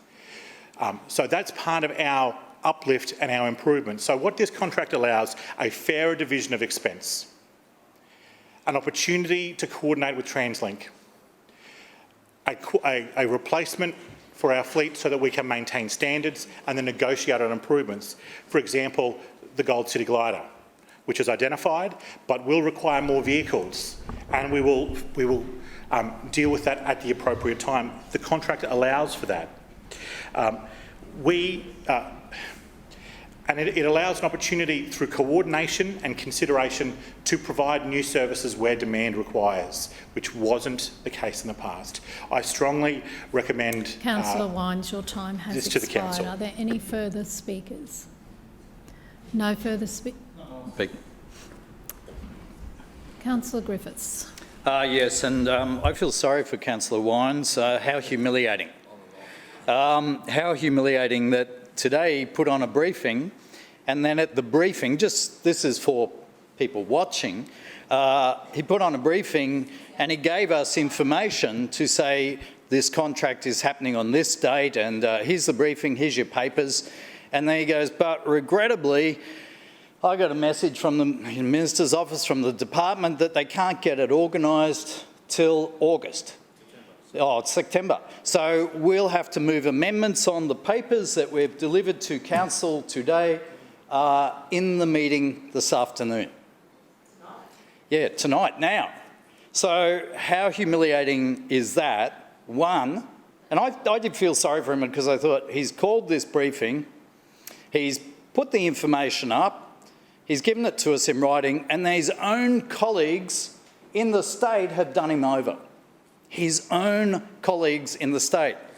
And it doesn't bode well. And the other thing I just heard, and I heard at the briefing, but then I saw the actions like I see in this room all the time. I heard that, oh, we're forming this equitable partnership where we're going to be able to talk to each other, we're going to be able to sort everything out, and it's going to be roses for our residents. No, it ain't. A load of crap. We are entering into an agreement where the state have total control over us. And in fact, Councillor Wines agreed to that because he said, yes, the legislation would need to be changed if it was really going to happen. So we're hearing, on one hand, we're hearing... Just claim to be misrepresented. Yep. Point of order. Thank you. He said that in the briefing. Councillor Wines. He said that in the briefing. So we are now hearing that suddenly there's great partnerships going to evolve. There's going to be great services. Everything's going to step up, I think was the word, step up. Can I tell you, for my residents, it's stepped down. They're telling me the buses are going past them. If they can walk the kilometre to the bus stop, once again, no one on the LNP side of the chamber, including the Lord Mayor, who still isn't in this room, whose idea of public transport is hopping on a Qantas plane in business or first class. That's his idea of public transport. No one from the LNP has mentioned service. No one has mentioned the actual users of the bus. In fact, we're setting up a committee that won't have any users of the bus on it. It will have a couple of CEOs who understand get electric cars anyway. Wonderful. Wonderful. It couldn't be better. And do you know what? There's no LNP councillors out there facing the public. None of them. I'm happy to organise a meeting and get you to come along, Councillor Wines, and let's get the Lord Mayor along. And you can meet the residents who've been affected by these cuts. I'm sure you've got plenty, Councillor Johnston. So, oh God, to hear the dribble today in this chamber about how fantastic everything is with public transport, you are off the Richter scale. You're off the Richter scale in terms of your out-of-touchness with what is going on in this city. You are out of touch. People are not happy. Their services have been cut. Their timetables have been cut. Their bus stops have been cut. We know that we know 12 million services are actually worse off. And that's what you're prepared to admit. That's what you're prepared to admit. So, no, this is not a contract we will be supporting. This is not a good contract. And what it shows to me, under all this talk, is actually how you aren't getting on with the state LNP government, how they're doing you over and doing this city over. And we don't have a strong mayor here speaking up for the city. Well, you can't even be bothered being in the room. And God only knows no one else speaks up. So there's no strong representative on that side of the chamber saying to an LNP state government, we need to do better. Actually, we need to get better for our residents. No one. It's like this flat monoculture of nothing. The beige of this administration. Councillor Griffiths, your time has expired. Thank you. Councillor Wines, your point of misrepresentation. Thanks, Madam Chair. The comments Councillor Griffiths made were in response to a discussion about the collaborative committee that we were discussing. There's been discussed many times. I stated ultimately TransLink would be the authority, for they are the authority. I made no mention about legislation changes or anything of that nature. Thank you. Are there any further speakers? No further speakers, then we'll now put item E to the vote. All those in favour say aye. Aye. Those against, no. The ayes have it. Division. Seconded. Division called by Councillor Cassidy and seconded by Councillor Dixon. Ayes to my right, noes to my left. Clerks, please ring the bells.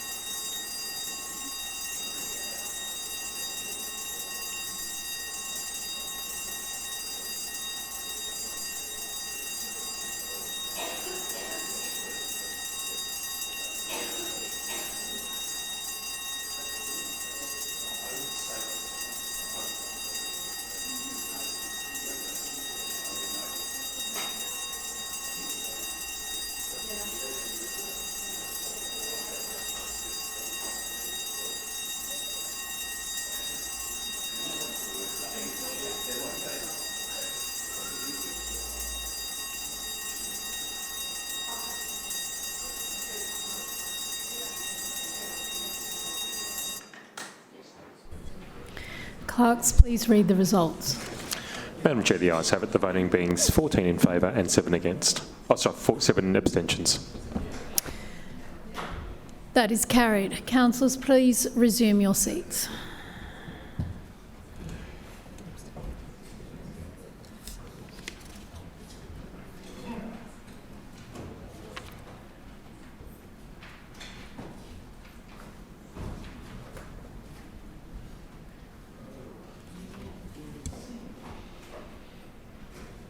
Councillors, will now move to item B and C.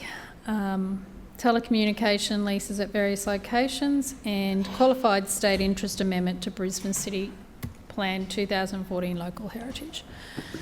Deputy Mayor. Thanks, Madam Chair. Item B is a submission relating to various telecommunication leases across Brisbane.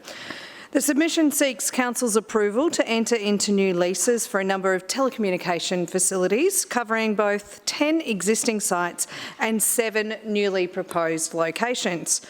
These leases are vital to ensuring the continuity and expansion of Brisbane's mobile and broadcast network infrastructure. Council currently holds leases with several major telecommunications providers, including Telstra, Optus, TPG and Energex. These leases relate to infrastructure at key suburban locations such as Chermside West, Bridgeman Downs, Capera, Stafford, Gumdale and Virginia. Many of them have either already expired or are due to expire within the next 12 months. In the interim, the carriers have continued occupying the sites under holdover arrangements pending formal lease renewal through this place. In addition to these renewals, Council has received applications for new leases from carriers seeking to establish infrastructure at 7 new sites across the city and suburbs. These include ones at Richlands, Alderley, Coopers Plains, Acacia Ridge, Manly West and Upper Kedron. The new towers will enhance mobile and data coverage and service reliability across suburban areas, which is particularly important as our demand for digital connectivity continues to grow.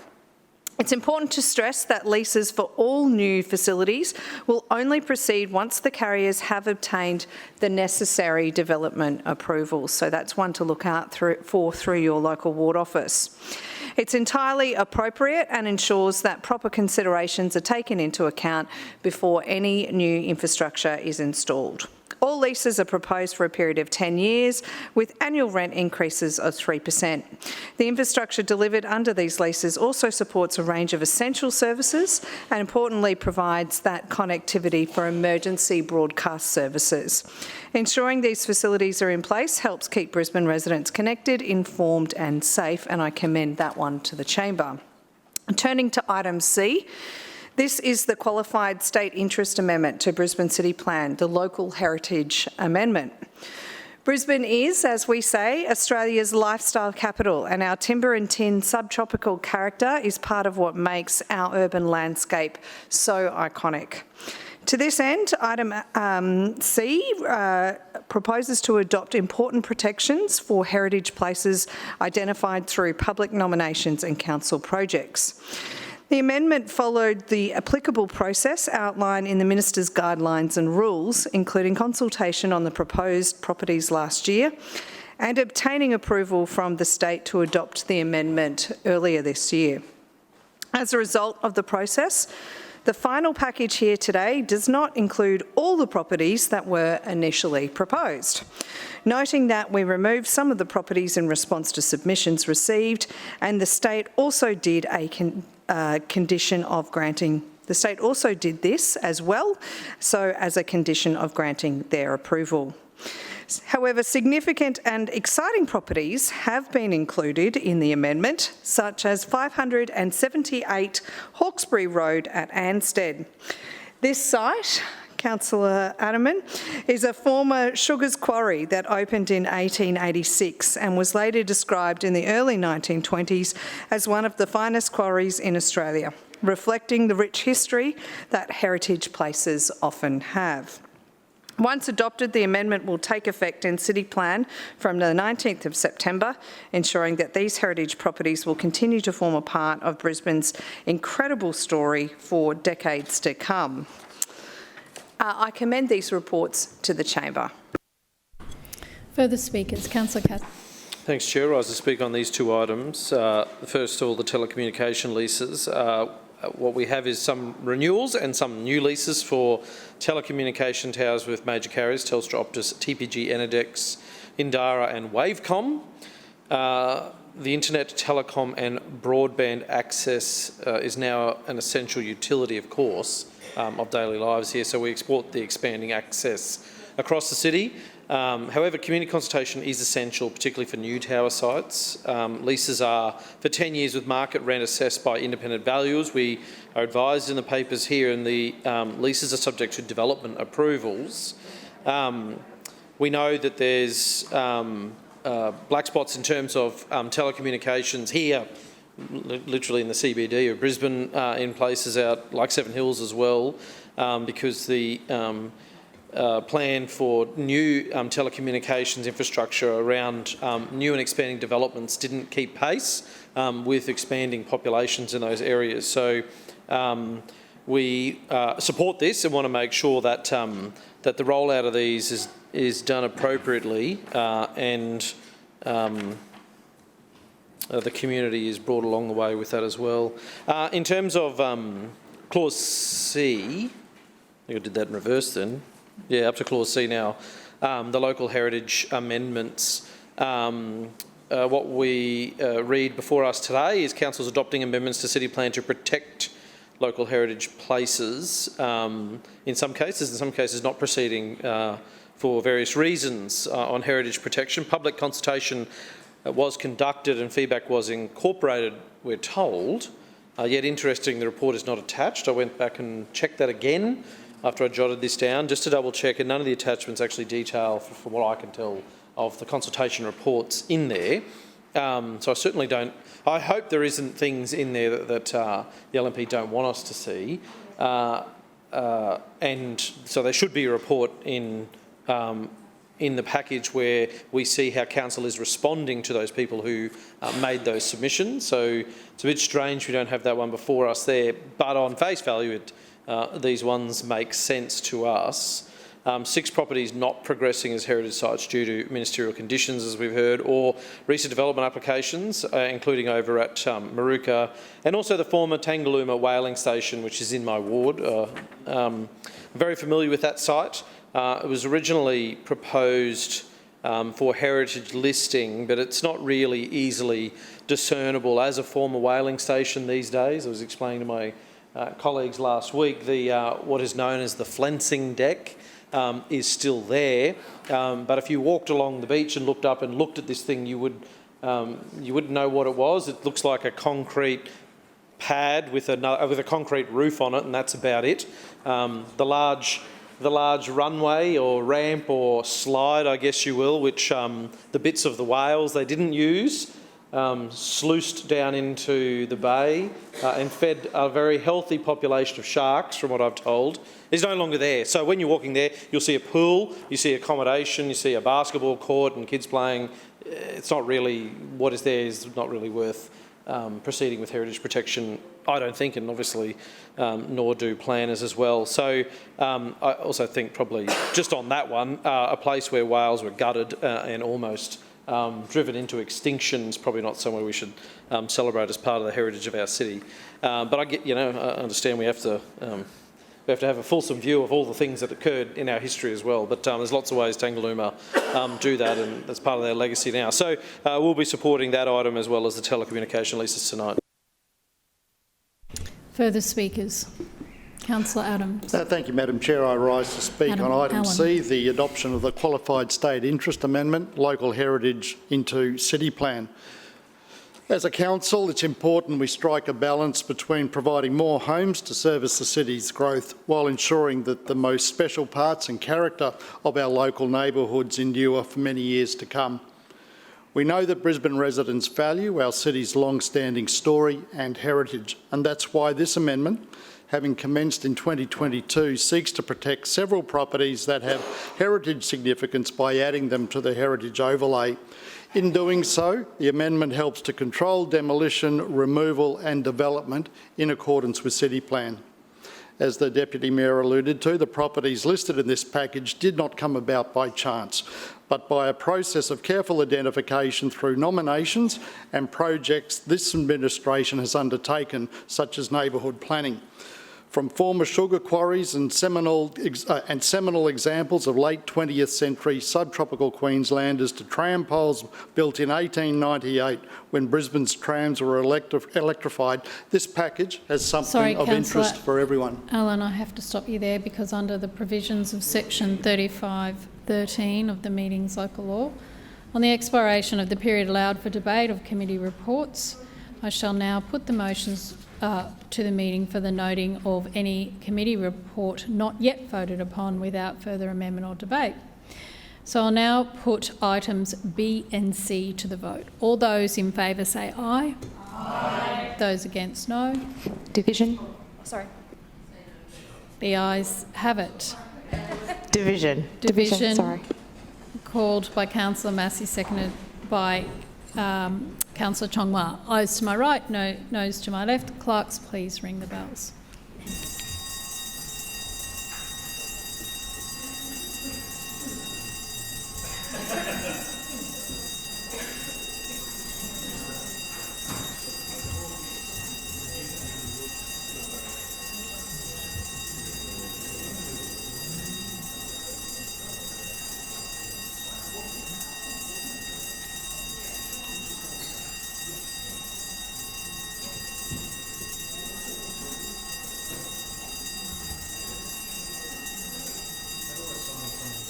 Who was it?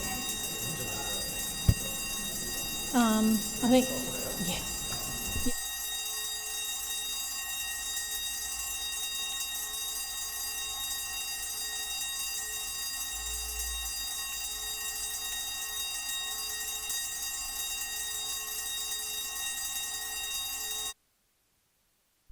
Clerks, please read the results. Madam Chair, the ayes have it, the voting being 18 in favour and 3 abstentions. That is carried. Councillors, please resume your seats.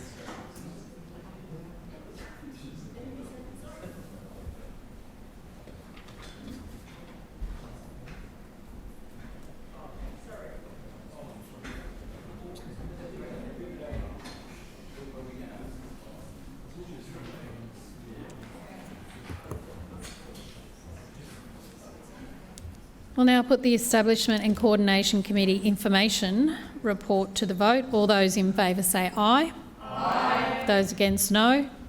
The ayes have it. We'll now move we'll put the Infrastructure Committee report to the vote. All those in favour say aye. Point of order, Madam Chair. Point of order. Thank you, Madam Chair. I move that item B is taken seriatim for voting purposes. Okay.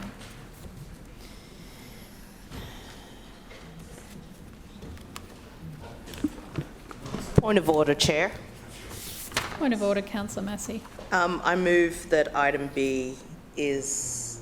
actually, I move that all items be moved in seriatim. Yes. Sure. Well, yep. Thank you. We'll now put item A to the vote. All those in favour say aye. Aye. Those against, no. The ayes have it. Division.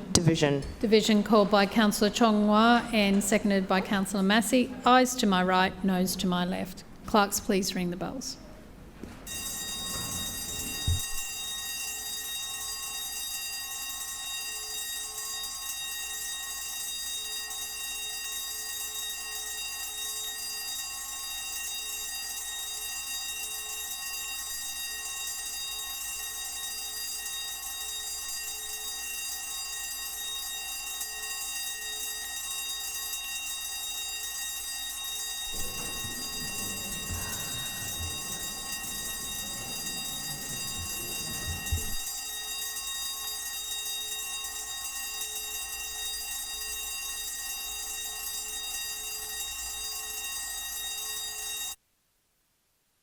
Clerks, please read the results. Madam Chair, the ayes have it, the voting being 19 in favour and 2 abstentions. That has been carried. Councillors, please resume your seats.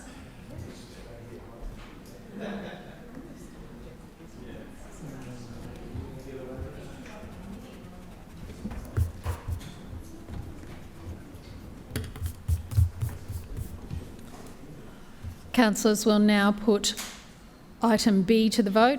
All those in favour say aye. Aye. Those against, no. No. Division. Just see if you can wait till The ayes have it. Division. Okay. Division moved by Councillor Chong-Wah, seconded by Councillor Johnston. Ayes to my right, noes to my left. Clerks, please ring the bells.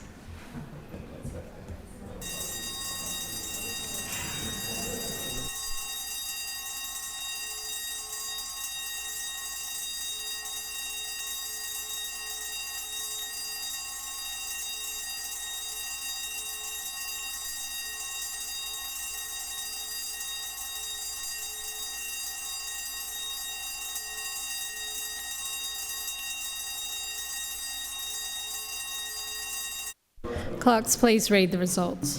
Madam Chair, the ayes have it, the voting being 18 in favour and 3 against. That is carried. Councillors, please resume your seats.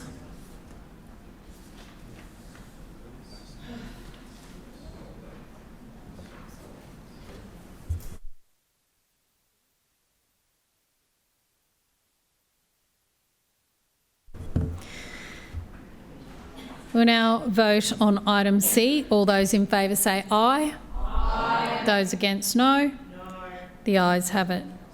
Division called by Councillor Chong-Wah, seconded by Councillor Massey. Ayes to my right, noes to my left. Clerks, please ring the bells.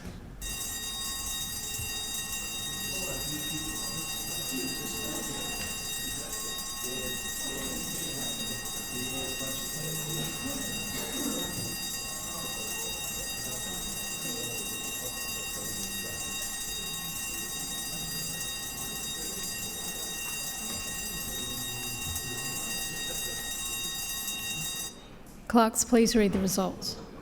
Madam Chair, the ayes have it, the voting being 18 in favour and 3 against. Thank you. Councillors, that is carried. Please resume your seats.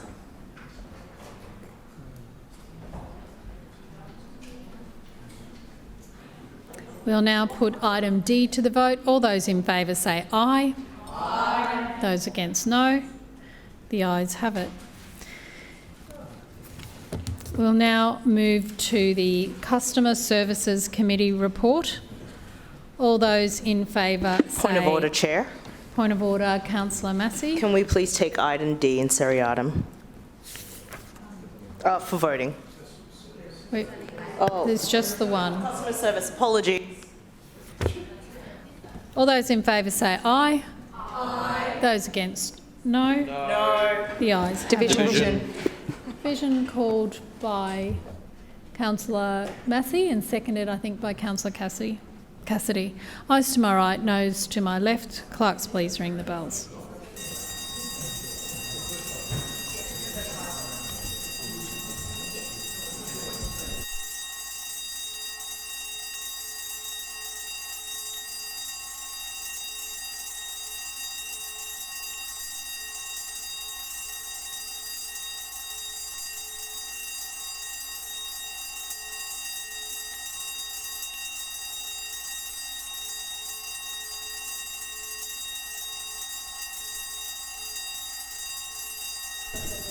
Clerks, please read the results.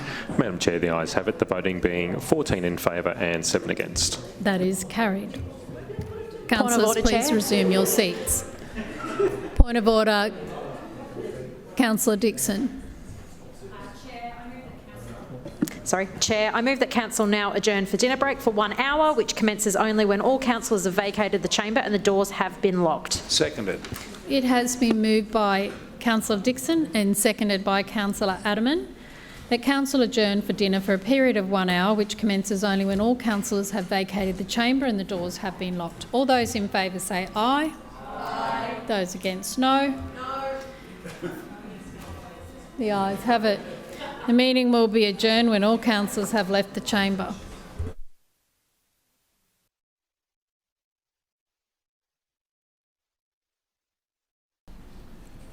Councillors, are there any petitions?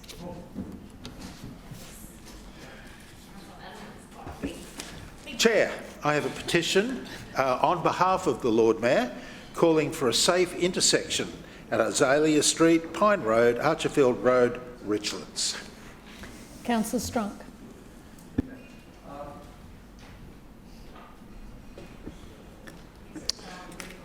Chair, yeah, I have a petition here that I'm lodging for the upgrade of the Azalea Pine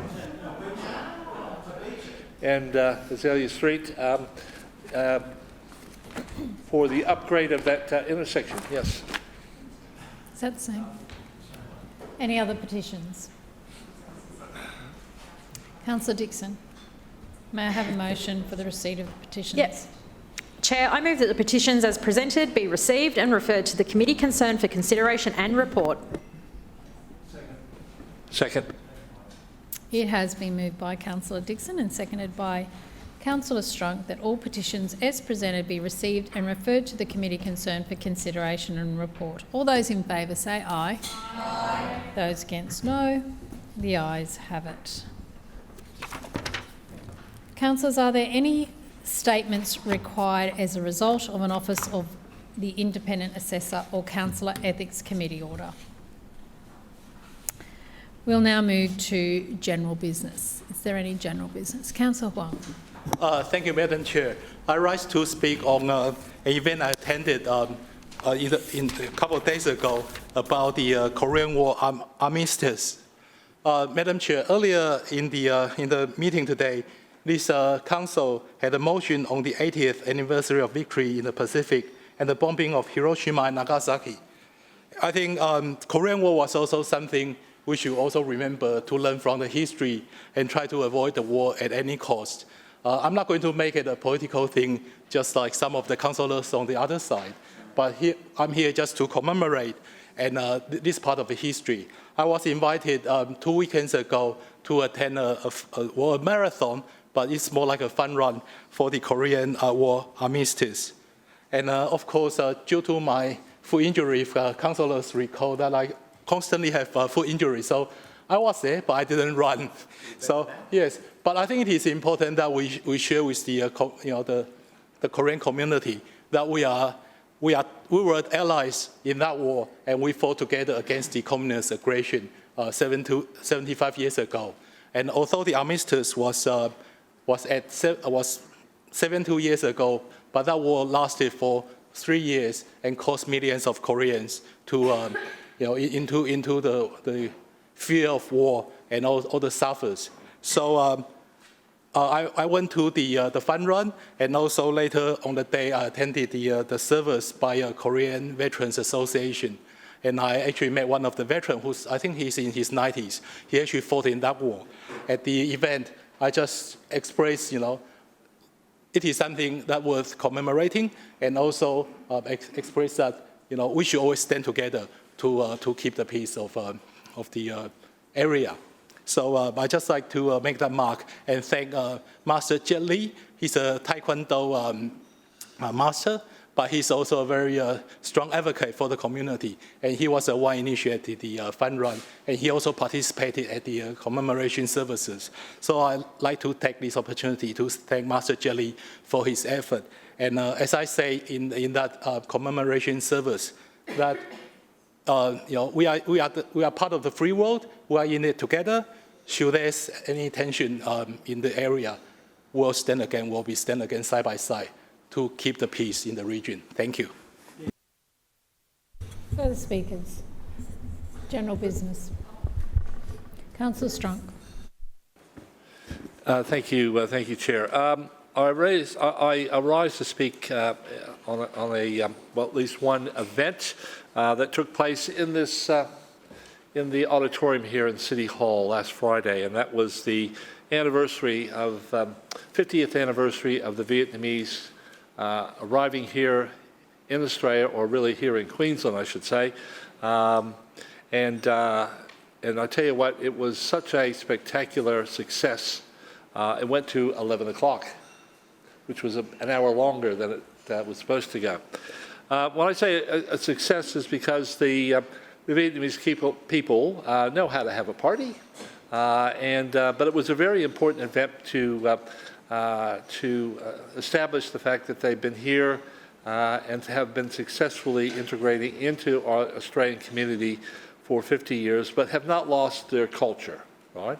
They have continued to make sure that generation after generation is able to speak Vietnamese, able to read Vietnamese, and write Vietnamese. Right?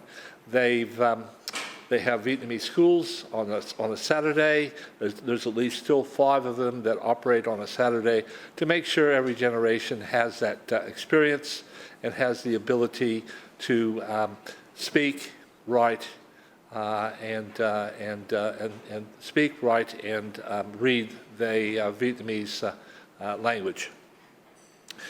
500 people came along, and which was an incredible number, considering that Dr. Quan Bui, who recently passed away, who was the Vietnamese president for the local chapter here in Queensland, thought maybe 300 or 400 would be a goodly number, but 500 showed up. So virtually the whole auditorium was full. The Lord Mayor was there with the Lady Mayoress. Speaker of the House, Milton Dick, was there as well. Councillor Hutton and myself, as councillors, were there, and Margie Nightingale, the state member for Inala, was there as well. So there was plenty of representation from all levels of government there. There were 16 speeches, but I tell you what, every one of those speeches was worth listening to, because they all had something different to say about their experience.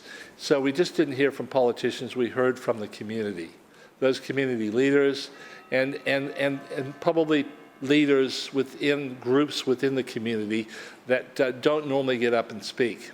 We also heard from a couple of boys from, or men, they're really men now, of course, from Brisbane Grammar, who spoke very eloquently and very warmly about, and they're like the third generation now, you know, and they were ducks of their schools, as you can probably imagine, and went on to university to become a solicitor and I think a doctor, I think. Anyways, it was just listening to them recounting their grandfather's experience, their family's experience in regards to coming to this country by boat, and the leaky boats, and the camps that they actually had to go through, and on their way as well, on their journey to Australia. They're very happy that the Australian community opened their arms and it welcomed them, and they're always appreciative of that, right? They're also very appreciative of the fact that they always give back as well. They're the first to fundraise for any disaster, whether it be here in Australia or overseas. And what they, in the amount of money that they can raise within a short period of time is incredible, right? That's one thing that's always stuck to me every time they have a fundraiser, whether it's Ukraine or whether it's a disaster here in Australia with floods or whatever, the amount of tens of thousands of dollars they can raise within a short period of time because they really appreciate the opportunity they were given here in Australia. The book that they produced, over 800 pages, it's on sale for $60, which I reckon is a really good deal. There's a lot of pictures in there, but it's just so interesting to just look with the book and the journey through the years, through the 5 decades, right, since they arrived. I'm just so proud, as I'm sure Councillor Hutton is as well, to be able to represent a people that are Councillor so Strong, your generous time has expired. Country. Thank you. Any further general business? Councillor Howard. Thank you, Mr Deputy Chair. I rise to speak on 2 items, multicultural events and the annual Brisbane Pride Memorial Garden planting. Mr Deputy Chair, Friday the 1st of August saw the return of the fabulous 18th Luminous Lantern Parade at South Bank, with the 1,600 participants and thousands of onlookers cheering on this most amazing event.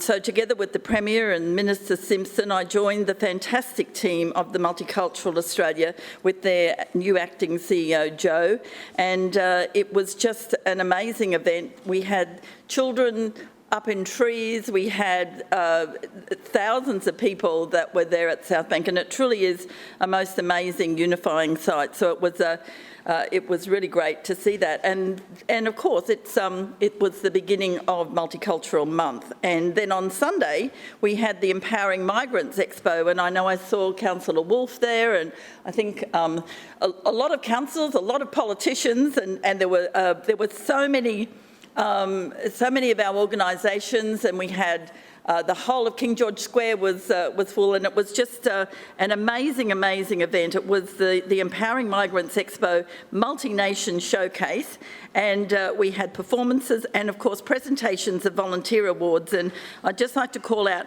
Irene Bailden, who was just one of the many volunteers recognised for their work in the community. And I know that Irene has done a lot of amazing work. The day finished on a high note with a cultural fashion showcase, and again Minister Simpson was there, and I was joined by Councillor Davis and Councillor Kim, who I know enjoyed the amazing event, which was the inaugural event. Mr Deputy Chair, I now want to talk about the annual Brisbane Pride Memorial Garden planting that took place on Saturday the 26th of July in New Farm Park. I was honoured once again to help lead this event, a living memorial dedicated to those who we lost during the AIDS epidemic of the 1980s, and a symbol of Brisbane's ongoing commitment to equality, inclusion and remembrance. I've supported this event for over 10 years, ever since I was first elected in 2012. Every year, volunteers, community leaders, council officers and local residents come together quietly and respectfully to plant this garden, in memory, in hope and in solidarity. But this year was different. What should have been a calm, dignified ceremony was disrupted. A small group, linked to the radical fringe of the Queensland Greens, protested not about current issues, but the very existence of the garden and the people planting it. They interrupted our volunteers in what should be a safe, quiet space, and they attacked me personally, not for what I failed to do, but for the work I have done for this city and this community. Now, Deputy Chair, I support the right for people to have their say, but not when it comes to intimidation and not when it disrupts remembrance, and certainly not when it erases the respectful work of council officers and community members who come together for something bigger than politics. What happened that day, led by the failed Greens candidate Jamin Mayer, was shameful. It was a spectacle meant to provoke, not to progress, and it disrespected the memory of those we gathered to honour. So let me be clear, this garden is not a political tool. It's a memorial, a symbol of healing and love, rooted in the pain of past many that won't fully understand, and particularly the young people that had no idea what that was about. The Pride Garden began as a simple way to say we remember you, a place where families, survivors and the LGBTIQ+ community could plant colour in the earth and know that Brisbane stands with them. And Brisbane does stand with them because while some protested, we planted. And it's sad to see aggressive behaviour coming from some of the Greens, behaviour even that their own elders don't agree with. And just this month, their founding figure, Mr Hutton, spoke out about bullying, factional fights and groupthink inside the Greens, things that have nothing to do with the real social or environmental justice and everything to do with self-righteousness. We saw at New Farm Park was a sign of that dysfunction. It wasn't bold, it wasn't right, and it wasn't inclusive. It was a disgrace that insulted the city and the people we serve. The Pride Garden shows the kind of Brisbane that I believe in, one where remembrance isn't interrupted by anger and where we lift each other up instead of tearing each other down. So I know that public service comes with criticism, but attacking good, honest community work, especially when it targets apolitical council officers and volunteers, is not fair, and it's a shame on our city. So as long as I serve in this city, I will support this garden year after year, and I will never be intimidated by those who mistake protests for leadership. Thank you. Further general business, Councillor Kim. Thank you, Chair. I rise to speak in relation to some comments about what was heard this morning and also to finish off something that I wanted to say in Clause A before the conversation was shut down. Just this morning, we saw the LNP Lord Mayor claiming credit on Labor's key cost of living policy that all Queenslanders know about, 50-cent fares. Let's not forget the LNP Lord Mayor lying to himself to believe that the Crisafulli government invented the legacy of the 50-cent fares. Which side of the chamber campaigned for it? Half-price bus fares. Which side was this? This is what we did. In 2024, we took this to the election. And it was only shortly after that that the Labor Miles government delivered something even better, 50-cent fares, exactly on this day 1 year ago. If the LNP Lord Mayor is so proud of 50-cent fares, why didn't he campaign on it at the last election? Crisafulli was under pressure to keep the commitment, and Brisbane locals feared the cuts would come under his party in power. Maybe that's why we saw LNP Dutton out this federal election. He's realised his team have neglected cost of living after the success of the federal election. Nobody is saying Crisafulli delivered 50-cent fares. Everybody is saying the Miles Labor government delivered visionary policy, a lasting legacy that interstate friends eye us with envy over. The LNP Council is trying to plug the LNP Crisafulli government, but that's not helping them anyway. They didn't even bother to ask their LNP friends in state for funding to restore the Story Bridge because they knew that they wouldn't help them out. They asked for easier tolls instead. They lied about asking the state government for help, instead passing the buck, despite the LNP state government coming out shortly afterwards saying the Story Bridge is a council bridge. Is this why the LNP Lord Mayor still couldn't answer my question this morning after 2 points of order? What is he hiding from the ratepayers of Brisbane? He told us the answer in a cryptic fashion like he always does this morning. Refer to the Independent Story Bridge Committee.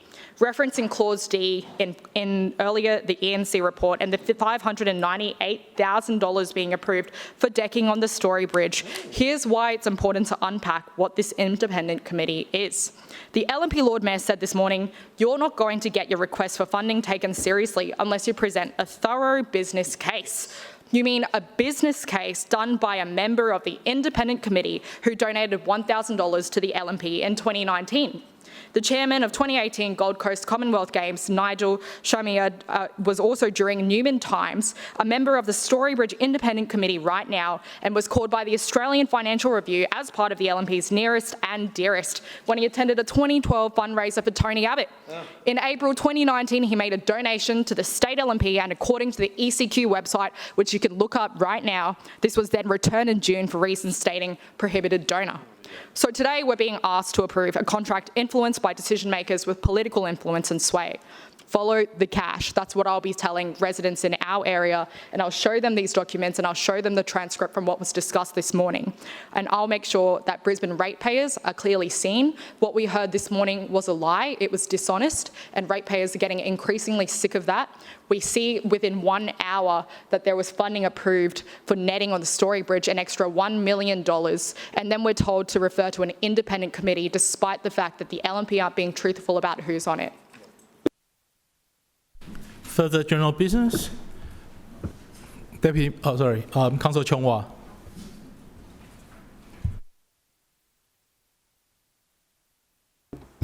Thank you, Chair. I rise to speak on the Lifestyle and Community Services Budget, Arts Funding and the Creative Sparks Program. Due to democratic limitations during the budget debate, I was unable to speak to Program 5, Lifestyle and Community Services. Once again, I want to put on the record that the budget materials supplied by this LNP administration lacked detail and transparency. The Creative Sparks Grants program is extremely significant to local, emerging and independent artists. Local and independent artists are struggling and calling for this grants program to be expanded with more funding. This funding opportunity only comes around once a year. Compared to cities like Sydney or Perth, where multiple councils support local festivals and performing arts, this is, according to experienced artists, the only significant competitive funding available for Brisbane at the local level. Last year, the Creative Sparks Grants program awarded around $200,000 to 16 recipients, and the Lord Mayor Fellowship shared $70,000 to 10 recipients. Spare change when you consider the city of Sydney, that is 1/5 of the size of Brisbane City Council, alone awarded close to $600,000 to 30 recipients in their competitive grant round for the 24-25 financial year. I can only assume with no detail that the Creative Sparks funding is a similar amount to last year, but I'd love to be provided with actual budget information from this administration. That's not a lot of pennies for a $4 billion budget, council budget, when you consider the importance of local artists contribute to our local economy, community health and wellbeing, culture and diversity. I would like to express congratulations to the lucky, talented artists that received this funding. I know how much effort goes into grants writing submissions, sometimes countless hours spent with little success or compensation. This is a huge gap in local funding for local, emerging and independent artists, and the performing arts are struggling. This LNP Council should be increasing funding to support independent artists to build further opportunities. We only have to point to the recent announcement that the Metro Arts has lost all federal funding for the next 4 years. Thank goodness the Metro Arts have some state funding to keep going, but this is not sustainable for the future of Brisbane art scene.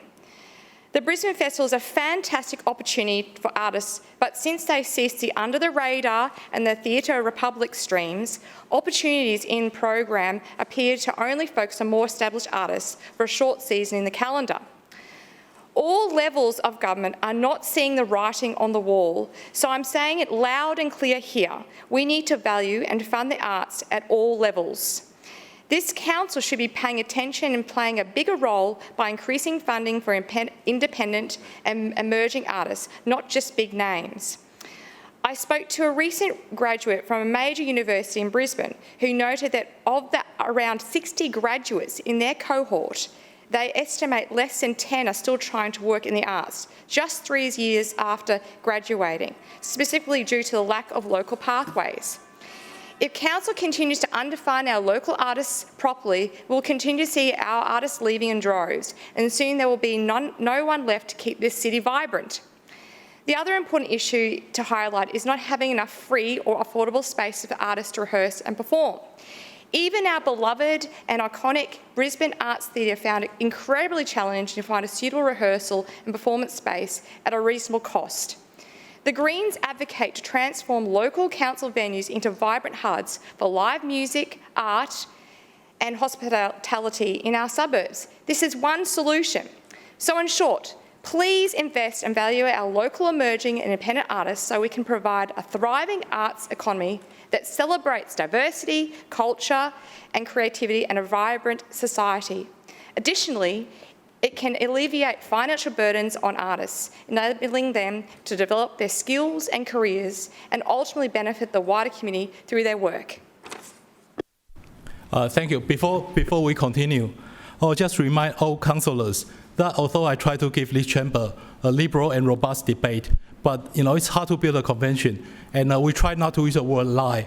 But unfortunately, Councillor Kim in her speech used that twice, and I ask councillors, please, if we try to build a liberal convention in this council for robust and liberal debate, and please try to refrain use words like this, and just to stay, where we have all agreed with. So, next general business, Deputy Mayor. Thanks, Deputy Chair. I rise to speak about an incredible local event which happened in Coorparoo just on the weekend. 3,000 honey puffs, 1,400 souvlaki, 80 kilos of halloumi. It wasn't panegyri, it wasn't even the Ekka because we did have show bags. It was the Mount Carmel Community Fete. This fete is now in its 84th year and has become an incredible local tradition for families in Coorparoo, but also in southeast part of Brisbane. It gets a huge attendance every single year.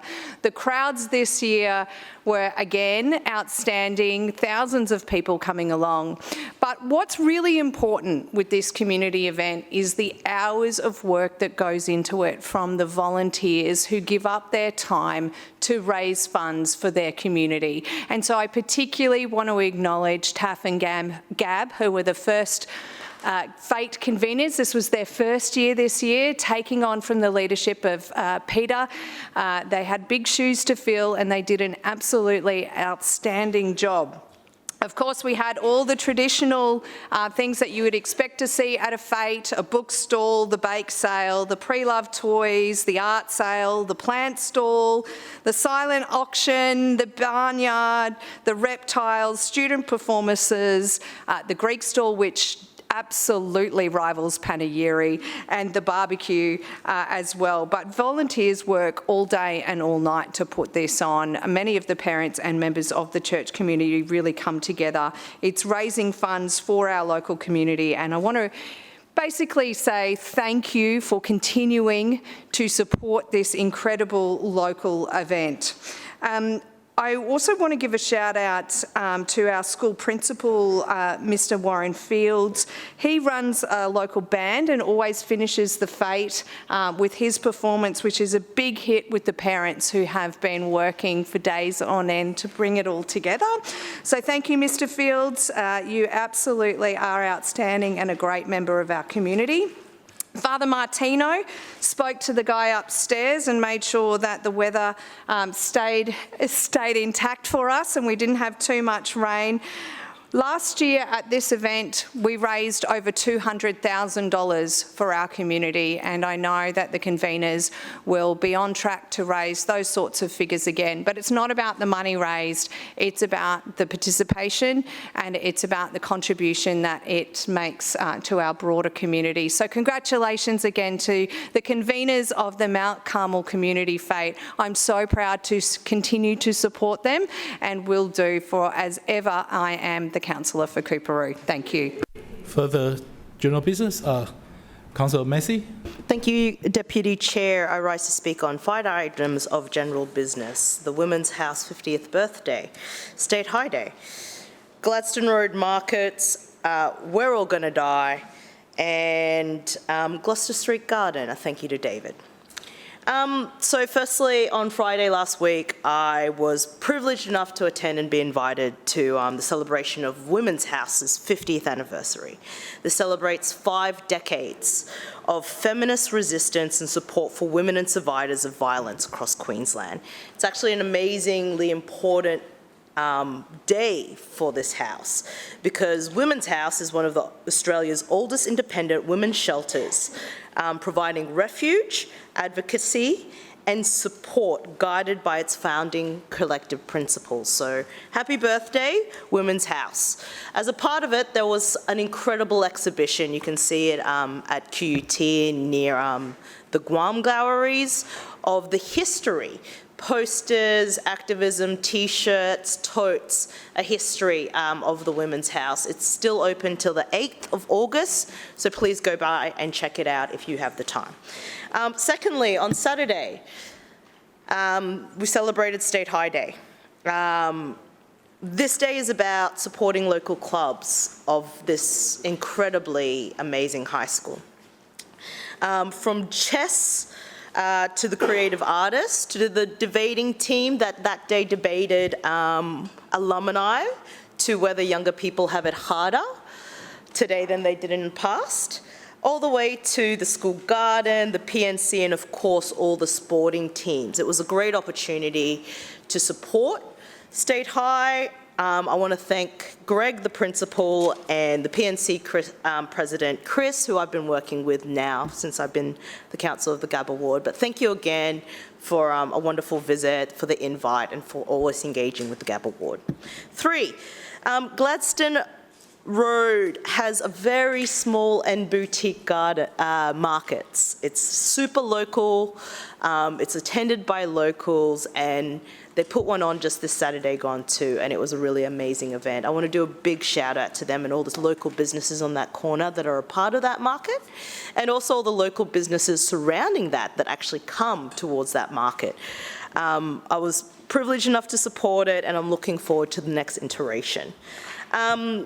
We're all going to die. Through you, Chair, I want to acknowledge that myself and Councillor Howard were both at the event on Friday night. Myself also through you, Chair, Councillor Howard, myself, and also Councillor Seal Chong Wah were actually contacted by Dead Poets Society and Le Boite and the creators of that show, and I was very privileged to be a part of that too. I'm sure that through you, Councillor Howard would agree with me that it was an amazing show. Yeah. An amazing show that talks about what happens when we ignore what's coming ahead. If you are not going to the show, please, please, please, please, please go. It is amazingly funny, but incredibly real, and asks us to consider the truths. I'm not going to spoil it, but obviously, we're all going to die. It's climate change.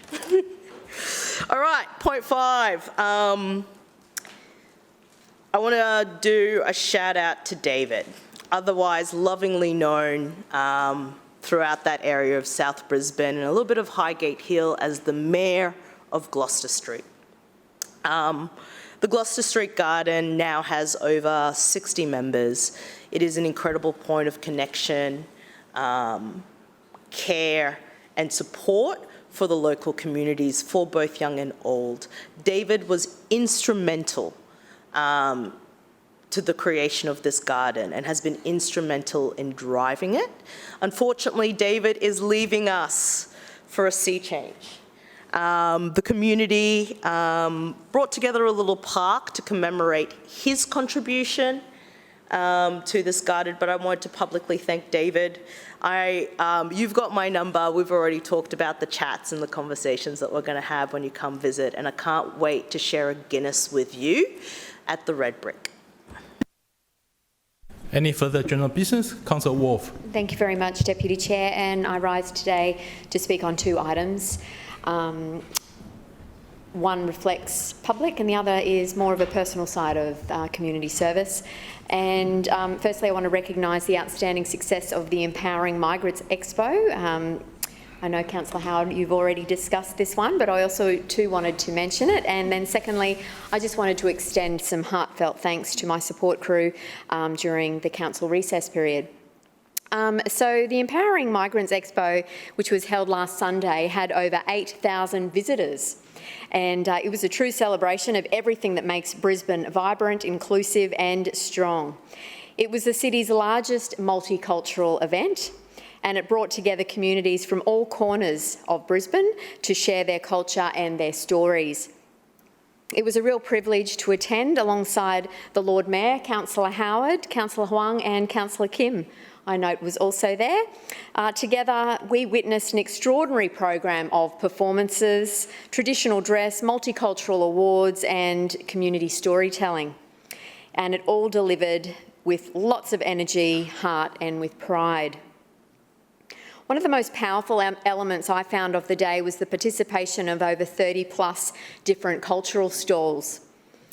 These were all multicultural showcase stalls, and it was a stunning reminder of what Brisbane truly is and how we are a global city. Whether you are enjoying the dancing, traditional music, learning about customs, or simply connecting with someone from a different background, it was really clear that there was a sense that when cultures come together, communities grow stronger.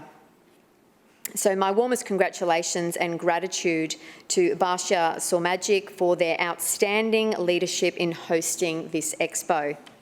Their work in empowering migrants and fostering belonging continues to make a lasting difference in the lives of so many here in Brisbane.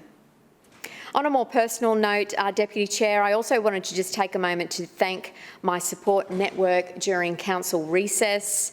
While in recess, it is a really valuable time to enjoy local engagement, events and catching up with constituents. But this time around, unfortunately, I fell quite ill. So I just wanted to give some thanks to Kylie and Melissa in my team for really stepping up and showing professionalism.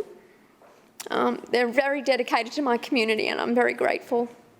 So these past few weeks really are a great reminder of the value of community.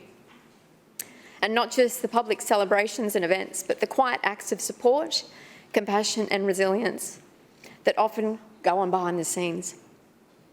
So I look forward to continuing to serve with energy and purpose, and I'll remain grateful for being in this role as a local councillor. Thank you. Further general business? Well, there's no further... Oh, sorry, Councillor Dixon, sorry. Sorry, I just wanted to give the other side a chance to have a go. So, Chair, I wish to rise to talk briefly about the Kalinga Colour Dash, which was held last Sunday. It was a really magical event that's put on by the Eagle Junction State School P&C. So Sharon Window and Zara Rausch, they're probably the people that really make it happen at the school. Sharon is the Business Operations Manager for the P&C and Zara is the P&C President, and they're quite a team along with the other volunteers, the parents who will pitch in to make it happen.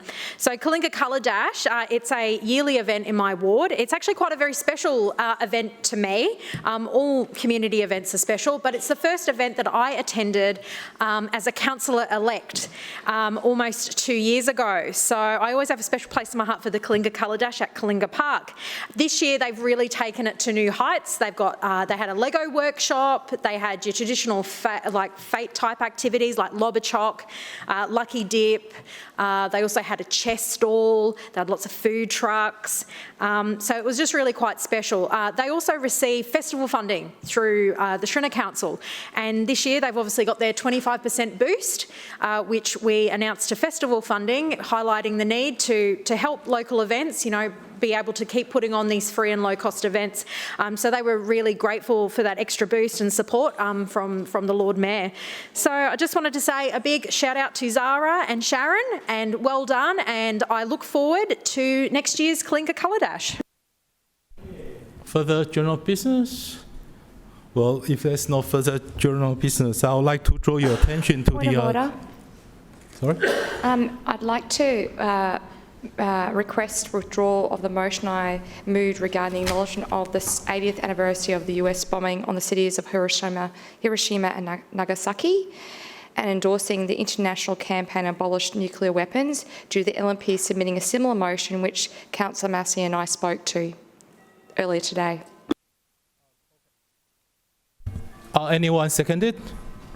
Seconded. So there's a motion to for Councillor Chong-Wah to withdraw her motion. All those in favour say aye. Aye. Those against say no. The ayes got it.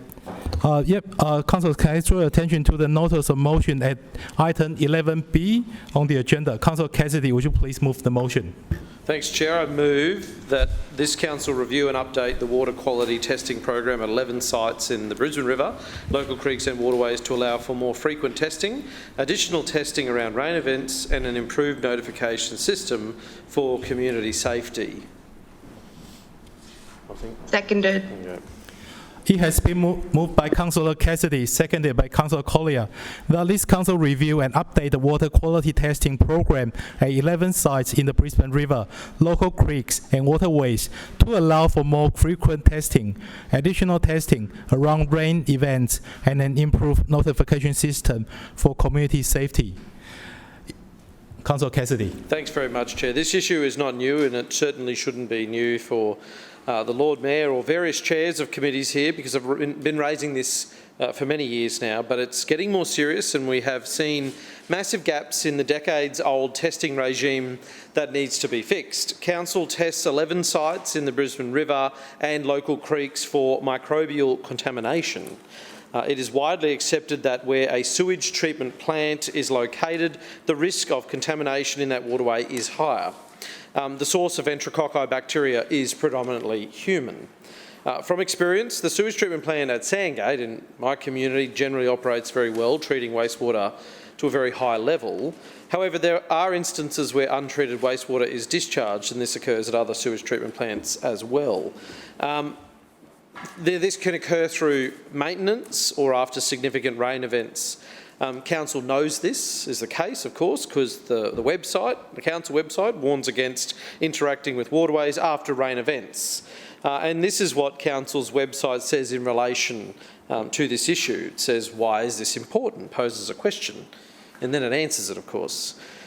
We preserve water quality in Brisbane's waterways so you're not exposed to unnecessary health risks. It goes on to say, water quality monitoring provides up-to-date information to help you make decisions on where, when and how you can enjoy the water. Council's website states that testing occurs at Oxley Creek and Cabbage Tree Creek every 2 weeks during summer and every 4 weeks during winter, but that is not true. The test results published on the website show that the period from June to November 2024, no tests were conducted at Sandgate and Shorncliffe in the locations that are most frequented by people and their dogs. And again, no tests in December 2024, February 2025, April 2025 and June 2025. This represents an enormous failure on Council's part. Council's primary role when high levels of contamination in our creeks and river are present is to warn and advise people. Now, there are two major issues here. If you aren't testing, you can't warn, and if you do test and identify an issue, you aren't warning sufficiently, and that's what the community is saying. The testing sites and proposed frequency of testing has not changed in 15 years, and the actual testing rates, as we see in the data that's presented on Council's website, has declined. So therefore, Council is not meeting its obligations for public health and safety. Every time I've raised concerns about the high levels of enterococci detected at the Sarah Street site, for example, I've been told it is unexplainable. Every time I have raised concerns about the lack of testing, I have been told there is no problem. Every time I've raised concerns about the lack of warning when high levels are recorded, I've been told that a few small signs are sufficient. I think given the high level of community interest in this issue, it's time we have a good hard look at how Council is doing things. And I know this will require more resources dedicated to this. We need more people to do the testing. We need a better system of retesting following rain and planned discharge events, and we need a better way of spreading the word. Can you imagine if by accident, and this is how it actually occurs, Chair, by accident a high level of enterococci bacteria is detected in a waterway, there is no retesting to advise when people are safe to interact with that waterway again. In some cases, it might be 4 months before another test is undertaken whether people know it's safe or not to get back and interact with the water. We have an alert system for storms to keep people safe, both email and SMS. We ought to have an alert system for water quality and a regular testing regime to match that. As an Olympic city, we don't want visitors to think we run open sewers here in Brisbane. As a community, we want to know what's going on with our utility providers and demand a level of accountability and use this public interest to get better outcomes from them as well. Brisbane City Council, of course, is an 85% shareholder in urban utilities. We receive, last time I checked, over $200 million a year in profits from urban utilities, and Council appoints board members. So we have a responsibility to invest that money in the safety of the community, and it's a pretty straightforward request, and I certainly hope we'll get the support of the LNP on this one tonight. Any further debate? Councillor Strong. Yes, thank you, Deputy Chair. Listen, I rise to speak on this particular motion because it would be no surprise to people on the other side that I have a lake that's had some issues over the years, and we were getting on top of it. We used to hold the dragon boat races there, on water that is, but for the last couple of years the water quality isn't up to standard. It's unsafe, basically. Now, the issue is water testing is one of the ways that we can gather that data that is needed in order to move forward on a treatment, right? Yes, we have to test to let people know if it's safe or not, but we also have to test to make sure that we're doing everything we can to try to mitigate the bad water quality, whether it be in a river or in a lake or in a lagoon. This year, also on top of the blue-green algae issue that we had in the lake, we also had a sewage problem, which was the first time that reared its ugly head. Now, it wasn't coming from a waste treatment plant. It was actually, the QUU told us, it was a failing pipe underground that was actually seeping into the lake. And they came out and gave me a briefing, and they said they were going to take care of it. Now, that was probably, the briefing happened about 6-8 weeks ago. I haven't heard back from QEU at this stage as to whether or not they've actually fixed the leak or have found maybe more than one leak. I just haven't heard. It's important that we obviously take care of that issue because that's probably more of an issue really than the blue-green algae in some respects, right? There's a lot more disease and impact on humans than blue-green algae is. But anyways, I just wanted to get up and let people know that we're just not doing enough testing in the lake. It should be every couple of weeks or every fortnight. We used to actually test that on a regular basis, and we actually printed, or actually it was listed on the website, on the Brisbane City Council website, about a couple of years ago, or probably about 3 years ago now, once we put a new maintenance plan in, and it was working. And then about a year after that, it just disappeared from the website. Now, I don't know the reason why that was the case, right? And then, of course, we started having problems with the blue-green algae 2 years ago when we had to postpone the races for the Haka races in the actual lake. We still had the festival, and thousands of people came to the festival, and then this last year, again, we weren't able to use the dragon boats in the lake again, right? This is an important motion. We need to do more testing, and we need to have some strategies in place to mitigate as much as we can so that our waterways are as clean and as healthy and as usable as they can be. Thank you. Any further debate? Councillor Davis. Oh, thank you, Deputy Chair. I rise to speak on our Council's proactive water quality testing program, which is an important tool that enables us to monitor our waterways for both recreational and environmental purposes. As you've heard, Council currently tests at 11 high-use recreational sites at Cabbage Tree Creek, Colleges Crossing, Combsley, Indooroopilly, Lota Creek, Nudgee, Oxley Creek, Sandgate, Shorncliffe, West End and Wynnum. Let me be clear from the outset, Deputy Chair, the state government is responsible for the Brisbane River, and I want to assure those opposite that we are meeting our obligations and to manage the risk for recreational use of our waterways under the State's Public Health Act. Our approach means that we are absolutely meeting our responsibilities under the Public Health Act when it comes to testing. In fact, we've been doing this for the past 14 years, since 2011, because we do take our duty of care to the community and environment very seriously. We continue to invest in this area because Brisbane's 4,000 kilometres of creeks and waterways provide essential ecological drainage and amenity benefits to our city. I am advised that increasing the test frequency would not add a benefit proportionate to the extra cost and resourcing required to undertake such a change. It's well known that our waterways are not safe for recreation in periods of heavy rain. That, of course, is common sense. Regular users of our waterways very well know this.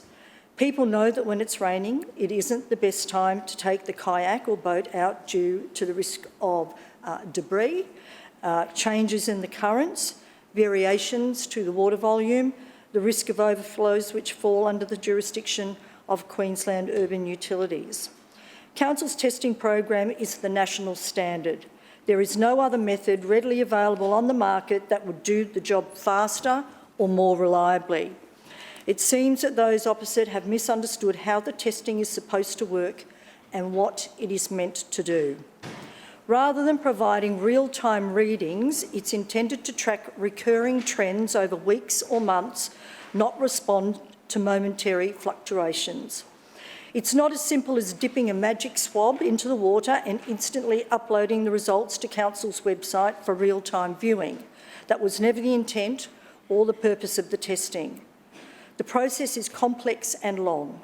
It involves a thorough scientific analysis that takes days to turn around. Our teams need to first get a water sample to test for the enterococci in the waterway. They need to then send it off to a lab for further processing. Then the scientists need to grow the sample big enough so that they can produce data from it, which can take many days to complete. Given the time taken between sampling and the results, more frequent testing during periods of heavy rainfall would add little benefit to the public because it was never designed to provide instant real-time data. Again, the tests and results are there to help scientists study the long-term trends of water quality, which then informs our public health advice. They're not designed to provide real-time warnings to recreational users. There are also a number of safety concerns when sending staff out to take the test during severe weather events, and we will always put the health and safety of our staff as a priority. Deputy Chair, we are fortunate to have the longest available data set of any South East Queensland local government. Over the last 14 years, we've become very familiar with the triggers that cause fluctuations because of those readings. As a result, we are able to pinpoint when and where the pollution is likely because that's what the data tells us. Thanks to our proactive program using the national standard of water testing, we've been able to build up a robust data set. The data tells us that when water quality is dramatically impacted by a range of sources out of Council's control, such as stormwater runoff, wild animal faeces, sewage spills and overflows from pipes, inputs from septic tanks and fluctuations in bacterial loads due to the weather. That's why our advice on the Council website has always been to stay away from water for up to 3 days after heavy rainfall and to avoid swimming near stormwater pipe outlets. The data also tells us that as we transition to cooler, drier months, the need for testing naturally subsides as the risk of contamination and the volatility of the sources subsides. It's taken years of analysis to get to this point, but we have the benefit of now being able to predict the trends because of the diligence we've taken over the last 14 years. Councillor Davis, your time has expired. Thank you. Further debate. Well, since there's no further debate, Councillor Cassidy, your right of reply. Thanks very much, Chair. I'm very disappointed in Councillor Davis's response to this motion just now, because unfortunately most of what Councillor Davis said, and I understand the intent behind what she said and behind the program, is just not occurring. It's just not occurring. The testing regime was never designed, contrary to what Councillor Davis just said, for scientists to study. It was not about that. It was about, and the website is very clear, is that, and this is from the council website, Chair, water quality monitoring provides up-to-date information to help you, the public, make decisions on where, when and how you can enjoy the water. If council did a test in June of 2024 and then didn't do a test again until November 2024, how is that providing up-to-date information to help people make decisions on where, when and how they can enjoy the water? Now, last time I checked, November 2024 wasn't a cooler month. Also contrary to what Councillor Davis said.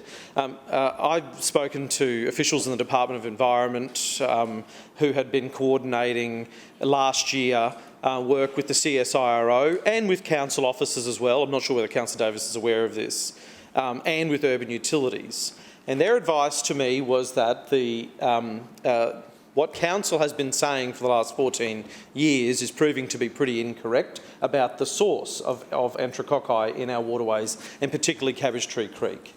I would encourage Councillor Davis to try and get up to date with this information, because the CSIRO actually did last year some source tracing. I'm not sure whether Councillor Davis is aware of that, but the CSIRO actually did some source tracing in Cabbage Tree Creek alongside council and the Department of Environment at a state level. And they wanted to do more, but unfortunately I think the state government have turned off the funding tap now to do that. But what was firming up is that the ongoing problem of microbial bacterial infection in Cabbage Tree Creek and other waterways causing enterococci causing potential health problems with people is from a human source.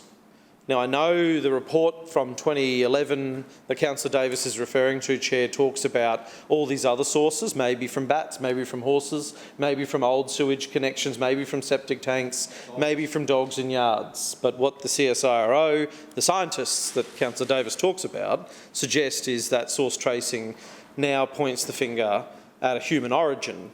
Doesn't take you long to figure out how that occurs. We have a sewage treatment plant on Cabbage Tree Creek, and all the creeks that are affected by this and the places in the Brisbane River that are affected are near sewage treatment plants. Now, I accept that in times of inundation in sewage treatment plants, those operators have a choice to make. You either discharge that untreated wastewater into waterways, or you see it back up into people's drains, into their houses. I understand the choice needs to be made in those situations to discharge that water into waterways, that untreated wastewater into waterways. But where is the warning? Where is council in its role to ensure there is adequate public health and safety advice given to people? It's gone missing in action. And so the testing regime that Councillor Davis said she's very proud of is failing. If you look back on over 14 years of data, it was better. It was consistent, and it provided that advice every 2 weeks and every 4 weeks, depending on the season, over so many years. But when we first started noticing the testing drop-off, I actually had a resident who spoke to me and said they had a conversation with a council officer who's involved in this area, quiet conversation, and that council officer said that it was a result of budget cuts, that they were not doing the level of testing. And it wasn't until I wrote to the CEO and raised this as a concern that we then, within a week or two, saw testing start up again after that 5-month hiatus. Really quite incredible that we are bringing here a common sense proactive solution, not the silver bullet, but a solution to a problem that the community is demanding action on, and we get the LNP just standing up and saying, again, nothing to see here. Apparently they're perfect. They are infallible, apparently, Chair. The LNP, nothing can possibly be wrong in Brisbane when the LNP is in charge, apparently. Residents deserve a whole lot better than this, and I thought this would be something that we would see Councillor Davis and the Lord Mayor and the LNP administration engage on, but it's a pretty disappointing response, and residents will find out. Councillor Cassidy, your time has expired. Now I'll put the motion to the vote. Those in favour say aye. Aye. Those against say no. No. The noes have it. Division. Division called by Councillor Cassidy, seconded by Councillor Griffith. Ayes to my right, noes to my left. Please ring the bell. Yeah.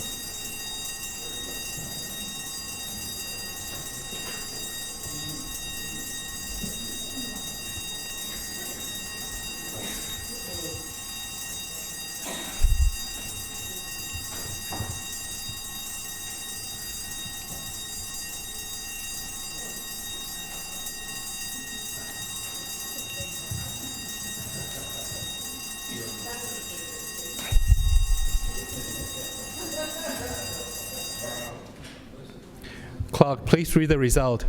Mr Deputy Chair, the noes have it, the voting being 5 in favour and 13 against. The motion is lost. Yep. Councillors, please return to your seats.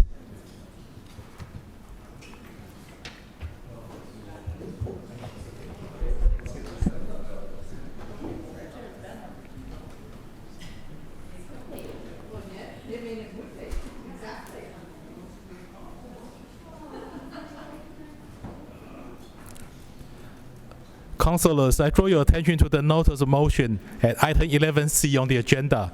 Councillor Kim, would you please move the motion?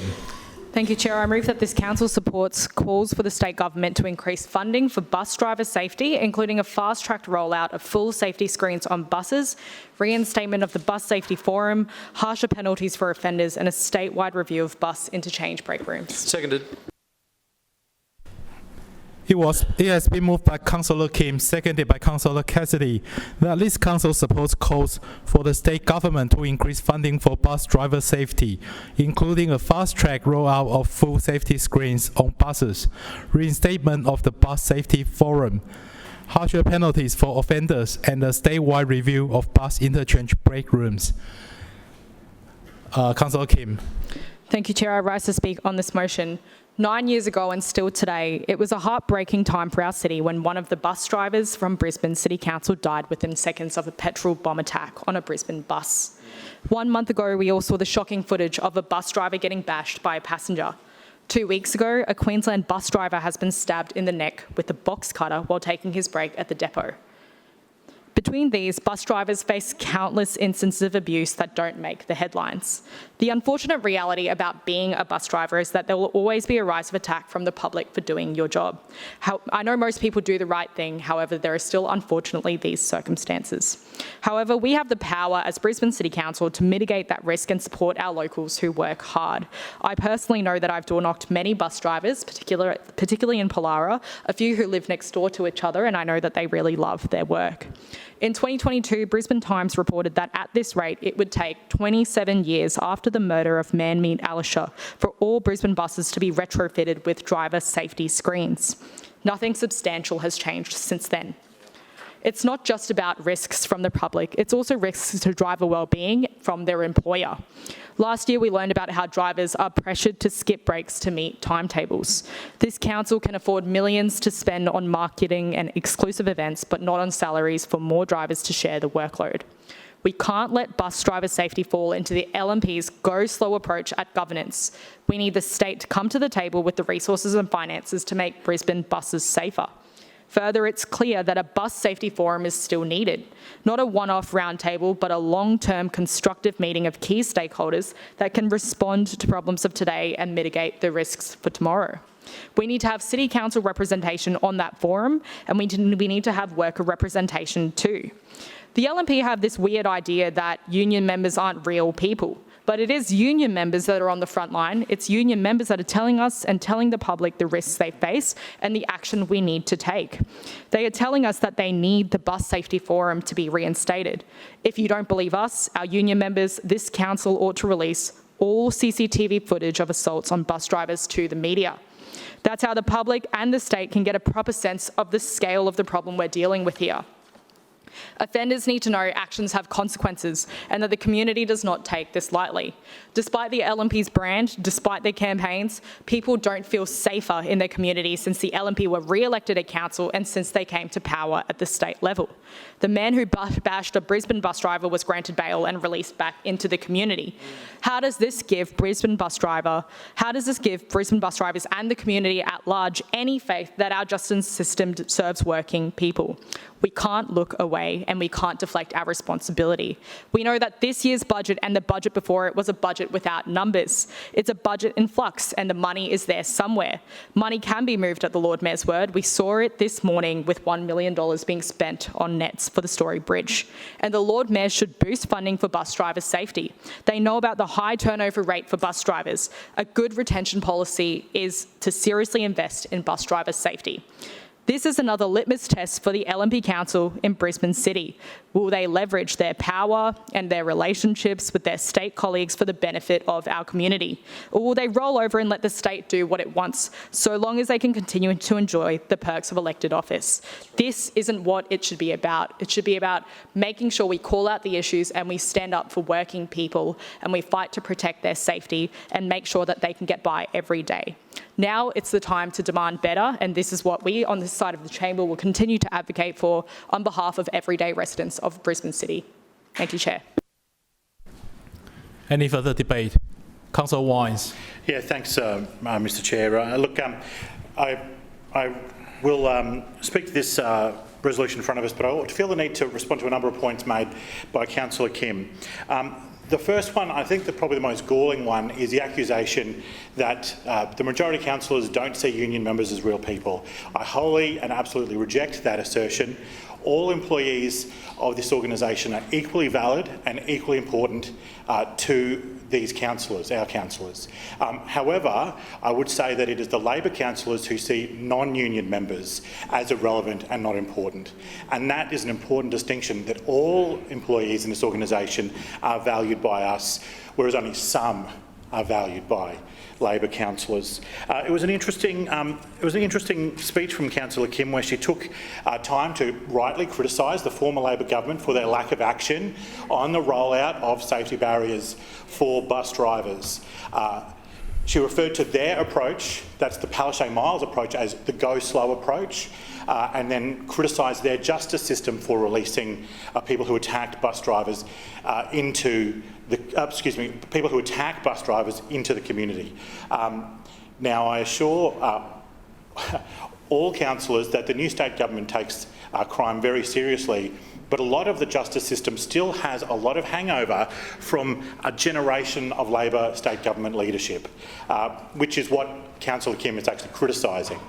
Now, when we reflect on the go slow, let's take a moment to reflect on the go slow from the former government. So in 2023, must have been Palaszczuk at that point still, maybe Miles, but it was probably Palaszczuk still. They committed $60.7 million to driver safety barriers, and only 10% of that was spent 18 months later.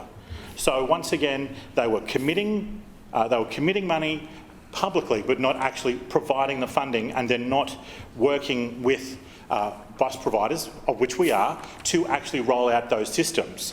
So the go slow is not since the new government has come in place, but rather the actions of the previous government. Now, much of what is in this resolution can be supported conceptually, but not in detail, and some of these examples that I provided speak to that, because it sort of implies that there was no before, and that all of the problems exist because of the current elected officials, which isn't true. So I will be proposing an amendment, and I'll be moving that. I'll be moving an amendment that supports, the word supports, be replaced with continues to support. Secondly, after full safety screens on buses, insert a comma and the following words, noting that the former state Labor government refused to do so, full stop, council further notes the state government is considering. After the word forum, insert the words continues to support, and then 4, replace the words a statewide review of bus interchange break rooms with also continues to provide industry-leading facilities to council bus operator break rooms. Creating a new motion that will now read, the Council continues to support calls for the state government to increase funding for bus driver safety, including a fast-track rollout of full safety screens on buses, noting that the former state Labor government refused to do so. Council further notes the state government is considering reinstatement of the Bus Safety Forum, and Council continues to support harsher penalties for offenders and also continues to provide industry-leading facilities for council bus operator break rooms. Seconded. Thank you. And the amendment was moved by Councillor Wines, seconded by Councillor Dixon. Do we have the written? So this council, the Srinalyk Council. If we can just. Yep, of course.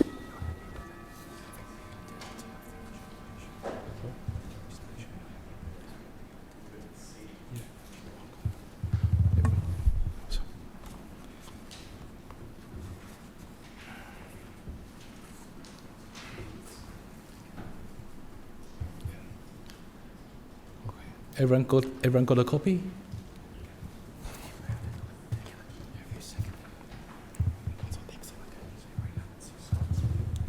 Yep, so it has been moved by Councillor Wise, seconded by Councillor Dixon, to the motion to be amended. Councillor Wise. Thanks, Mr Chair. Look, the new motion just more accurately reflects the true state of things. This council has, for a long time, supported the rollout of full safety barriers for our operators. We continue to do so, and we will continue to call on state governments of any variation to assist us with that. Noting, as we've discussed much today, they are deeply involved in the delivery of the public transport system. As Councillor Kim rightly recognised, it was the state Labor government that refused to roll these out in a meaningful way, and I appreciate her bipartisanship on that. Can I also recognise that the current minister has indicated an interest in the Bus Safety Forum, and I believe there is one this week that we have been invited to and will be attending. We absolutely support harsher penalties for offenders and have written to leadership of the state government to better reflect that, because we believe that an assault on a bus driver is effectively a bus driver in that capacity is a public official. They are carrying out their duties as agents of this organisation. We don't want them to feel that it's bus drivers against the world, that it's in fact that we are with them and we are prepared to protect them, and that the justice system is also prepared to protect them. Also, it can't be lost that passengers on buses will often turn to the driver for safety and for support in challenging situations as well. So we have to respect that the bus drivers present a leadership role when they are operating our buses as well. We also provide, and I trust that many of our councillors have visited a number of our depots for both of our buses and our metros, and you will see a pretty high standard of break room in many of them. And so we have no aversion to extensive lockers, extensive I think there's some opportunities to roll out more tuck shops in some of the ones that don't have canteens, and we provide a range of recreational opportunities inside their break rooms as well. So I just felt that this resolution should better reflect the true state of things, and that's why I'm proposing this amendment tonight. Further debate. Councillor Cassidy. Yeah, on the amendment we're debating. Amendment. Thanks, Chair. If Councillor Wines was true to his word and didn't want to support something because it didn't accurately reflect history or the past, he wouldn't support his own amendment here. Because what I've just heard now from Councillor Wines is that all of a sudden this LNP Council is in favour of, and has apparently now with a rewritten history of the last 9 years, been fighting for, a lot of rewriting tonight, been fighting for full driver encapsulation. Now I've been here for that length of time. I remember when Manmeet Alicia was murdered. I was a councillor here then, and so was Councillor Strunk and Councillor Griffiths. And I remember the debates we had about full driver encapsulation. I remember Councillor Schrinner when he was the chair of the Public Transport Committee, and Councillor Adams and then Councillor Murphy railing against the installation of full driver encapsulation, and said it wouldn't have made any difference in any situation. And we had for 9 years the LNP fighting tooth and nail in this place here against full driver encapsulation barriers. Every time we brought a motion to this place or asked a question, whether it was a notified motion, an urgency motion as they were back in the day, we had the LNP argue against it. And now we have this total revisionist history from Councillor Wines tonight to suggest that the LNP have been in favour of full driver encapsulation, which is total rubbish. We even had a situation where we had new buses rolling off the production line at Volgren when council actually used to make buses here in Brisbane and actually supported industry to do that and had a program of bus replacements each and every year. We haven't had that for many years. We had an opportunity then at that point to start the rollout of full driver encapsulation, and the LNP fought against that tooth and nail and refused to do that, and let the industry wither on the vine entirely as well. So some of the things that Councillor Wines has talked about, I think he does actually know, but he's sort of, pretending like he doesn't really understand what's going on with the Bus Safety Forum. There is no Bus Safety Forum. There's a round table. But if he can just sort of accidentally say the wrong word in there and he says he thinks that there's one coming up and council will be participating. The motion that Councillor Kim moved is actually really clear and comes from drivers. This has informed what we brought to the council chamber, and what Councillor Kim moved and I seconded tonight is informed by bus drivers employed by council who are doing the hard work of moving 80 million people around Brisbane each and every year. These are the things they are asking for. They're not worried about the sort of political gamesmanship that Councillor Wines likes to play here at 8:30 at night. They don't care about that. They don't want a councillor in charge of public transport that's stuck in the past and wants to revisit old battles all the time. They want a council that actually has their back. They want a council, and they want councillors like Councillor Kim and Labor councillors here that are actually fighting for increased security and safety on our buses, who do back the fast-track rollout of full safety screens on buses and have been arguing for that for the last 9 years, actually support the reinstatement of the Bus Safety Forum, which in its infancy under the last government was actually making great strides towards achieving a whole lot of these things that we need to improve bus driver safety, and calling on harsher penalties for offenders and a statewide review of bus interchange break rooms. Now, for Councillor Wines to say, move his amendment to say the council has industry-leading facilities for bus operator break rooms, that doesn't say much. That doesn't say much because if they're leading the industry, you ought to see what some of these break rooms look like in other areas. Now, I understand council ones might be better. They might be better than ones that exist for other operators in other private companies operating within the Translink network, and they might be leading the industry, but they're still really crap. They're really bad facilities. We're talking about some of the in the grand scheme of things, you sort of work your way through the floors in Brisbane Square and tally up the wages that are paid to the CEO and divisional manager, or whatever they're called now in the new org chart, executive managers.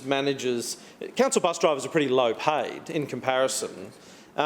And their facilities, while Councillor Wine says are industry leading, are really not up to scratch what a council employee over in Brisbane Square would accept.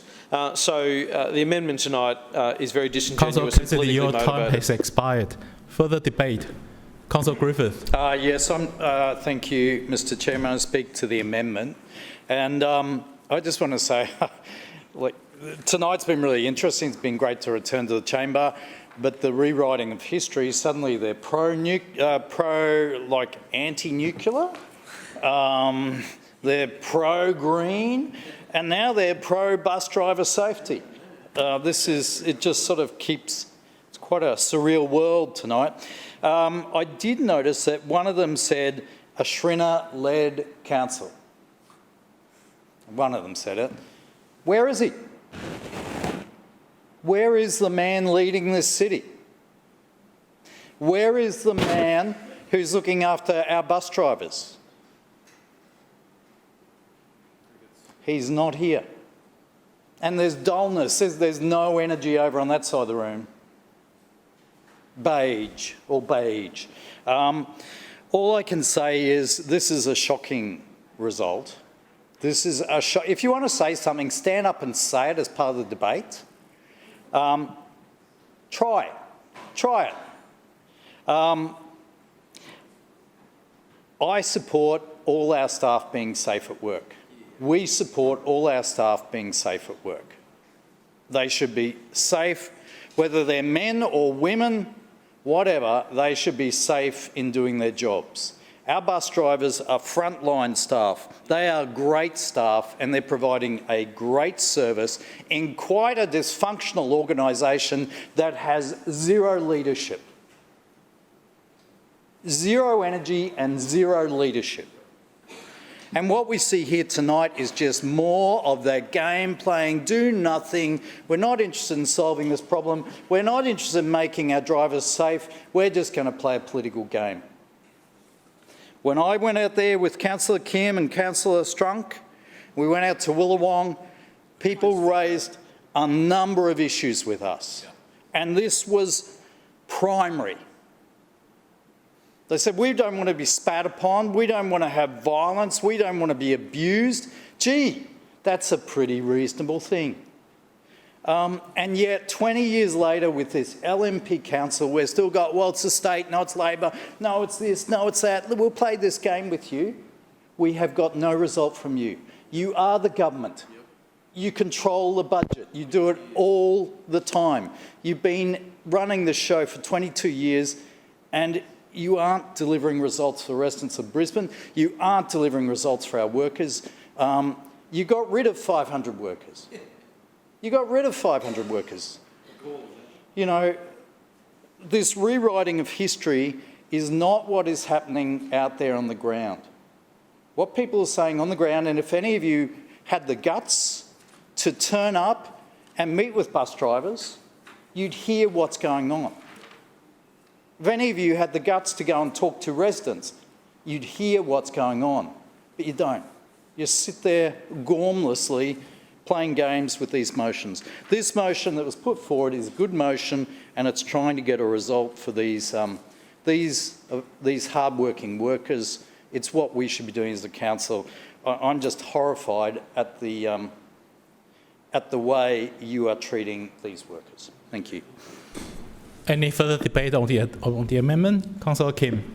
Thank you, Chair. Just briefly, in relation to this amendment specifically, I can't support this amendment given its inaccuracy with the wording, especially in relation to industry-leading facilities for council bus operator break rooms. From personally visiting the Willawong bus depot alongside our council colleagues, not just once but twice as well, and speaking directly with bus drivers, they've specifically asked for gym facilities, which was promised many years ago to these bus drivers at this facility. This is a completely inaccurate record right here, and also I believe it looks like very meaningless platitudes that haven't been put into action. So for those reasons alone, I cannot support this amendment.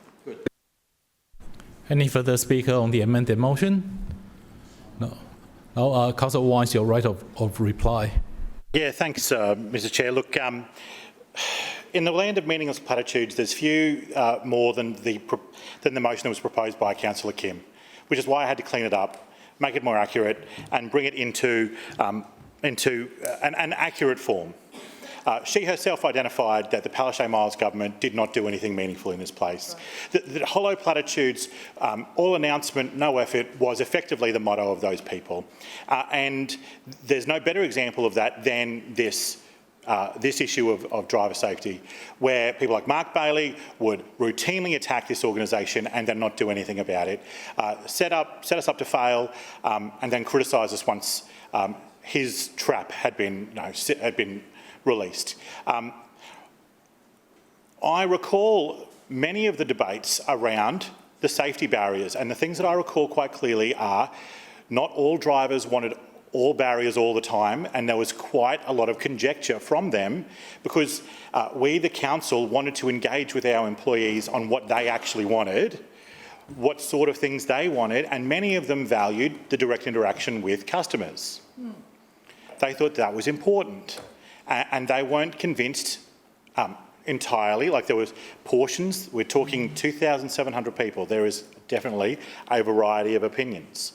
I also recall that for whatever reason, the RTBU made it hard to engage with our workers. They interfered with our ability to engage with our workers to improve safety.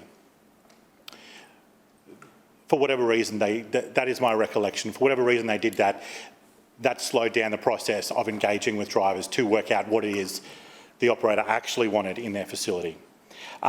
The Willawong facility that was just heavily criticised by Councillor Kim includes a full-size snooker table, a ping pong table, a large dining area. I will concede it does not have a full canteen, but it does have a large dining space, a half-court basketball court. The putting green has grown over, but there are a number of... It is quite a good recreational facility. I assure you that my ward office staff don't have access to those sorts of things. And I'm not saying that I don't think drivers shouldn't have them. I'm glad they do, and more power to them, that those facilities are available to them. But I think it's a bit rich to criticise these sorts of facilities when there's quite good facilities available for recreation purposes at places like Willawong. So, I recall, as we go back through some of the debate points, Councillor Cassidy saying that bus drivers didn't want someone to make hollow partisan platitudes at 8:30 at night, to which I would say, why is he speaking at all then? Because that is all he ever does in this place. And his whole objective was criticising me for partisan purposes. And then criticising the Liberal National State Government and effectively attempting to run cover for the union and for former state governments and leaving the union aside, we can all agree that the Palaszczuk Miles government let down bus drivers. I think that's fair. And that this resolution now properly reflects that fact. We are engaging now with the new government. We hope that there will be an arrangement where we can increase the number of whole barriers at a faster rate. As we know, over the next 18 months, there'll be 76 new ones. We'd like that to be higher. And we'll be working with the state government to deliver that for our operators. As I say, they are... it's a pretty solo life out there. They're behind that wheel, out there in the public, in charge of this large vehicle alone. I have a huge amount of regard for the circumstances that they volunteer to put themselves in. I thank them for their commitment to our council and to the city and to their work. And we will continue to work to make their circumstances as good as we can while working with the state government to be able to deliver necessary safety improvements. I now put the amendment to the vote. All those in favour say aye. Aye. Those against say no. No. The ayes have it. Division called by Councillor Cassidy, seconded by Councillor Kim. Ayes to my right, noes to my left. Please ring the bell.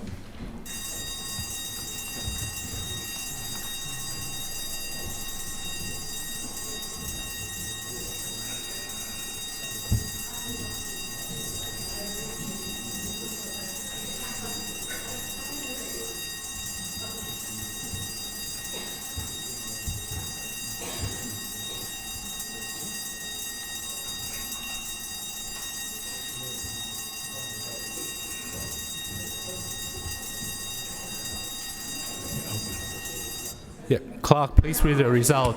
Mr Deputy Chair, the ayes have it, the voting being 13 in favour and 5 against. The motion, the amendment is carried. Councillors, please return to your seats.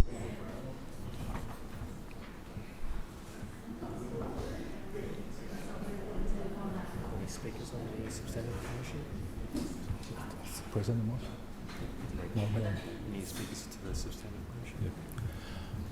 Any speaker for the new substantive motion? No? I now put the... Oh. Yeah. To the the new motion. To the amended motion. Councillor Kim. Thank you, Chair.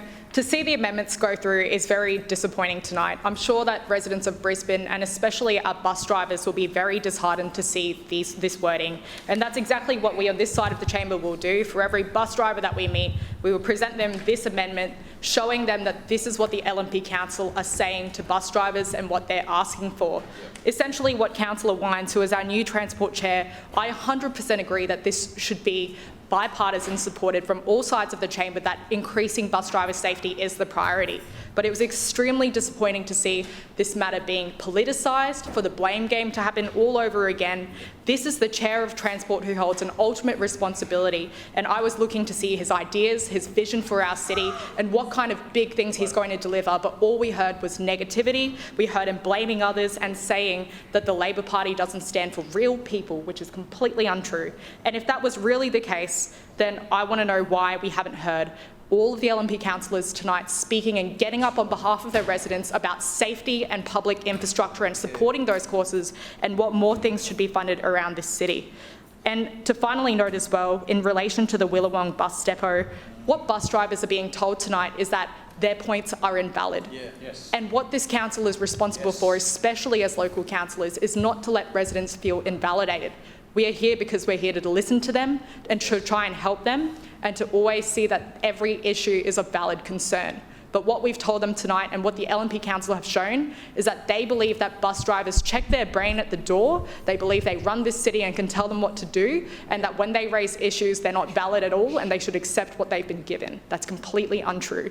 And if I invite the Transport Chair to come down to the Willawong bus depot, please invite us along together as well. We would love to speak to the bus drivers with you, so that the same bus drivers we're speaking to, not all that are union members either, can come and convey their issues directly to you.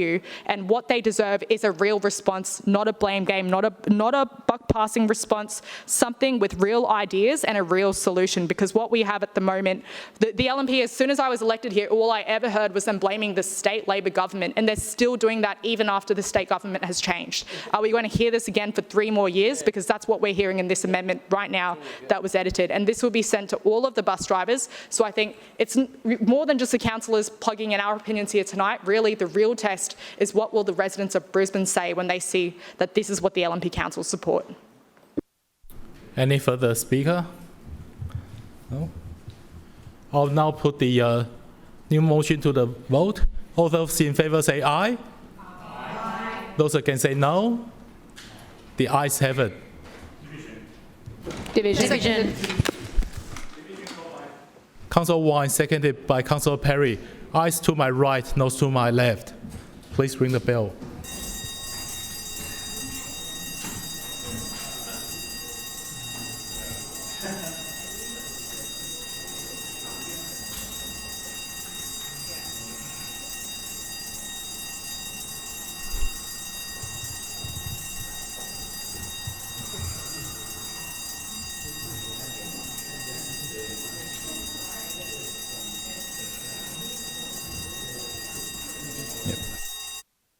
Clerk, please read the result. Mr Deputy Chair, the ayes have it, the voting being 13 in favour and 5 against. The motion is carried, and also I declare the meeting closed. Thank you.